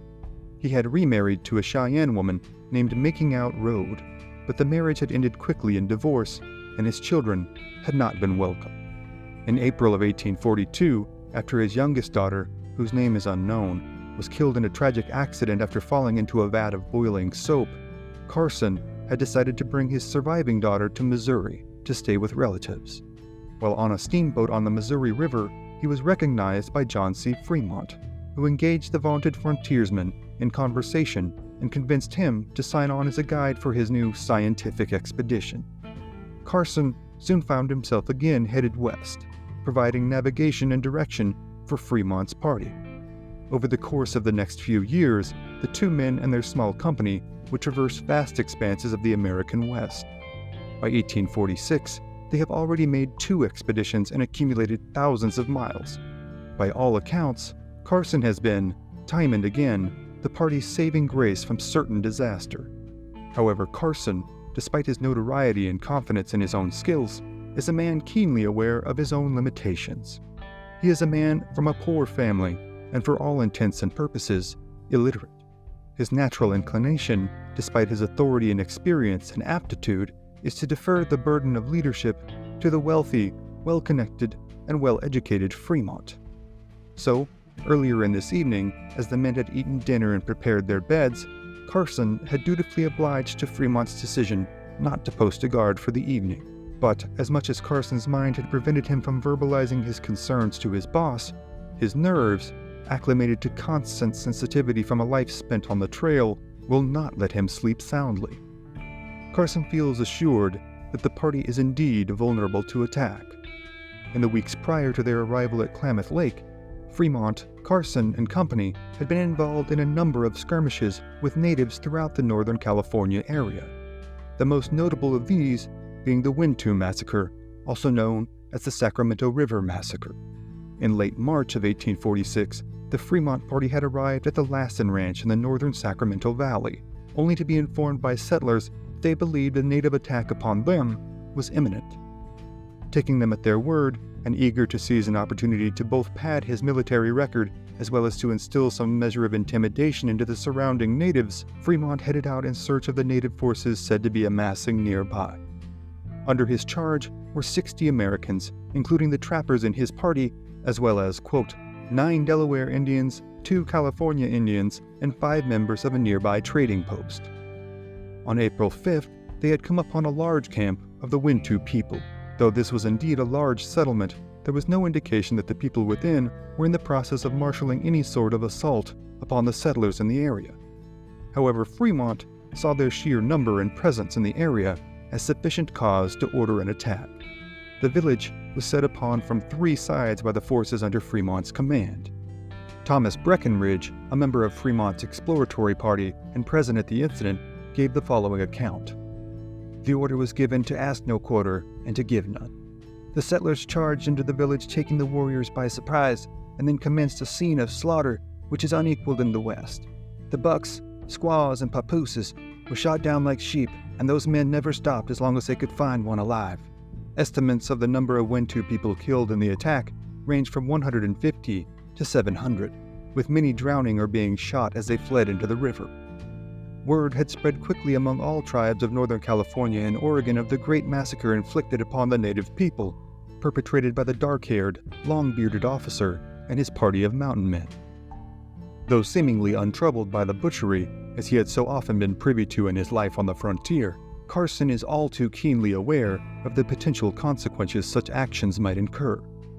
Sometime after midnight, his wire-tight nerves snapped Carson out of his shallow slumber. Amidst the lapping of waves on the lake shore, the crackling of coals in the campfire, and the occasional rustle of wind through the trees, an odd, dull thumping noise causes his eyes to snap open, and immediately surveil the campsite. With only the light of the campfire to illuminate the scene, Carson can at first find nothing amiss.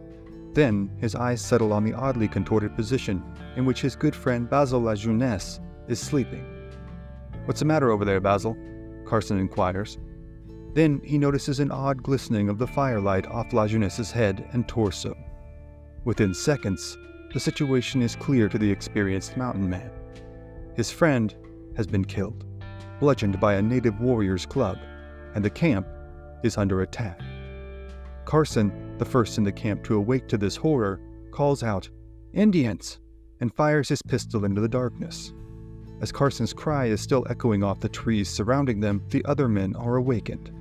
Lucian Maxwell, Alex Godey, and Dick Owens, all longtime friends and compatriots of Carson's, now have their pistols and tomahawks drawn, eyes searching the night, seeking any kind of available cover. Arrows whistle by them, thudding into the tree trunks as dark figures whirl about just outside the light of the fire.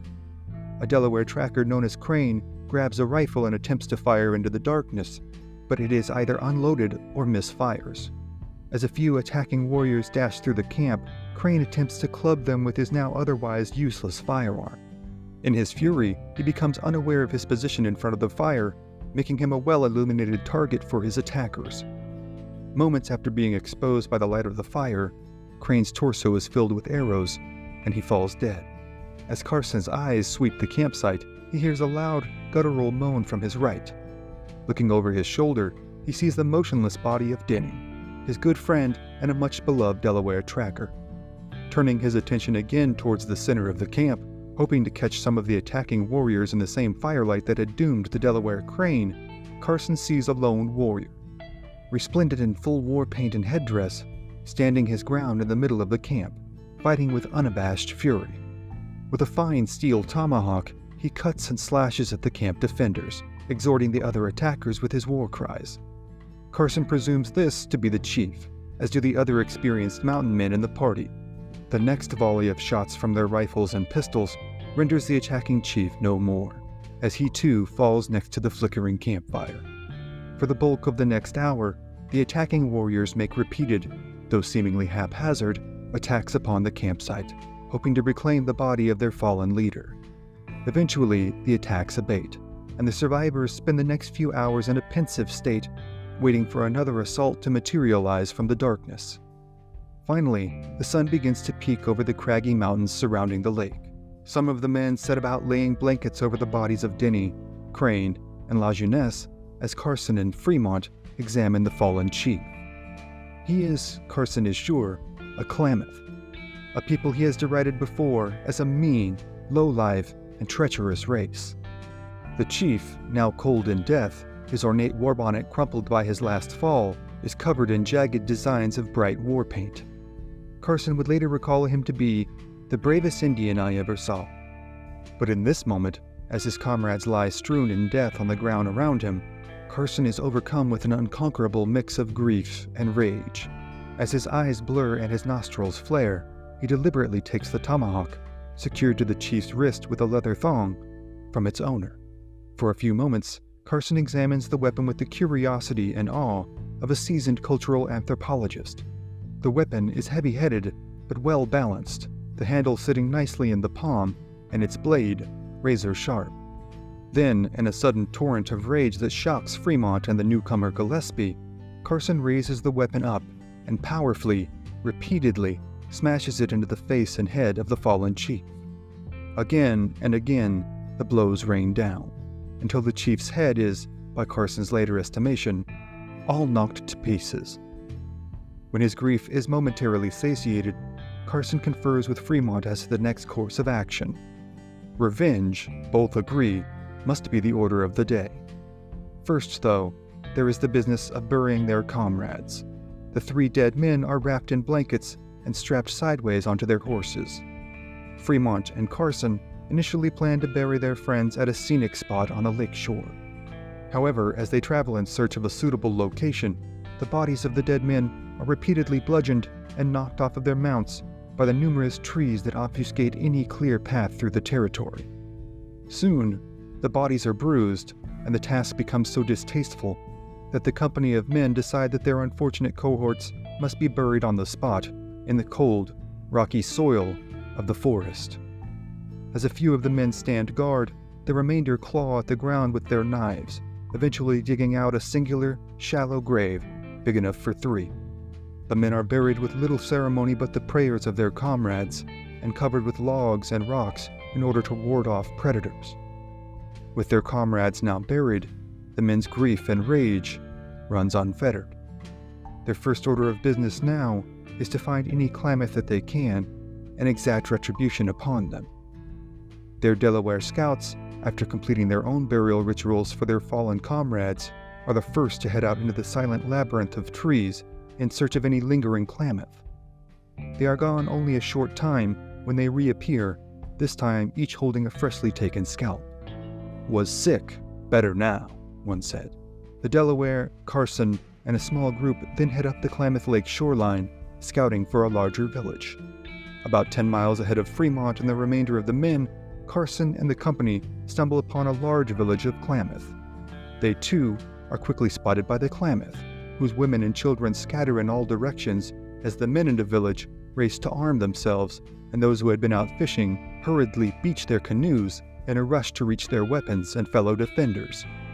With the element of surprise lost, Carson and his men must now make an immediate attack, which they do, with another massacre ensuing. Though accounts vary, with Carson insisting that no women or children were killed, at least one old woman was found among the dead.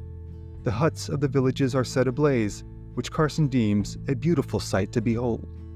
As smoke and flames engulf the village, Fremont, disappointed to have missed out on the action, gallops into the camp with the rest of his men. Though he has been unable to catch up to Carson in time for the attack, it will be only a matter of hours until Fremont can claim a coup of his own. As Carson is surveying the destruction wrought by his small attacking band on this, the largest Klamath village in the area, a lone warrior returns and, seeing what has occurred in his absence, draws an arrow aimed directly at Carson. The sudden motion catches Carson's eye, and he draws his pistol and squeezes the trigger, but the weapon misfires. Fremont, a few yards away, spots the Klamath taking aim and spurs his powerful gray warhorse, Sacramento, at the man, trampling him under hoof. The lone Klamath is then pounced upon by a Delaware named Segunde and bludgeoned to death with a war club. Though Carson's allegiance to Fremont has thus far been unwavering, this incident will forever instill an unflagging obedience to the Army officer that will carry on for the rest of Carson's life. Now, as the Klamath village lies in destruction, with Klamath warriors strewn about the ground in their final repose, Carson again confers with Fremont as to their next move. He is informed that they must now, with the advent of the information brought in the top-secret letters by the Marine Archibald Gillespie, return to California. There is a rebellion on against the Mexican government, and Fremont, Carson, and company will all play a pivotal role. The party heads south, leaving the Klamath village to burn and the survivors to mourn. The village is never rebuilt, and the survivors scatter to other bands. Though they have been held accountable by Fremont and Carson for the deaths of their friends, many experts today believe that the Klamath had, in fact, been innocent of any involvement in the attack on the Americans' camp. Instead, it is now believed that the offending tribe had been the Modoc, a culturally related but longtime enemy of the Klamath people.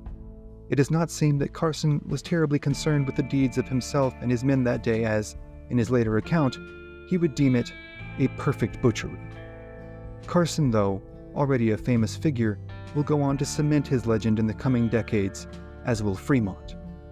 Few figures in American history have been as consequential as these two men, and their deeds will, for better or worse, carry great weight for years well after their deaths. The stories of exploration, navigation, adventure, survival, combat, and killing seem almost too numerous to tell, and though rest assured, History at the OK Corral will do our best to tell them all, for tonight, they are other stories for other times. Lincoln County, New Mexico, March 9, 1878. Dick Brewer's pale face displays a look of horrified shock as his horse nears the three fallen bodies of his prisoners. Motionless upon the earth in Blackwater Canyon lie Buck Morton, Frank Baker, and William McCloskey. Morton and Baker had been arrested by Brewer's posse just 3 days prior after a miles-long horse chase. They were issued a warrant by the Justice of the Peace on account of their involvement in the murder of John Tunstall. Tunstall was a friend and employer to many of the men in Brewer's party, having worked for the young Englishman at his cattle ranch. The cold-blooded execution of Tunstall was committed after the Lincoln County Sheriff William Brady sent a detachment of men to wrangle cattle from the Tunstall ranch on behalf of a debt owed by Brady's competitor and the business partner of John Tunstall, one Alexander McSween. McSween, a lawyer from St. Louis, had recently settled in Lincoln County with high ambitions. He endeavored to make a fortune for himself in the cattle and dry goods business in the profitable southern New Mexican mountains. The only issue with his lofty aspirations was the near monopoly on these interests held by Sheriff Brady and his partner, James Dolan. Tensions were present from the arrival of McSween and his British business partner, John Tunstall. Brady and Dolan, as well as the numerous men who were allied with them, profited from their cattle trade and their store, known simply as the House, and they were immediately leery about the bright-eyed newcomers attempting to carve out a piece of their pie. McSween would cross a red line that had set off a chain of hostile events, sparking the Lincoln County War. A local resident hired McSween to represent them in the service of procuring a life insurance payout for a recently deceased family member. McSween would travel back east and spend several months' effort in securing the sizable payout of the insurance claim. However, the would-be recipient of the claim had also inherited a large debt to the house from the policyholder. If McSween were to deliver the payout to them, the money would almost entirely be going to help his competition. McSween, acting on business instincts instead of morals, withheld the payment to inflict damage upon Brady and Dolan as their legal efforts to come into possession of the funds played out. Sheriff Brady, a lawman with Irish roots and a temper as fierce as the Emerald Isle is green, gained a judgment from the court to attach McSween's property in service of the debt, And attach property he did, storming into McSween's office and selecting far more property than necessary to satisfy the debt. But the sheriff did not stop there. He sent a determined posse of his men to Tunstall's ranch to attach his cattle to the debt of McSween. Tunstall was not implicated in the ruling against McSween, but the sheriff sought to use this opportunity to make a clear statement to his advisers and inflict maximum damage upon them. John Tunstall approached the sheriff's posse alone as they descended upon his ranch, and was shot down with bitter indifference by Brady's men. Tunstall's men had been herding cattle and were attempting to catch up to Tunstall as he made his solo approach, but were only in time to see his still warm body lifeless upon the ground as the sun began to sink behind the mountains. The group of men would label themselves the Regulators, and they set out for vengeance on behalf of John Tunstall. They would even be deputized by the Justice of the Peace and capture Morton and Baker in early March. Dick Brewer had been the de facto leader of the party, but had faced a veritable mutiny as his men went against his wishes and executed Morton, Baker, and McCloskey as Brewer was attempting to return the men to Lincoln to stand trial for the crime against Tunstall. The Lincoln County War still stands as a timeless narrative that echoes forth from the ages of the Old West. It embodies within it many parables and much hard-learned wisdom, and as the escalations continued to mount, the truism that two wrongs don't make a right, and an eye for an eye would make the whole world blind, stand atop that list. The two deadly exchanges between bitter enemies of the war would not be where the hostilities ceased. The bodies of Baker, Morton, and McCloskey lay in what has come to be known as Dead Man's Draw. Brewer would enlist the help of New Mexican natives to bury them. The rest of the posse did not continue on to Lincoln with Brewer as he grimly rode into town to deliver the news and surrender himself. Brewer arrived in town on the 10th, just a day after McSween had returned himself.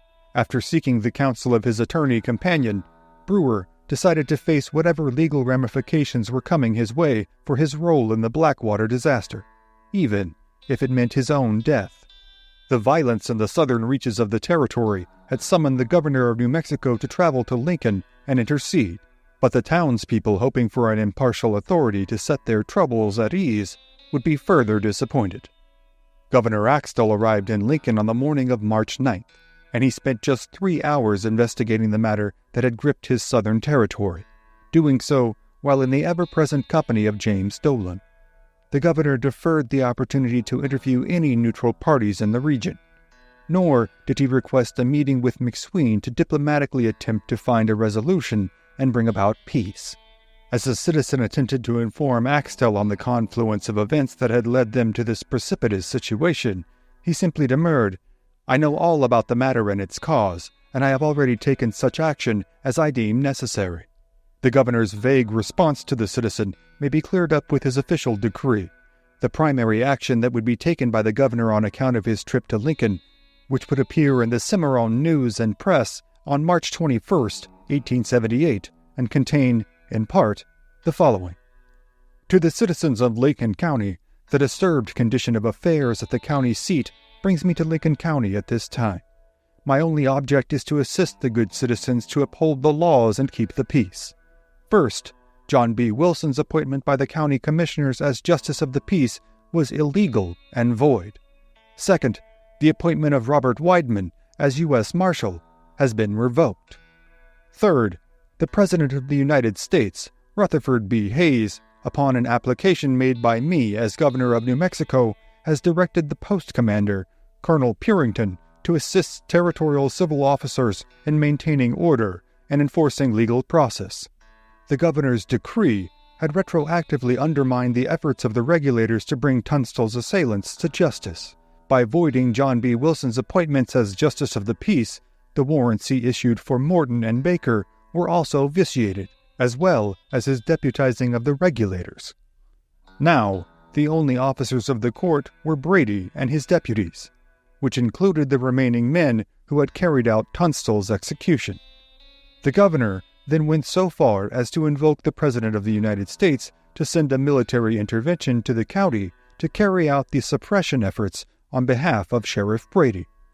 If Governor Axtell had intended to deliver a crushing blow to the citizens who were already working themselves into a rebellious fervor towards the county authorities, his effect had done just the opposite. After the one-sided proclamation and the disregard for the cold-blooded slaying of Tunstall, the time for relying upon the system to bring about justice was long over. Dick Brewer had learned of the governor's action from McSween upon his return, and his resolution to face the legal ramifications for what had occurred in Blackwater would be drastically altered. McSween instead instructed Brewer to give Lincoln County a, quote, wide berth until court was convened and there may be clarity brought to the issues plaguing the county. Brewer would leave during the night to his farm in Ruidoso. He would also deliver the message to all those who had been deputized that they were now essentially outlaws, stripped of all law enforcement abilities. On Monday the 11th, Alexander McSween fled Lincoln as well. He would take refuge in the town of Pecos, within John Chisholm's ranch. It was his plan to stay thereabouts until court had convened, then stand trial on embezzlement charges for his role in withholding the life insurance funds from his client. On the 13th, just 2 days after McSween's exit from Lincoln, the Jesse Evans gang would appear on the scene once more. The gang, now without members Baker and Morton, still boasted its namesake Jesse Evans, as well as his favored accomplice, Tom Hill. The outlaw gang had acted as mercenaries on behalf of Sheriff Brady in the death of John Tunstall, and had been hiding out in the Sacramento mountains. They moved down from their hideout towards Tularosa, and would come upon the camp of German sheep herder John Wagner. Jesse Evans and Tom Hill were at this point desperate for supplies and provisions. Wagner had been herding a flock of nearly 4,000 sheep from California en route to Concho County in Texas. He had made camp near Tularosa and was out with his flock when Evans and Hill descended into his camp. Only the driver of the wagon was present in the camp when the gang members began looting, and they were so focused on their objective that they failed to see Wagner approaching them alone as he returned to the camp. The elder herdsman grabbed a hold of a rifle belonging to Hill, which the intruder had left leaning upon a tree, and began firing with lethal intention upon the men. Tom Hill was immediately killed, and Jesse Evans was seriously wounded, having been shot twice, with one shot hitting him in the wrist and another penetrating his lungs. Improbable as it was, Evans managed to make an escape on horseback, riding into the night into the Oregon mountains, where he would reach Shedd's ranch and be given a welcome reception. Evans would hole up there for a few days, but his grave condition prompted him into turning himself into Fort Stanton so he could be given care for his wounds, which he feared would soon become mortal. With Tom Hill, Baker, and Morton now dead, Jesse Evans would now have a story about the killing of Tunstall that would provide plenty of opportunities to scapegoat his expired companions. The recently removed U.S. Marshal Weidenman and Governor Axtell would publish contradictory letters in the New Mexican, a journal publication out of Santa Fe that took to attacking Weidenman on the governor's behalf. Their contention hinging on the fact that Weidenman had written a letter describing the events of Tunstall's slaying to an attorney friend in San Francisco, and that the contents held within the letter and its date showed that Weidenman had taken action he could not have been authorized to take, on account of the fact that the district court had not yet convened at that point to issue the warrants, and therefore the arrest could not have been carried out under the letter of the law at the time they were issued by Weidenman. The article delivered a rhetorical assault upon Weidenman and the regulators in an attempt to shift public opinion behind the governor and his course of action. It also painted a picture of the territory that was now under dispute, much of which stands true to this day. Quote, Lincoln is the southeast corner county of New Mexico. It is partly inhabited by Indians, the Mescalero Apache, who blows where he listeth, by Texas cattlemen, a few traders and businessmen, and a few skeleton companies of the United States troops. The letter provoked Weidenman to offer a rebuttal. Quote, the comments, like all others made by the gentlemanly editors, are full of Billingsgate and Blatherskite. Mud and dirt are, as usual, freely thrown, and I with others am of the opinion that the editors unfortunately mistake their calling. Weidenman, clearly on the attack, proceeded to call into question not only the publication, but the actions of the lawmen of Lincoln County and the governor, for their biased and myopic view of the violent late winter's war. A session of court had been announced for April 1st, though it was supposed to be scheduled for the 8th. Members of the regulators, acting independently of McSween as well as their recognized leader Dick Brewer, gathered near the court on the evening of March 31st in anticipation of the announced court session the following morning. Amongst them were Billy the Kid, Frank McNabb, Jim French, Fred Waite, Henry Middleton, and Henry Brown. They spent the evening at the Tunstall store, stoking one another's tempers and recollections of the recent injustices. Around 9 o'clock on the morning of the 1st, Sheriff Brady, along with several deputies and allies, walked from the Dolan store at the west end of town toward the courthouse. They informed prospective jurors that the court date had been announced in error and they would be convening the following Monday instead. As they walked through the town on their way to the court, they passed directly by Tunstall's store, doing so without incident. They then started to make their way back towards Dolan's headquarters.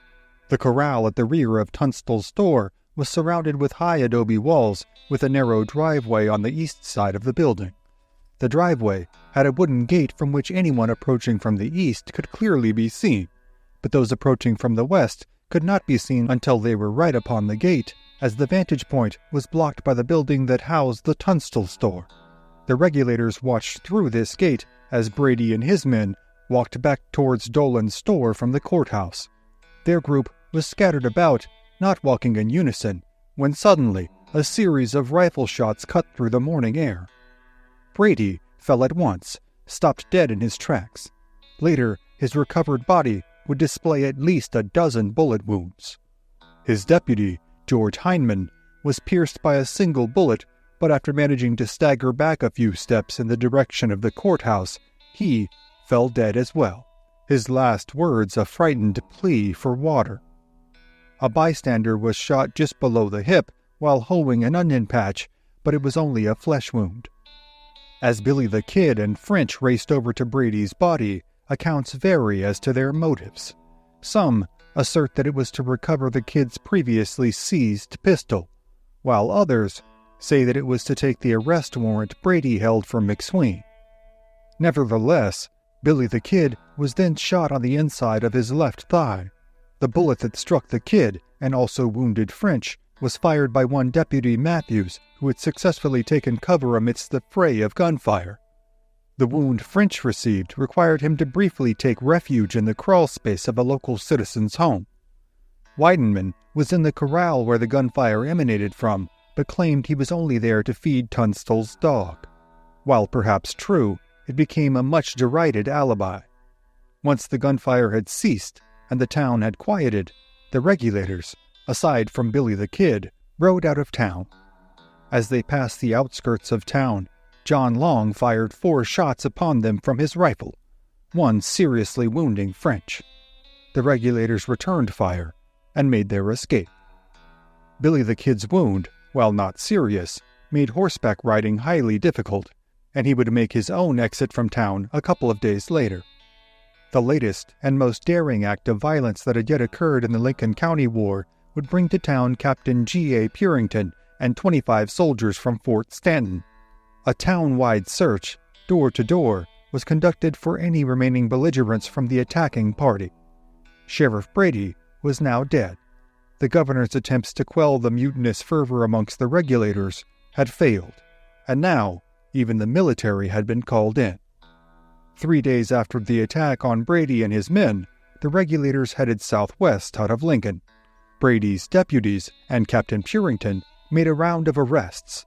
Unable to capture any of the 6 men who participated in the shooting, they went after Robert Weidenman, who admitted to being in the corral, but not to being a party to the massacre.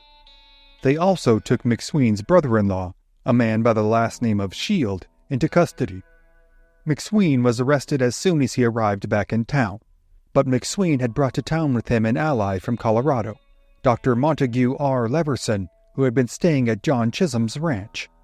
Through his connections in the Hayes administration, he was able to put pressure upon prominent New York politicians regarding their dealings with McSween.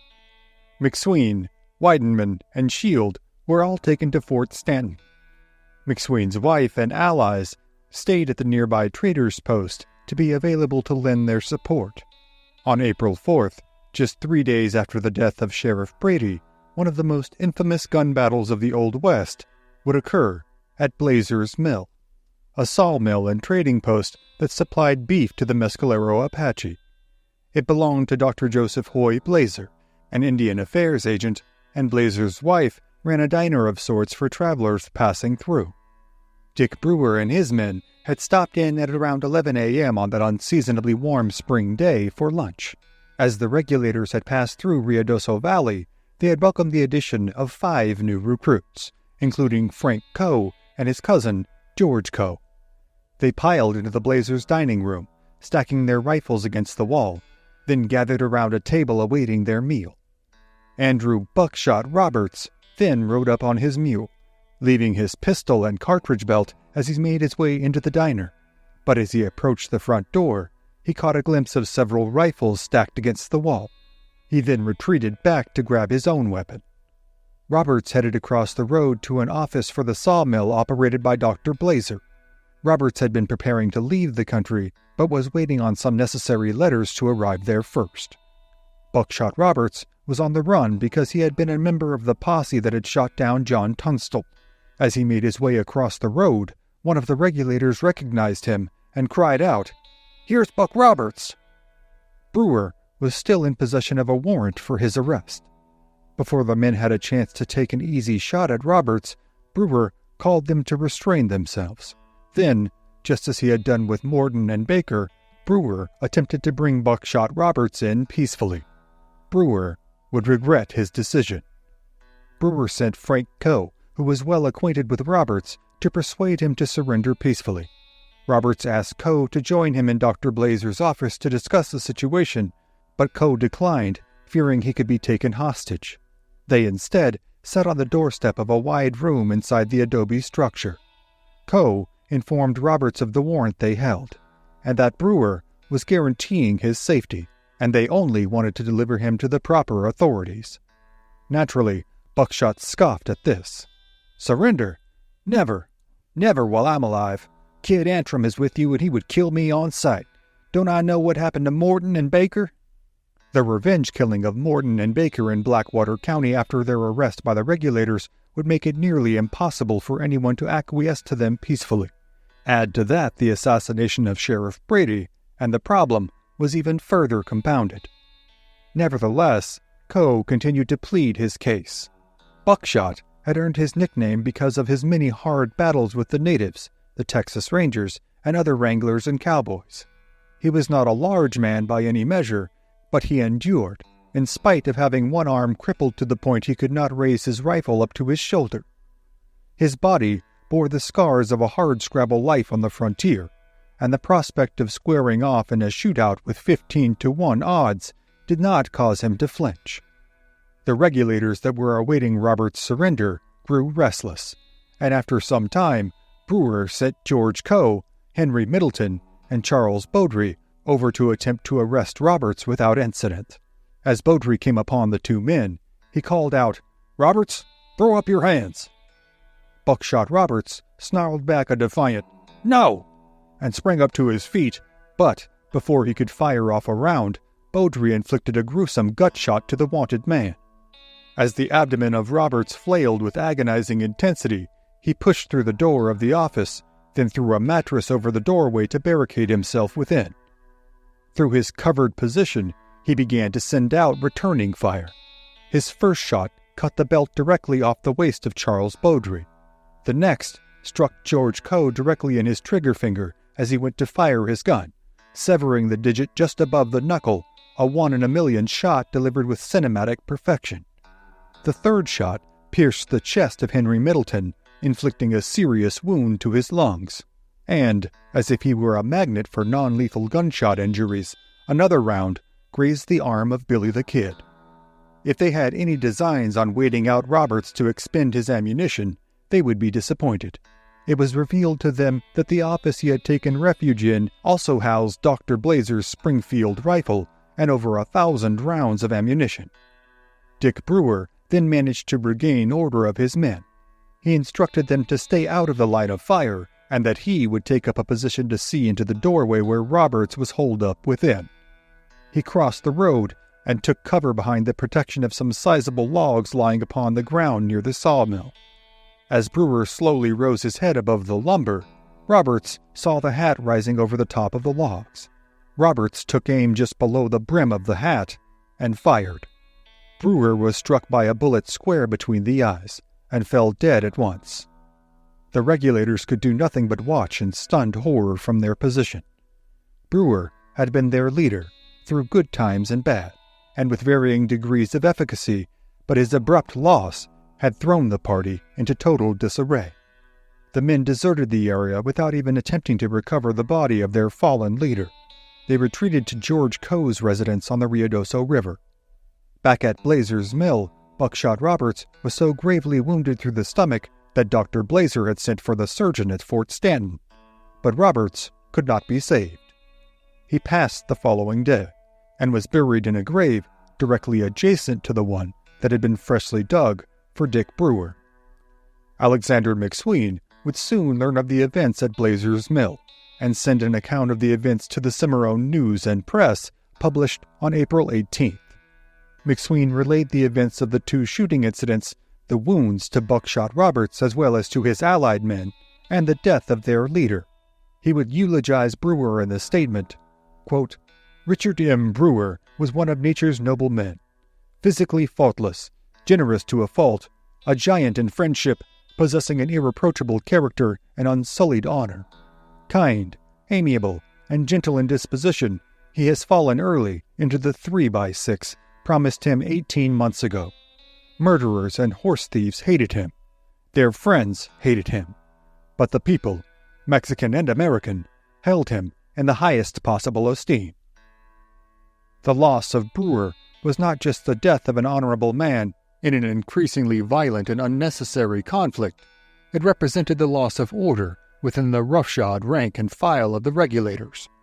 Brewer presented an outwardly civil and organized face to the public in regards to the group.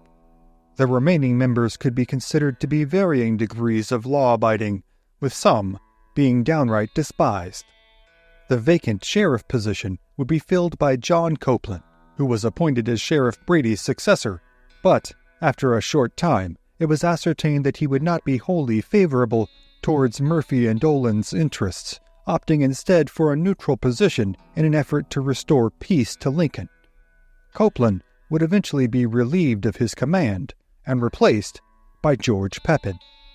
George Pepin was one of Brady and Dolan's oldest allies in the territory. Pepin was easily swayed. He exhibited a relatively weak demeanor, certainly in comparison to Brady, and could be instructed to do the bidding of the House complicitly. Sheriff Pepin would continue the use of deputized members of the Murphy-Dolan faction, including Jesse Evans, who was also a suspect in the death of John Tunstall. Along with the Jesse Evans gang already aggressive involvement, the Seven Rivers Warriors began posturing to make a move in the ongoing Lincoln County conflict.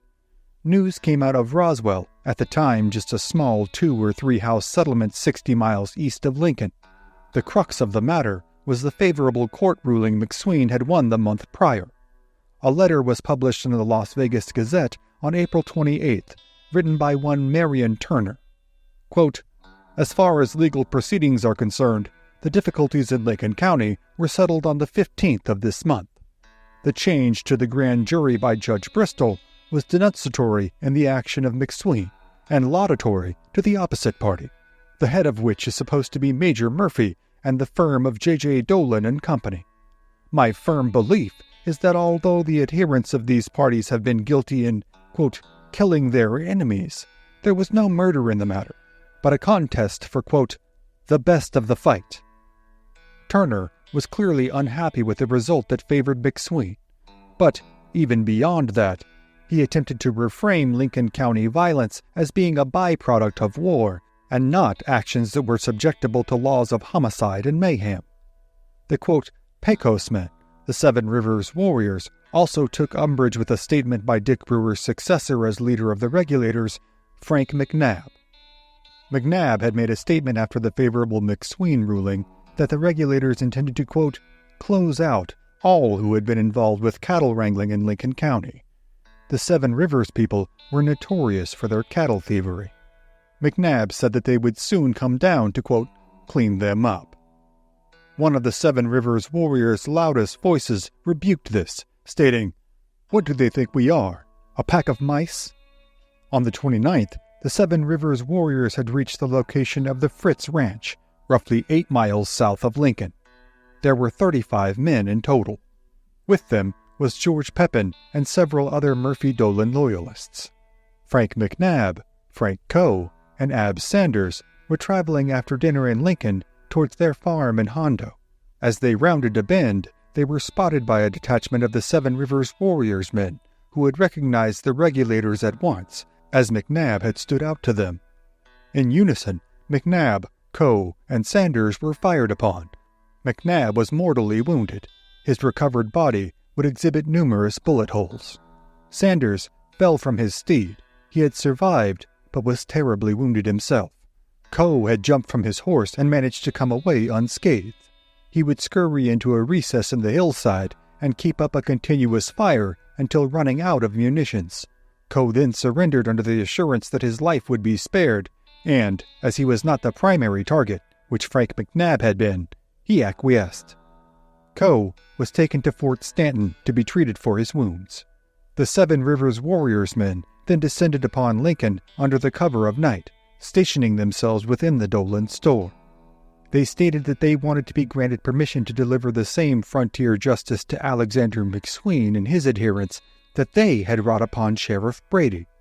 One Captain Saturnino Baca refused to be party to this murderous scheme. The Seven Rivers men spent the night in town and conspired to make an attack, but when dawn arrived and illuminated the town of Lincoln, they saw Ellis's place, tightly shut and guarded. Within were several McSween allies, armed and ready for battle. The Seven Rivers men instead opted to offer their help to Sheriff Copeland to make arrests for those involved in the death of Sheriff Brady and Deputy Hindman. Upon receiving this correspondence, Copeland sent word to Fort Stanton that soldiers were needed in town to prevent the outbreak of violence between the two mobilizing factions. George Coe had been stationed atop the roof of the Ellis store, and he took a shot at one of the Seven Rivers men in his line of sight. The man he shot turned out to be Charlie Kruling, known familiarly as Dutch Charlie. The shot struck him in the ankle, shattering the bone. The two opposing sides then began firing upon one another, and as the town was on the precipice of civil war, 14 soldiers arrived from Fort Stanton to put an end to the skirmish, at least for the time being.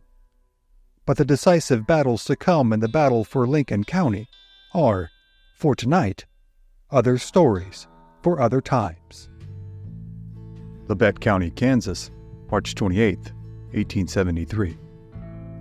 In the crisp spring air, riding across miles of open prairie, Colonel Alexander M. York is oblivious to the open grandeur of his surroundings. His brow is furrowed, and his mind is lost in a dark labyrinth of uncertainty and concern. Colonel York is a Civil War veteran and a member of the Kansas State Senate. He has seen much in his 35 years, but the events of the previous few weeks have truly unnerved him to his core. It had begun in January of that year, in the town of Independence, Kansas, where Colonel York lived near his brother, Dr. William Henry York. The doctor, normally a composed and thoughtful man, had become increasingly concerned and agitated as the month dragged on. His close friend, neighbor, and former patient, a man named George Newton Longcore, as well as George's 2-year-old daughter, Mary Ann, had left the town of Independence to resettle in Iowa. Longcore had informed his family and friends of his travel plans and estimated time of arrival in Iowa, at which time he would send a letter informing them of his new location. But after several weeks, no word had arrived. Finally, in the early spring, Dr. York had gone out on his own in search of the now clearly missing father and daughter. Kansas in 1873 is still a dangerous place. With the war against the native tribes still ongoing, the threat of attack from tribes like the Comanche, Kiowa, Arapaho, Cheyenne, or Osage are still considered very real possibilities, though less and less likely as the years go by. The more palpable threat, many living in the area believe, comes from the bandits and thieves who propagate the open country between towns and farmsteads, preying on travelers and passers-by. The past 2 years in particular had seen a slew of unsolved killings and disappearances. In May of 1871, the body of a man identified only by the surname of Jones was found on Drum Creek, his head bludgeoned into disfigurement and his throat cut. In February of 1872, 2 more bodies were discovered, victims of the same wounds. Dr. York was well aware of the dangers, but found them preferable to the anguish that plagued him in not knowing the fate of his friend and the toddler Mary Ann, whom he had cared for as an infant and doted over for countless hours. He had made his way from town to town, inquiring as to whether or not any of the locals had seen Longcore and his daughter. After a long and fruitless search, the doctor had been making his way back home to Independence, Kansas. But he has not been seen since.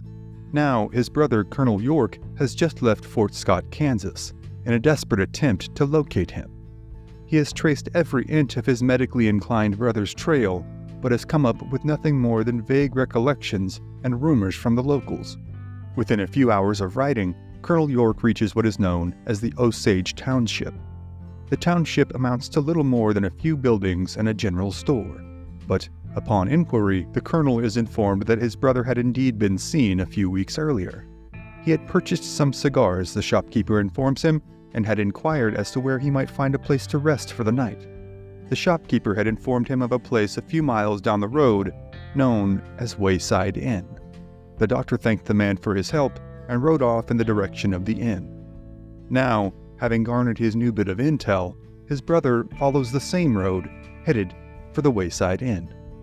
However, when the colonel arrives at the Wayside Inn, he is nearly instantly unsettled by what he finds. The proprietors, a family known as the Benders, are an odd lot, even at first glance. There are 4 of them, all believed to be Dutch or German immigrants due to their heavy accents. They are all engaged in various activities about the homestead when Colonel York arrives. Busy with the daily chores of feeding animals and cleaning stalls is the patriarch, a wiry man in his mid-60s known as John Bender or Pa Bender. He is a visibly gruff character who pays his visitor little more attention than a cursory wave and a contemptuous glare. Assisting him is his son, John Jr., a plain-looking young man in his late 20s or early 30s. John Jr. offers little more hospitality than his father. He is known amongst the locals for bursting out in laughing fits during inappropriate moments and for being socially off-putting in general. As he steps inside the ramshackle building, Colonel York sees a dark and dingy room divided in 2 by a large bedsheet hung in the middle of the room. Nearest the sheet is the dining table. Opposite the table is a small store stocked with barrels of apples, sacks of flour and cornmeal, coffee, and tobacco. Most of the inventory lies covered in a thin veneer of dust. Seated at the table, bearing the same demeanor and expression as her son and husband, is the taut-faced and mean-eyed Elvira, or Ma Bender. She merely waves York towards her daughter, who is in charge of checking in new guests. Her name is Kate Bender, and she alone amongst her family is well known and liked amongst the local residents. She is an attractive young lady in her early 20s with an inviting smile and a bubbly personality that seem to have sprouted inexplicably amidst the guile and anger of the rest of her family. Kate cheerily inquires as to how she might be of help to Colonel York, who explains his intent of finding his missing brother. He provides a description of the doctor and explains that this is one of the last locations that he is known to have been. Seemingly unfazed, Kate explains that they have not seen the missing man, but that the colonel is welcome to stay the night should he need a respite during his search. Colonel York replies that he would be much obliged for the night's shelter and a hot meal. At dinner time, as the rest of the clan stares dourfully at their plates, Kate engages the colonel in further conversation, inquiring as to his brother's other stops during his journey. She remarks that herself and her family, too, have been much concerned with all of the unexplained disappearances as of late, and proffers the theory that perhaps the local Osage tribe is to blame, as they have had a sizable score to settle with any whites in the territory. She and her family, she assures Colonel York, will do all that they can to assist in his search. Her brother, John Jr., then breaks his normally quiet affect and offers up an oddly out-of-pocket personal account, in which he claims to have been attacked by unidentifiable assailants on Drum Creek just a few weeks earlier. While he finds the contrast in family personalities to be odd, and John Jr.'s story to be oddly incredulous, the meal and the remainder of the evening unfold uneventfully, and the next morning, Colonel York departs. For the next few days, Colonel York inquires amongst other neighbors as to whether or not they have seen his brother. They say that they have not, but that they, in fact, suspect the Benders themselves have had something to do with the spate of recent disappearances. One neighbor claims that Ma Bender threatened her with a knife, claiming the woman had put a curse upon her coffee. Seeing this as just cause to further interrogate the Bender family, Colonel York recruits a small posse of local men to accompany him to the Wayside Inn. When they arrive, they are confronted by Ma Bender, who only doubles down on her accusations that the woman in question had put a curse upon her coffee. Colonel York and his group of incensed townsmen insist that the Benders have had something to do with the recent disappearances, and that one way or another, they will be made to answer for them. In a desperate bid to defuse the situation, Kate Bender offers her services as a psychic and medium to commune with the missing doctor and assist in locating him. This bleeding edge of the Kansas frontier has recently become a popular home for a sizable population of spiritualists who believe themselves capable of communicating with the dead. Among the most prominent and skilled of these supposed clairvoyants is in fact Kate Bender. Seeing this as yet another shoddy ploy to evade justice, the colonel refuses. However, unable to find any outward evidence leading to the missing, Colonel York and party depart. Days after this, a community meeting is held at the Harmony Grove Schoolhouse, which includes about 100 local residents, among whom are Pa and John Bender Jr. At the meeting, the crowd agrees that search warrants will be obtained for every property in the county. One by one, every homestead in the surrounding area will be meticulously picked through until the bereaved and terrified townsfolk are able to obtain some answers on the whereabouts of their missing friends and family. In the days following the meeting, as the warrants are being written up, local rancher Billy Toll is moving a few head of cattle into town when he passes by the notorious Bender farm and the Wayside Inn. He notices the building to be oddly quiet, and the animals to be unfed and wandering about the property. Upon further inspection, it was found the entire farmstead and household had been abandoned. Missing were Pa Bender, Ma Bender, John Jr., Kate Bender, as well as the family mules and the wagon. Billy Toll rushed to inform the nearest neighbor, and soon word spreads to Colonel York. Colonel York and an even more sizable posse give chase, but manage only to find the Bender's wagon abandoned on the prairie. They return to the farmstead, where they are greeted with the unenviable task of examining the property in search of the bodies of those who had gone missing. In short order, they are greeted with a macabre scene that doubtless haunts their nightmares for the rest of their days. First, a trapdoor is found in the floor of the Bender home, underneath one of the beds. When it is opened, a sickening stench floods the room. An empty room sits under the bed, measuring roughly 6 feet deep and 7 feet wide. Its floor is thickly caked with dried blood, the source of the overwhelming stench, but no bodies are found here. Carrying their search outside, the men began to prod the ground with long iron rods in search of graves. Soon, a depression in the ground is discovered. After a brief stint of frantic digging, the horrified Colonel York and company discover the body of the unfortunate Dr. York, buried in a shallow grave, head down, with his boots only covered by a thin layer of dirt and rocks. The horrified party, now with proof in hand of the Benders' murderous deeds, carries on with their grisly task, finding another 8 bodies in other sites throughout the property. Among these unfortunate victims are George Lungford and his young daughter, Mary Ann. All of the victims are found with a single blunt force injury to their heads and their throats cut. All, with the exception of Mary Ann, who was found with no such wounds and is believed to have been buried alive. In later interviews of those whom the Benders had decided not to kill, and after examining the layout of the room and murder weapons, the Benders' brutal method for dispatching their victims would be revealed. The potential prey would be invited inside to stay for dinner. During the meal, Kate would charm the guest in question and inquire as to their destination, their family, friends, and profession. If it was determined that the guest might be in possession of a sizable amount of cash and that their disappearance could be blamed on local tribes or bandits, or might, better yet, go unnoticed entirely, Kate Bender would give the signal to Pa Bender, who would disappear behind the white sheet dividing the private quarters from that of the dining room and hotel. He would then grab an axe kept behind the sheet and with a quick, sickeningly accurate strike, debilitate the unfortunate victim. Should this blow not kill them outright, their throats would be cut by either Ma Bender or Kate herself, just before tossing the body into the hidden room below to bleed out. The body would then be combed over for valuables and buried in a discreet location on the farm. To add to the horror of the investigators, more body parts were found than there were humans to attribute them to, meaning that the total death toll of the Benders' bloody reign in Kansas was likely much higher than would ever truly be known.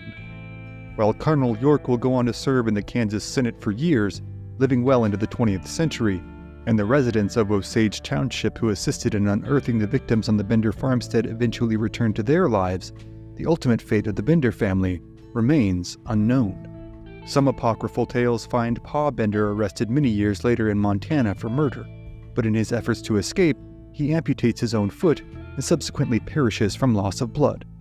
By the time residents of Osage Township are able to examine the body, it is supposedly corrupted beyond recognition. Other accounts hold that John Jr. and Kate were in fact husband and wife, and that the pair disappeared into New Mexico, where they carried on their murderous deeds for years to come. However, no official record exists of any of the Bender family after their timely disappearance in that spring of 1873. The tales of their horrifying deeds soon spread worldwide and are featured in newspapers from New York to Paris. Though the West had always been a violent place, the notion of a family making it its business to murder and rob innocent passers-by was indeed a shocking one to most Americans and Europeans alike at the time. Though families such as the Harps had long horrified settlers in colonial America, and spree killers such as John Wesley Harding were soon to be household names, the idea of a singular person or small group carrying out a series of organized, methodical, and vicious killings was truly shocking to all but the most hardened sensibilities at the time. However, within just a few decades, with the advent of stories such as Austin, Texas's notorious servant girl annihilator and the shockingly evil murders carried out by H.H. Holmes in Chicago, the world at large, and America in particular, would be all too familiar with the advent of the serial killer. But for tonight, those tales, as well as the countless other accounts of brutality and inhumanity throughout the history of the Old West, are other stories for other times. Fort Sumner, Lincoln County, New Mexico, July 14, 1881. William Bonney, more famously known as Billy the Kid, 3 months on the run after escaping the custody of Sheriff Pat Garrett, enters the dark and cold bedroom of Pete Maxwell. Billy the Kid had been hiding out here when Sheriff Garrett had finally got word of his whereabouts. In the darkened room, Billy was unable to recognize Garrett and called out in Spanish, "¿Quién es? ¿Quién es?" or "Who is it? Who is it?" Unfortunately for Billy, the sheriff immediately recognized the kid's distinctive, pitchy voice, drew his gun, and fired off 2 quick rounds. The first round struck Billy the Kid square in the chest, just above his heart. The second shot had missed. Nevertheless, the single bullet that had struck him was a mortal wound. Billy the Kid would die that night, bringing to a close 3 years of bloodshed that had ensnared the rural, mountainous region of southern New Mexico in what has come to be known as the Lincoln County War. The war, in many ways, is the perfect embodiment of the vicious, cutthroat, and covetous ways of the Old West.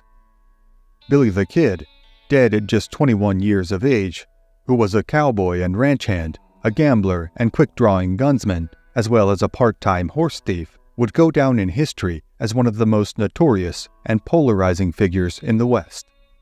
The Kid, William Bonney, had been caught up in the throes of a conflict between 2 feuding business interests, a saga that has been glamorized in American cinema dating back nearly 100 years. John Wayne, Roy Rogers, James Coburn, Paul Newman, Chris Christopherson, and Val Kilmer have all played significant roles in films that brought the story to the silver screen and entrenched the narrative as a part of the American mythology that has come to be of the Old West.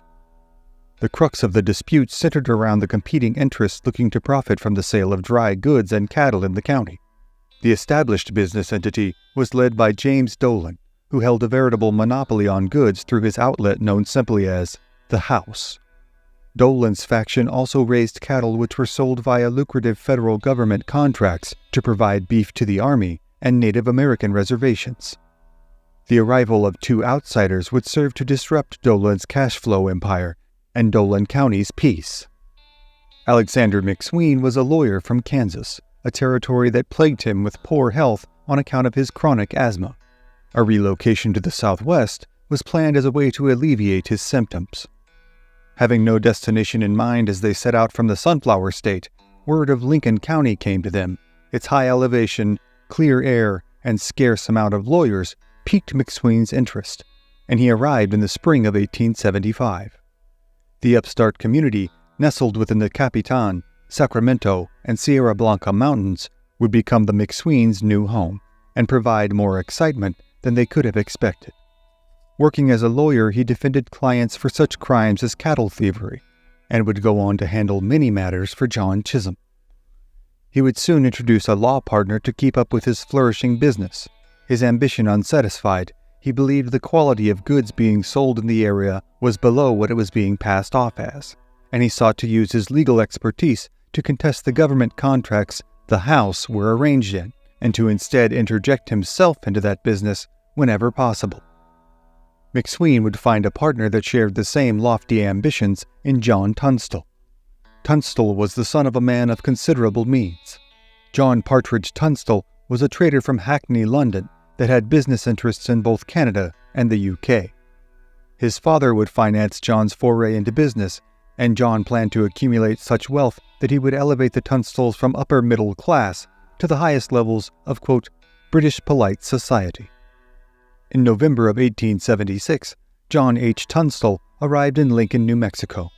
He had 6,000 pounds that his father had proposed to place at his disposal for business ventures, north of $1 million in capital in today's money.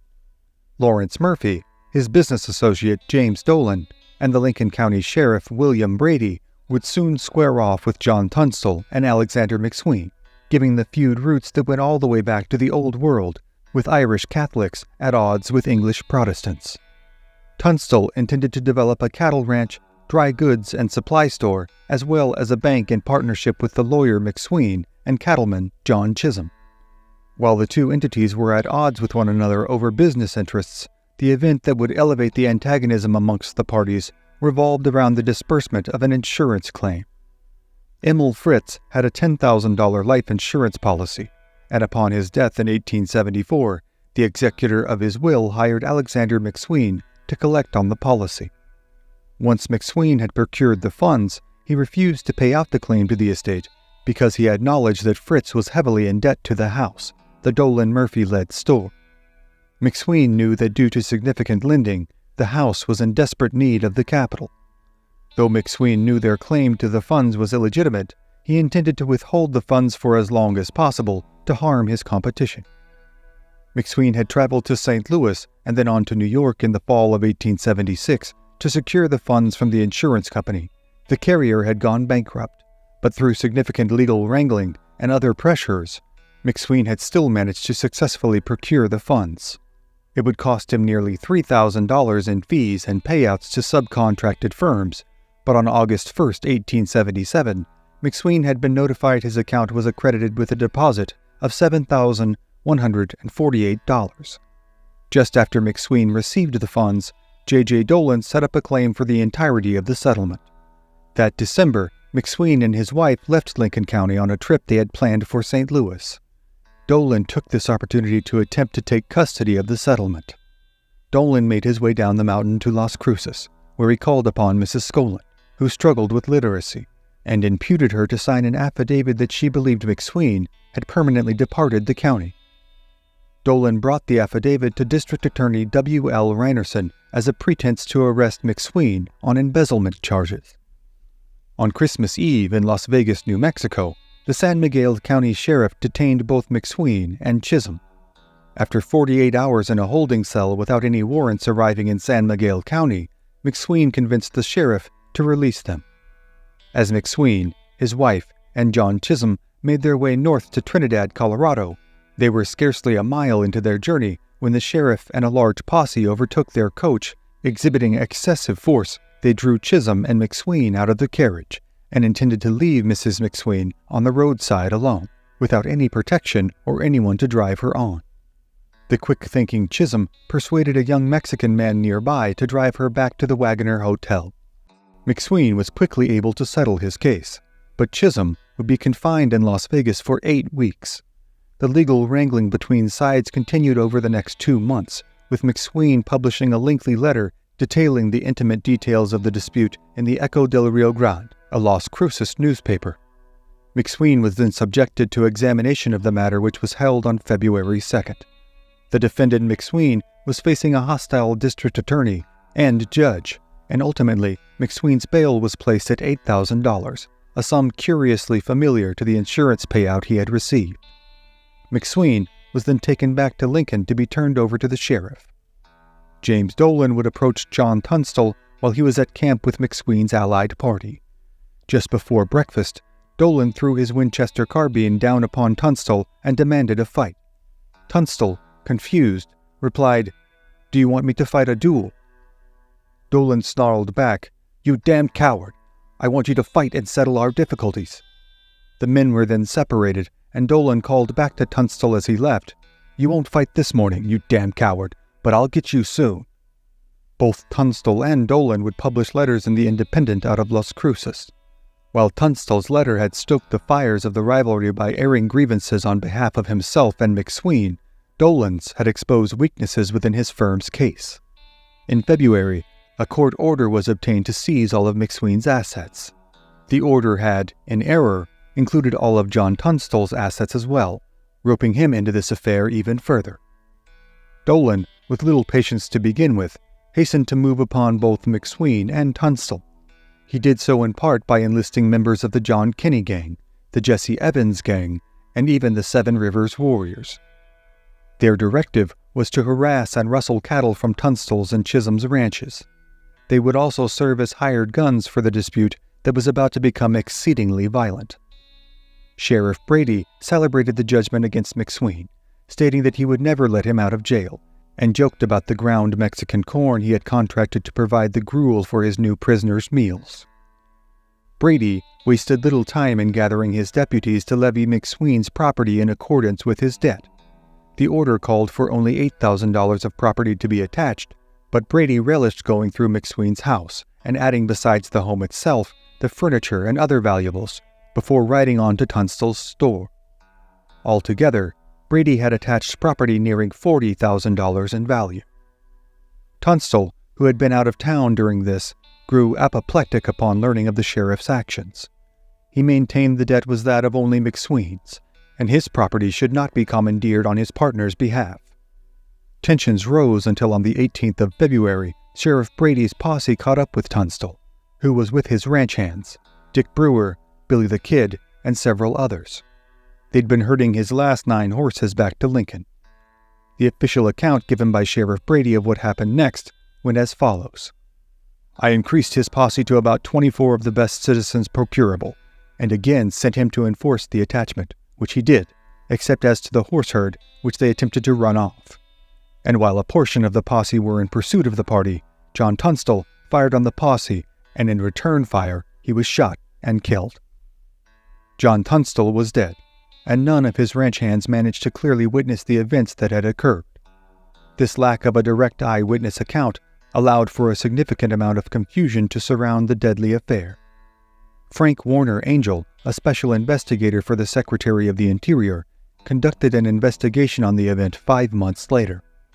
Through affidavits of members of both parties, he determined it was a small detachment of the posse that had gone forward and engaged with Tunstall. Members of the posse claimed that Tunstall had drawn his pistol. Angel, however, concluded that Tunstall had been killed, quote, "in cold blood" by Jesse Evans, William Morton, and Tom Hill. Tunstall's ranch hands, including Billy the Kid, Dick Brewer, and Frank McNabb, along with a collection of angered citizens, formed a group known as the Regulators to avenge the murder. The men were deputized by the Lincoln County Justice of the Peace. With Tunstall's blood being shed and the forming of the Regulators, the hostile feud over the Fritz insurance policy had given birth to the Lincoln County War, and there would be far greater violence in store for the burgeoning mountain community. But the shootouts, massacres, and battles to come in the now hot Lincoln County War are, for tonight, other stories for other times. Central Texas, winter, 1839. Texas Ranger Andrew Lockhart stands ensconced in a deadly fight, with bullets and arrows flying all around. Lockhart is part of an assaulting force of Rangers and Lipan Apache who have ventured here to the San Gabriel River, roughly 100 miles north of Austin, with the intent of pursuing and engaging a party of Comanche who have been raiding in the area in the previous few weeks. Now, with the Comanche being completely unaware of their presence and mostly just rising from a night's sleep, the Rangers have caught them off guard. All throughout the village, women and children scatter. Warriors attack and are shot down and clubbed, and war cries and death howls abound. However, Andrew Lockhart barely notices either the cacophony nor the danger about him, as he fires upon any warrior he can find, and screams, unconsciously and incessantly, for his daughter. "Matilda! Matilda! If you are here, run to me!" Again and again the desperate father screams, seemingly unconcerned with the actions of his cohorts or their commander. It has been nearly a year since he has seen the teenage girl, one in which he has slept little and thought of virtually nothing else but her welfare and rescue. Andrew Lockhart had moved to Texas from Illinois in 1828, settling in the DeWitt colony on the Guadalupe River. Here, he and his wife had raised their children, the eldest among whom being Matilda, who records hold as being somewhere between 14 and 16 years of age. The previous fall, Matilda and 4 children from the neighboring Putnam family, Rhoda Putnam, aged 14, James Putnam, aged 7, Elizabeth Putnam, aged 5, and Lucy Putnam, aged 2, had ventured out amongst the nearby pecan groves on the banks of the Guadalupe River to engage in the time-honored tradition of gathering pecans. While the group was concentrated on their task at hand, they fell victim to a band of Comanche raiders who had hidden themselves in the brush nearby. While the 3 youngest Putnam children, James, Elizabeth, and Lucy, were fallen upon and swept up by the Comanche within moments, Matilda had first attempted to make a break for their home, in hopes of alerting her father to what had happened. The cries of her friend Rhoda Putnam, however, caused her to lose heart in this pursuit and return to try and assist her friend in escaping. This fateful decision resulted in both of them being captured, and within minutes, all 5 of the terrified and crying children were strapped to the back of Comanche ponies. The party of Comanche and captives then made their way due west at top speed, traveling long and hard on the ever more sparse and unforgiving landscape. As they traveled, rescue efforts were already being organized, though to little effect. When the Putnams and Lockharts met later that day, both families in virtual hysterics over the state of their missing children, they found there to be frustratingly few options for retribution at their disposal. Though they certainly desired to pursue the Comanche immediately, doing so would leave the family members left behind in danger of a second attack. They would need assistance. This assistance would come in the form of Captain John Tumlinson, who arrived with his small surveying party of 6 men. Tumlinson and his men had been surveying the area west of San Antonio when they had narrowly missed being overrun themselves by the Comanche raiding party that had taken Matilda Lockhart and the Putnam children. When they arrived on the west banks of the Guadalupe River, they found all of the homesteads on that side. News of the abductions had spread like wildfire, causing those on the western side of the river to cross to the eastern side and congregate at the homestead of another DeWitt colony settler, William Taylor. Several of the men of DeWitt's colony and Tumlinson's survey party immediately organized a rescue party, crossing the river again and taking to the trail of the Comanche as quickly as it could be discerned. Though the men put forth their utmost efforts in pursuing the Comanche and the stolen children, it was soon apparent that these efforts were in vain. The children were gone, lost into the vast expanses of the Texas frontier, and it was very likely that they would never be seen again. It was well known amongst all of the settlers what kind of treatment would be in store for the captives, and now all the grieving family could do was wait, hope, and pray for their safe return. The children, meanwhile, were now tasked with surviving amongst a wholly new and harshly unforgiving reality. Comanche treatment of captives varied wildly with consideration to age and gender. Most captured infants were summarily and cruelly dispatched by the Comanche, who saw the care required for a child of that age as too much of a hindrance while on the rapid egress after their capture. Older children, however, after an initial period of ingratiation, were often adopted into the tribe. With notoriously low birth rates due to their nomadic, horse-bound lifestyle and an existence built entirely around hunting and warfare, the Comanche were often all too willing to adopt captives from other tribes, as well as Spanish, Anglo, and Mexican captives.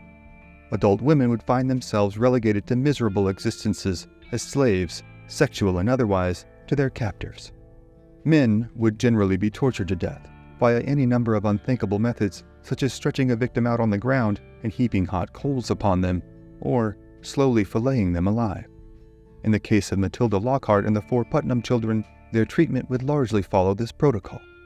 The 3 youngest Putnam children, James, Elizabeth, and Lucy, were quickly adopted into the tribe, where they would live for many years.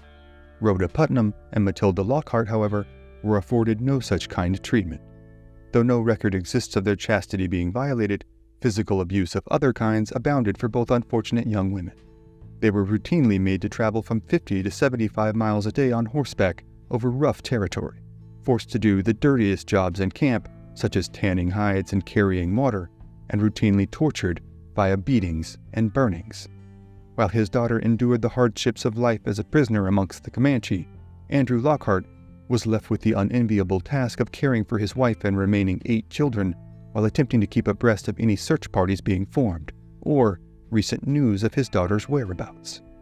It would be an entire year before word of a local party of Texas Rangers and Lipan Apache Scouts arrived at the Lockhart homestead, and Andrew Lockhart hurried out to join them. The Rangers were in pursuit of another raiding party of Comanche, who had again spent the preceding months incessantly raiding and killing the Texan homesteaders. Captain William Mosby Eastland had mustered 30 men from the nearby town of LaGrange, while another force of 30 men had been assembled in Bastrop, with this force being led by Ranger Noah Smithwick. The Rangers and their Lipan Apache Scouts, longtime enemies of the Comanche, all rode under the overall command of Colonel John H. Moore, a veteran of the Texas Revolution and prominent leader in the Battle of Gonzales. Indignant at the personal and collective toll the Comanche raiding parties have exacted upon them over the previous weeks, months, and years, the heavily armed party then made its way north to the San Gabriel River. Though the weather was cold and sleeting, and conditions seemed only to worsen with every passing hour, the party remained resolute in pursuing their quarry. The Lipan Apache Scouts, exemplifying extraordinary endurance and courage, ventured miles out ahead of the main body in order to reconnoiter the surrounding area. They initially reported the camp as being further south on the San Gabriel River. However, upon reaching the location, the Rangers and Scouts found the Comanche had moved their camp. The following is an excerpt from Noah Smithwick's personal accounts of the events, taken from his memoirs entitled The Evolution of a State. When we reached the point at which the Lipans reported the camp, the Comanches had moved, leaving a trail leading upstream. We followed on up on the head of the San Gabriel, where we were now taken by a storm of snow and sleet, which was so severe we were obliged to take shelter. We made for a grove of post oaks on the divide between the San Gabriel and the Colorado, in the shelter of which we struck camp. The storm continued with increasing cold.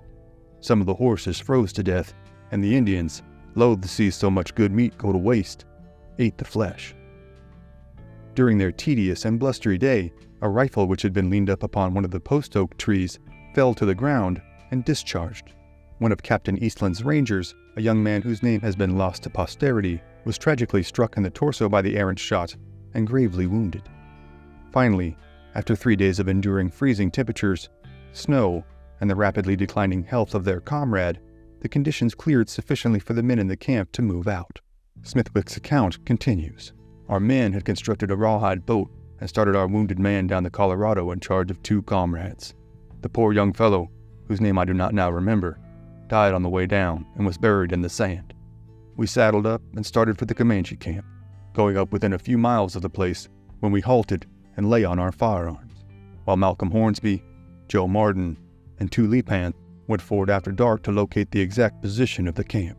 On their return, They reported a much larger camp than the Lipans previously reported. Disconcerted by the unexpected intelligence, Colonel Moore rather demurred to attack, but we had come out to hunt a fight and were willing to take the responsibility. One big, rough fellow said he did not care if there were 1,000 of them if there were horses enough to justify the fight. When within a mile of the camp, we dismounted and tied our horses. We then crept up upon the sleeping Indians, who were not dreaming of an attack. As soon as daylight gave us the exact situation of the camp, we made a rush for it, pouring a volley right into the lodges. Taken completely by surprise, the savages bounded from their lodges and scattered like partridges. Our men rushed right in among the lodges, the women and children screaming, dogs barking, men yelling and shooting, in a moment transformed the peaceful scene on which the day had just but dawned into a pandemonium. In this pandemonium, Andrew Lockhart now rushes about the village, desperately crying out for his lost daughter. As the seconds tick by, his anxiety and despair rise higher and higher, rendering everything around him nearly inaudible and indiscernible. Suddenly, for reasons inexplicable to everyone but the commander himself, Colonel Moore orders a retreat, commanding the men to move back to the cover of a timbered thicket near the village. Lockhart and the rest of the Rangers, confused and indignant, nonetheless withdraw to the thicket, losing both their advantage in position and surprise. Many of the Lipan Apache present are disgusted by this order and decide to leave the battlefield. However, while on their egress, they manage to stampede a significant portion of the Comanche horse herd, rendering most of their warriors footbound. The Comanche, still reeling but incensed, now marshal their forces in a line of warriors and advance upon the thicket. As this contingent advances upon the Rangers, another group of Comanche make their way around the backside of the thicket and scatter every one of the Rangers' horses. As this happens, a charge is made by the Comanche to the front of the thicket, and a volley of fire pours out of the Ranger positions, killing several of the warriors and rendering one unfortunate Comanche paralyzed on the field of battle between the two parties. The wounded Comanche, in a startling display of warrior spirit, fires arrows in high arcs into the thicket, all while laying on his back. This grisly scene was soon concluded when one of the Lipan Apache warriors, a famed chief by the name of Flacco, rushed forward to dispatch the Comanche with a lance. After this, the Comanche attack momentarily abates, as both sides withdraw to their respective positions. Finally, a Lipan Apache woman, a prisoner of the Comanche, walks out of the village, towards the thicket, waving a white flag of truce. One of the Lipan Apache scouts ventures forward and briefly converses with her. She tells him the Comanche have lost many of their best warriors and inquires as to the losses of the Rangers and Lipan Apache. The Lipan Apache keenly informs her, in a cunning lie, that his party has not received so much as a flesh wound. This, however, is not true. Felix Taylor, a longtime Ranger, has been shot in the knee, and Joe Martin, who Noah Smithwick notes as one of our best men, has received a shot to the back, rendering him paralyzed from the waist down and in excruciating pain. He begs his comrades to dispatch him in the name of decency and mercy, but none abide his wishes. Martin then insists that he be given a pistol so that he may end his own suffering, but is told only to, quote, bear up bravely, and that he would be returned home. Now, the Rangers find themselves in an incredibly precarious situation. They are at least 100 miles away from the closest town in Austin, Texas, completely on foot, and with 2 wounded and immobile comrades in tow. Now, they must make their way back south, under the constant threat of Comanche reprisal. This reprisal, however, does not come. Though the party will indeed return safely to Austin, the specter of the tragedies related to the fight that day will loom large for weeks and months to come. Joseph Martin will make it home, only to perish a scant few weeks later from his horrific wound. And while Martin's agonizing demise is certainly the stuff of nightmares, it is Andrew Lockhart whose grief will only intensify. Noah Smithwick's account of Lockhart at the fight is all too humanizing in its tragic circumstances. I never felt sorrier for a man than I did for Colonel Lockhart, whose young daughter had been taken captive by the Comanches, and who we had every reason to believe was in that camp. His feeling that he was indeed so close to his beloved daughter would be proven tragically correct when, a little over a year later, Matilda Lockhart would finally be returned to her family in an exchange with the Comanche organized in San Antonio in the spring of 1840. Even this long-awaited reunion, however, would be marred by the cruelty and dehumanization that is inherently linked to human conflict throughout history. One account of her appearance that day, given by noted Texas luminary Mary Maverick, paints a visceral image of the severity and totality of the abuse wrought upon Matilda Lockhart during her captivity. She was in a frightful condition, poor girl. Her head, arms, and face were full of bruises and sores, and her nose actually burnt off to the bone, all the fleshy end gone, and a great scab formed at the end of the bone. Both nostrils were wide open and denuded of flesh. She told a piteous tale of how dreadfully the Indians had beaten her, and how they would wake her from sleep by sticking a chunk of fire to her flesh, especially to her nose. Ah, it was sickening to behold, and made one's blood boil for vengeance. All of the Putnam children would eventually be returned, largely against their will. Even Rhoda, the teenage girl who was roughly the same age as Matilda, would go on to marry a chief and was loath to return to Anglo society. Matilda's return, however, would spark one of the most violent, calamitous instances in the history of the Old West, in what would come to be known as the Council House Fight, a veritable bloodbath in which Comanche were hunted down in the streets of San Antonio. In response to this, the settlements surrounding San Antonio and Austin were besieged for weeks by some of the most horrific attacks the Texans had seen yet. In the scope of Texas history, these events would mark only the early stages of what would become a decades-long war for the Lone Star State. We here at HOKC have covered some of these events before, and you can find links to our videos on the Council House Fight as well as the Battle of Plum Creek in the description below. But the countless other tales of terror, tragedy, cunning, and courage are, for tonight, other stories for other times. Monterey, California, March 6, 1846. As a cool wind whips over their position atop a high mountain peak, John C. Fremont looks down upon the amassing forces of Mexican Army troops with equal parts disdain and trepidation. Above him, attached to a long fallen tree branch turned into a makeshift flagpole, the American flag flutters in the breeze. Every man atop this Northern California mountain peak knows that their presence here is already tantamount to trespassing, and that Fremont's insistence on climbing to their current position and then raising the American flag is an explicit and obvious declaration of war against the ruling Mexican government. Fremont, already a national celebrity for his accomplishments as an explorer and military man, has climbed to his current location with his force of 60 American soldiers, sailors, and frontiersmen in hopes of making a stand against the vastly superior forces of the Mexican Army deep in the heart of California territory. As word spreads to Mexican officials in the surrounding territories, the open fields in the valleys below the mountain begin to fill with more and more Mexican troops and local volunteers. Meanwhile, atop the peak, Fremont has ordered the construction of a makeshift timber fort in order to create some measure of bulwark defense against the overwhelming attack to come. As his men hack down trees and dig post holes into the dense, dark mountain soil, Fremont is confronted with the increasingly stark reality of his and his men's situation. The mood amongst the Americans is tense, and speech amongst the men is terse and unsure. Many see their present circumstances as all too reminiscent of the infamous 1836 Battle of the Alamo, in which 180 brave Texans had perished in a valiant but incredibly brutal last stand, which had cost every one of them their lives.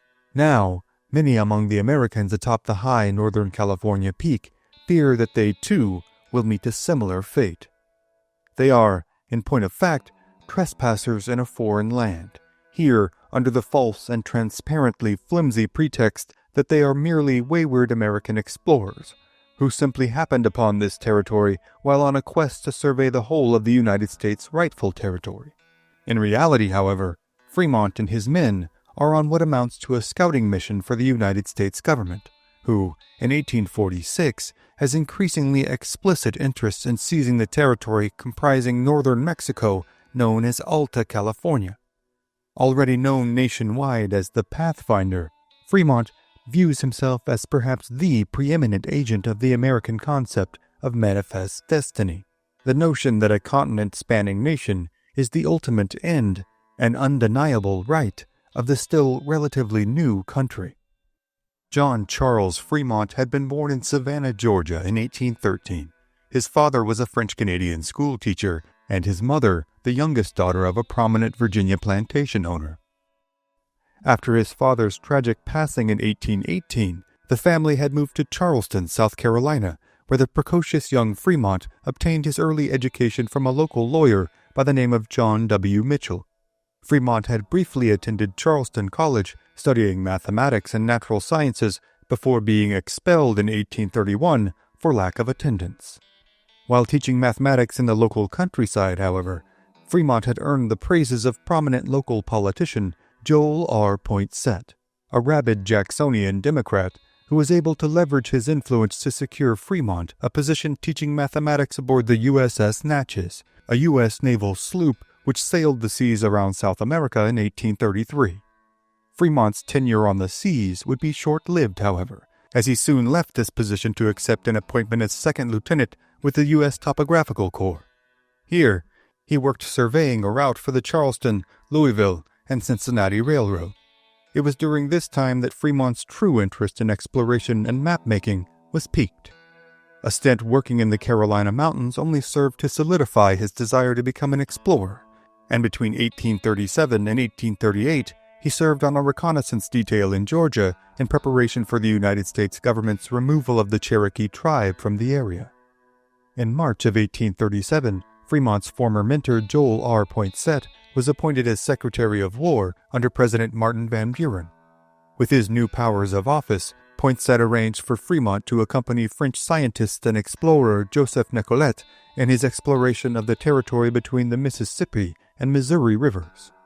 Serving under Nicolet, Fremont built a reputation as a revered topographer, adept in astronomy, geology, the description of local flora and fauna, as well as being possessive of an inquisitive and ambitious nature.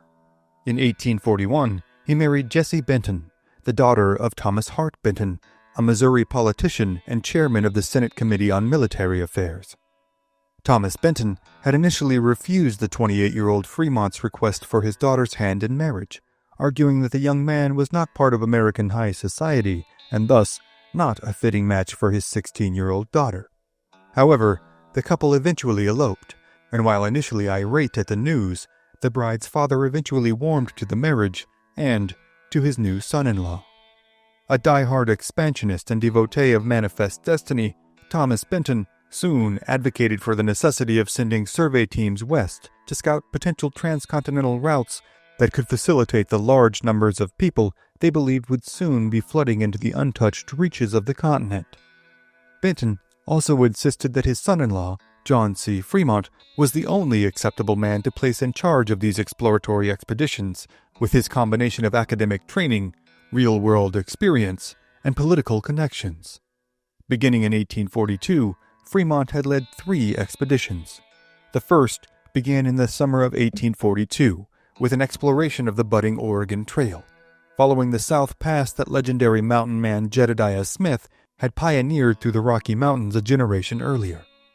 They returned to Washington in October, and both John and Jessie Fremont soon rose to national renown with their published account of Fremont's expedition, entitled A Report of the Exploring Expedition to the Rocky Mountains, which became a nationwide success virtually overnight, stirring the restless imaginations of countless readers with its accounts of the Rocky Mountains, the Great Plains, and the various peoples, plants, and animals that inhabited the area.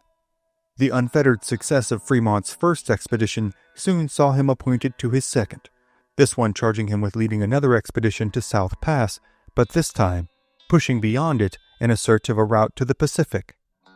This second expedition was equally as successful as the first, if not more so, as Fremont completed the transcontinental journey from Washington to present-day Sacramento, and then back to St. Louis in August of 1844.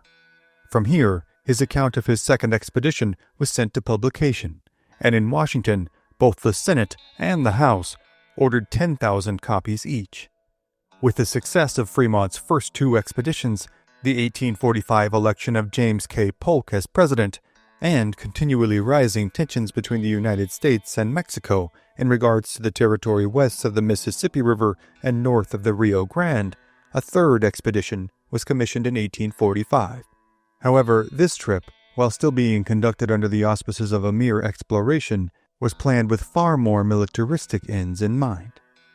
Fremont was again placed in charge, and this time specifically commissioned by the War Department to survey the central ranges of the Rocky Mountains, the Great Salt Lake Basin, and the central ranges of the Sierra Nevada Range, with the end goal of ascertaining the strength of the Mexican military in these areas, mapping and recording potential routes of ingress and egress for American military forces, and to determine the loyalty of the local citizenries to the Mexican government.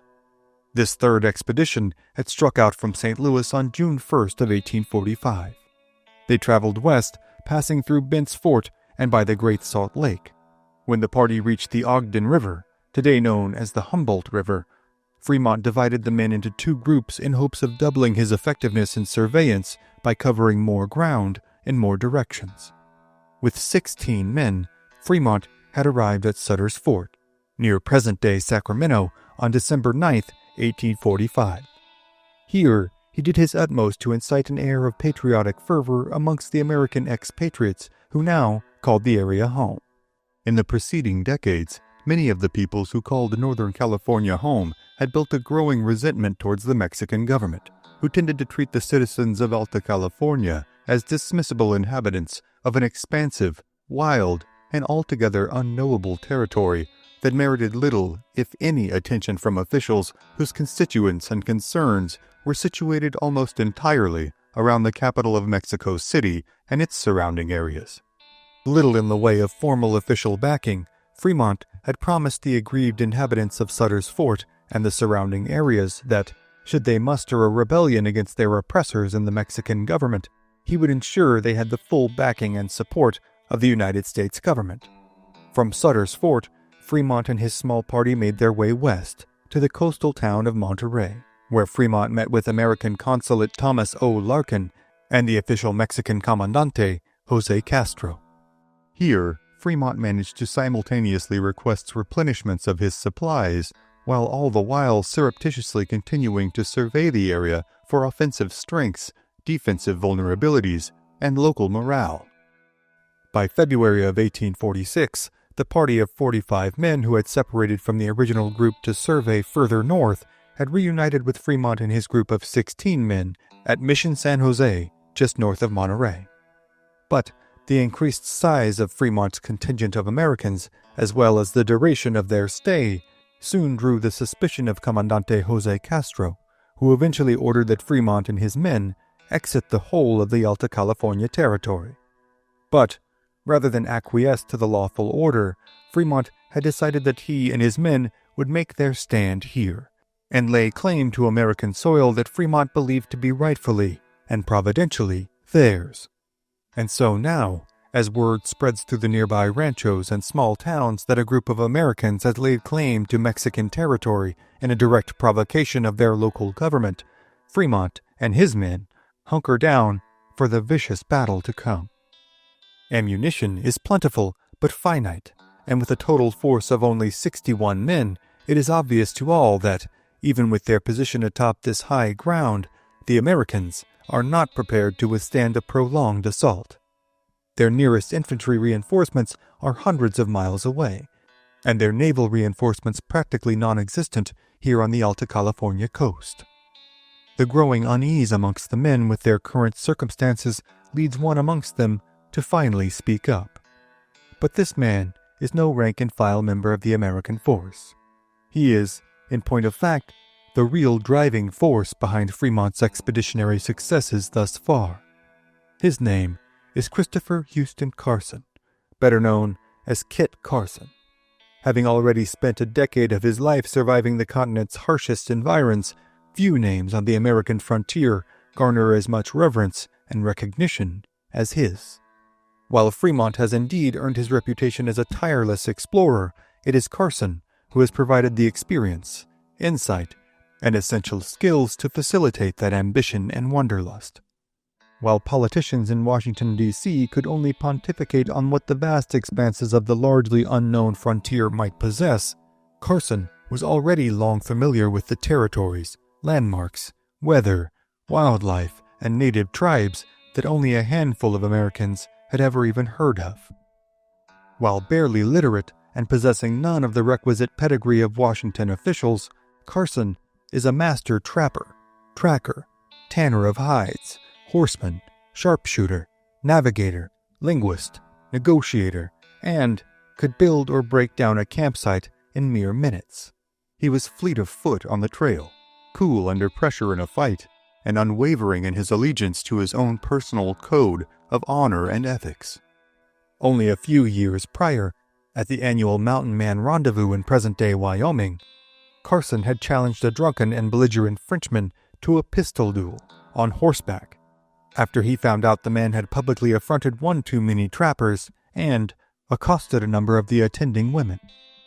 The duel had ended with Carson coolly riding towards his opponent before loosing a ball from his pistol that shattered the man's wrist, resulting in his forfeiting the duel. Word of Carson's reputation as not only a skilled trapper, but a man not to be trifled with, had spread far and wide, and by the time he crossed paths with one John C. Fremont, Fremont was well aware of his reputation.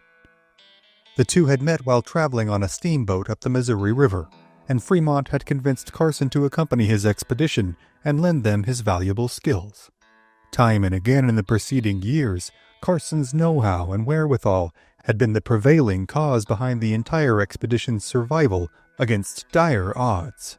Not at all unaware of Carson's necessity in his successes, Fremont began to include effusive praise for his vaunted guide in the correspondence he sent back to Washington.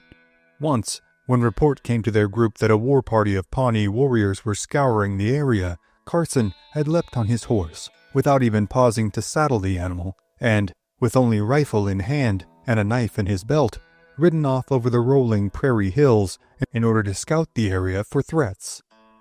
Fremont recounted, quote, "Mounted on a fine horse without a saddle and scouring bareheaded over the prairies, Kit was one of the finest pictures of a horseman I have ever seen." End quote. Soon, these sentiments became part of the national conversation, as Carson's reputation as a sort of frontier superhero spread from the expanses of the prairies to the pages of dime novels and newspapers, eagerly devoured by readers in cities like New York, Boston, and Philadelphia. But Kit Carson, for all his vaunted courage and newfound national acclaim, is no fool. Though he is a flawed man as any, he is not vain, nor concerned with his legacy or his own country's expansion to the extent that he is willing to risk the almost certain deaths of himself and his comrades purely in the name of jingoistic fervor. Carson and the rest of the men atop the mountain believe their task to be increasingly futile with every passing hour, as numbers of Mexican soldiers in the fields below them increase from dozens to hundreds, their leadership and rank and file alike rightfully indignant at the Americans' arrogant and ill-advised occupation of their land. Thomas O. Larkin, the American consulate, himself supports Jose Castro's order for Fremont to vacate the Alta California territory. With years of tensions between Mexico and America already festering, Larkin had become increasingly worried that Fremont's actions would spark the tinderbox of already tenuous relations between the two countries. Now, it seems that bloodshed is inevitable. For their part, the California citizens as well take great offense at the incursion of this force of what are effectively foreign spies in their homeland. Though long neglected by the Mexican government, as they had been under its predecessor in the Spanish government, the Californios are a fiercely independent people, comprised largely of ranchers, farmers, and vaqueros, who carve out livings from the land's abundance while tending to the hostile local tribes, corrupt government officials, and, of course, the hulking California grizzly bears that populate the state in great numbers. They are master horsemen, adept in not only extraordinary feats of riding, but in wielding their long leather riatas in combination with elongated, steel-tipped lances. Though the tactic may appear comically antiquated at first to an enemy force wielding pistols and rifles, the California forces have perfected the technique of roping enemy combatants from their horses, at which point their lance-wielding comrades ride in to dispatch the unfortunate man. For their part, the massing Mexican military forces under the command of Comandante Castro are underfunded, under-equipped, and perpetually undermanned. Here on the fringes of Mexico's northernmost territories, they received little in the way of formal direction or support. However, with the American flag now flying above their mountain peak, their directive is clear: force the Americans to leave at any cost. As rosters are composed and equipment is cleaned and checked amongst the Mexican forces, the consensus amongst Fremont's men, argued foremost by Kit Carson himself, is that there will be no honor to be had in the rout that is to come. They are under no illusions that the sacrifice of their lives will go on to uphold or inspire a revolution against the presiding Mexican government, as it had in Texas with the Battle of the Alamo. Instead, they assume that they will simply be wiped out, left as nothing more than a curious footnote in history as a band of impetuous madmen who had attempted to overthrow a sitting government. However, despite the seemingly utter futility of their situation, Fremont remains unmoved. For 3 long days, despite the consternation from within his ranks, Fremont refuses to surrender his position. Finally, on the 3rd day, it is clear that the Mexican forces in the valley below have been fully assembled. Within the next day, an attack will be imminent. Many among the American men spend their evening picking at their scant rations for supper and deep in concern and anxiety for the terrors that the sunrise will bring. Now, even Fremont's resolve begins to wane. What had seemed such an ignoble and selflessly patriotic act only days earlier now seems to be a prison of circumstance, trapping Fremont between his competing interests for glory and self-preservation. As the last vestiges of the sun's rays sink below the dark horizon of the Pacific, many among the Americans believe it to be the last sunset that they will ever see. As darkness sets in, it brings with it the nighttime chill so common to the area. For hour after fitful hour, Fremont, Carson, and the other Americans shiver restlessly under thin blankets as the wind begins to pick up throughout the night. Finally, the sunrise breaks, clear and still, and the men wake to a chilling omen. At some point during the night, the makeshift flagpole that had been erected 4 days earlier has been blown down by the swirling Bay Area winds. Now, the American flag that had flown so boldly lies sullied in the dark soil of Gavilan Peak. The consensus among the men, as the sun continues to rise, is that this final indignity to their nation's colors most assuredly does not bode well for their efforts in the battle to come. Even Fremont, who had watched the sunset without wavering in his resolve to hold the mountaintop, looks upon the soiling of their flag as a particularly bad omen. Suddenly, as the totality of his situation sets in, and the hour of attack nears for the Mexican troops massing down below them, Fremont begins to reconsider his options. He knows that he can either stand and fight, likely at the cost of his own life and the lives of his men, or surrender their position and retreat from the mountain peak. After a few tense minutes of consideration, Fremont finally gives the order for the Americans to strike camp and proceed down the westerly slope of Gavilan Peak.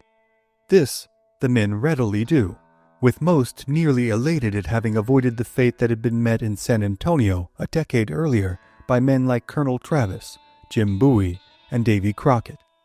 As the sun continues to rise and the area's notorious morning overcast begins to clear, the Mexican forces, too, are relieved to look upon the mountaintop and find it devoid of American forces.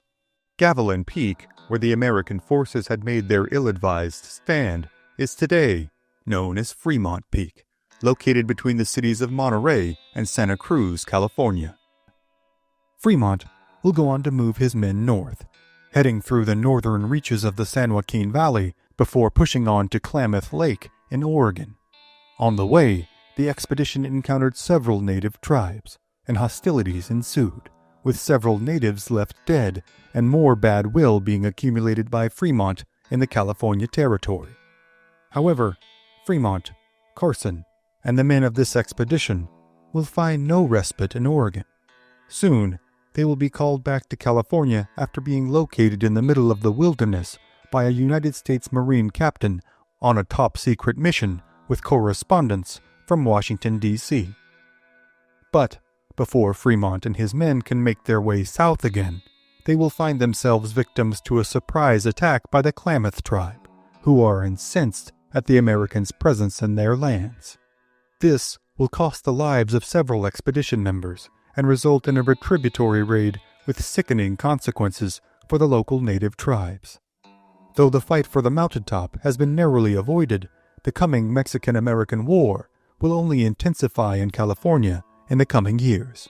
But the countless tales of John C. Fremont, Kit Carson, and the other Americans who will make their way westward in the fight for American expansion in the coming years, as well as the stories of the Mexican citizens and the native tribes who sought to retain their own homelands, are, for tonight, other stories for other times. Thank you for joining us on this episode of History at the OK Corral. Be sure to click the like button, share this episode with a friend, and become a subscriber. Also, if you'd like to support our work and gain early access to episodes as well as ad-free viewing, you can become a member of this channel by clicking on the join button below. Thank you again for watching, and we'll see you next time on History at the OK Corral, home of history's greatest shootouts and showdowns.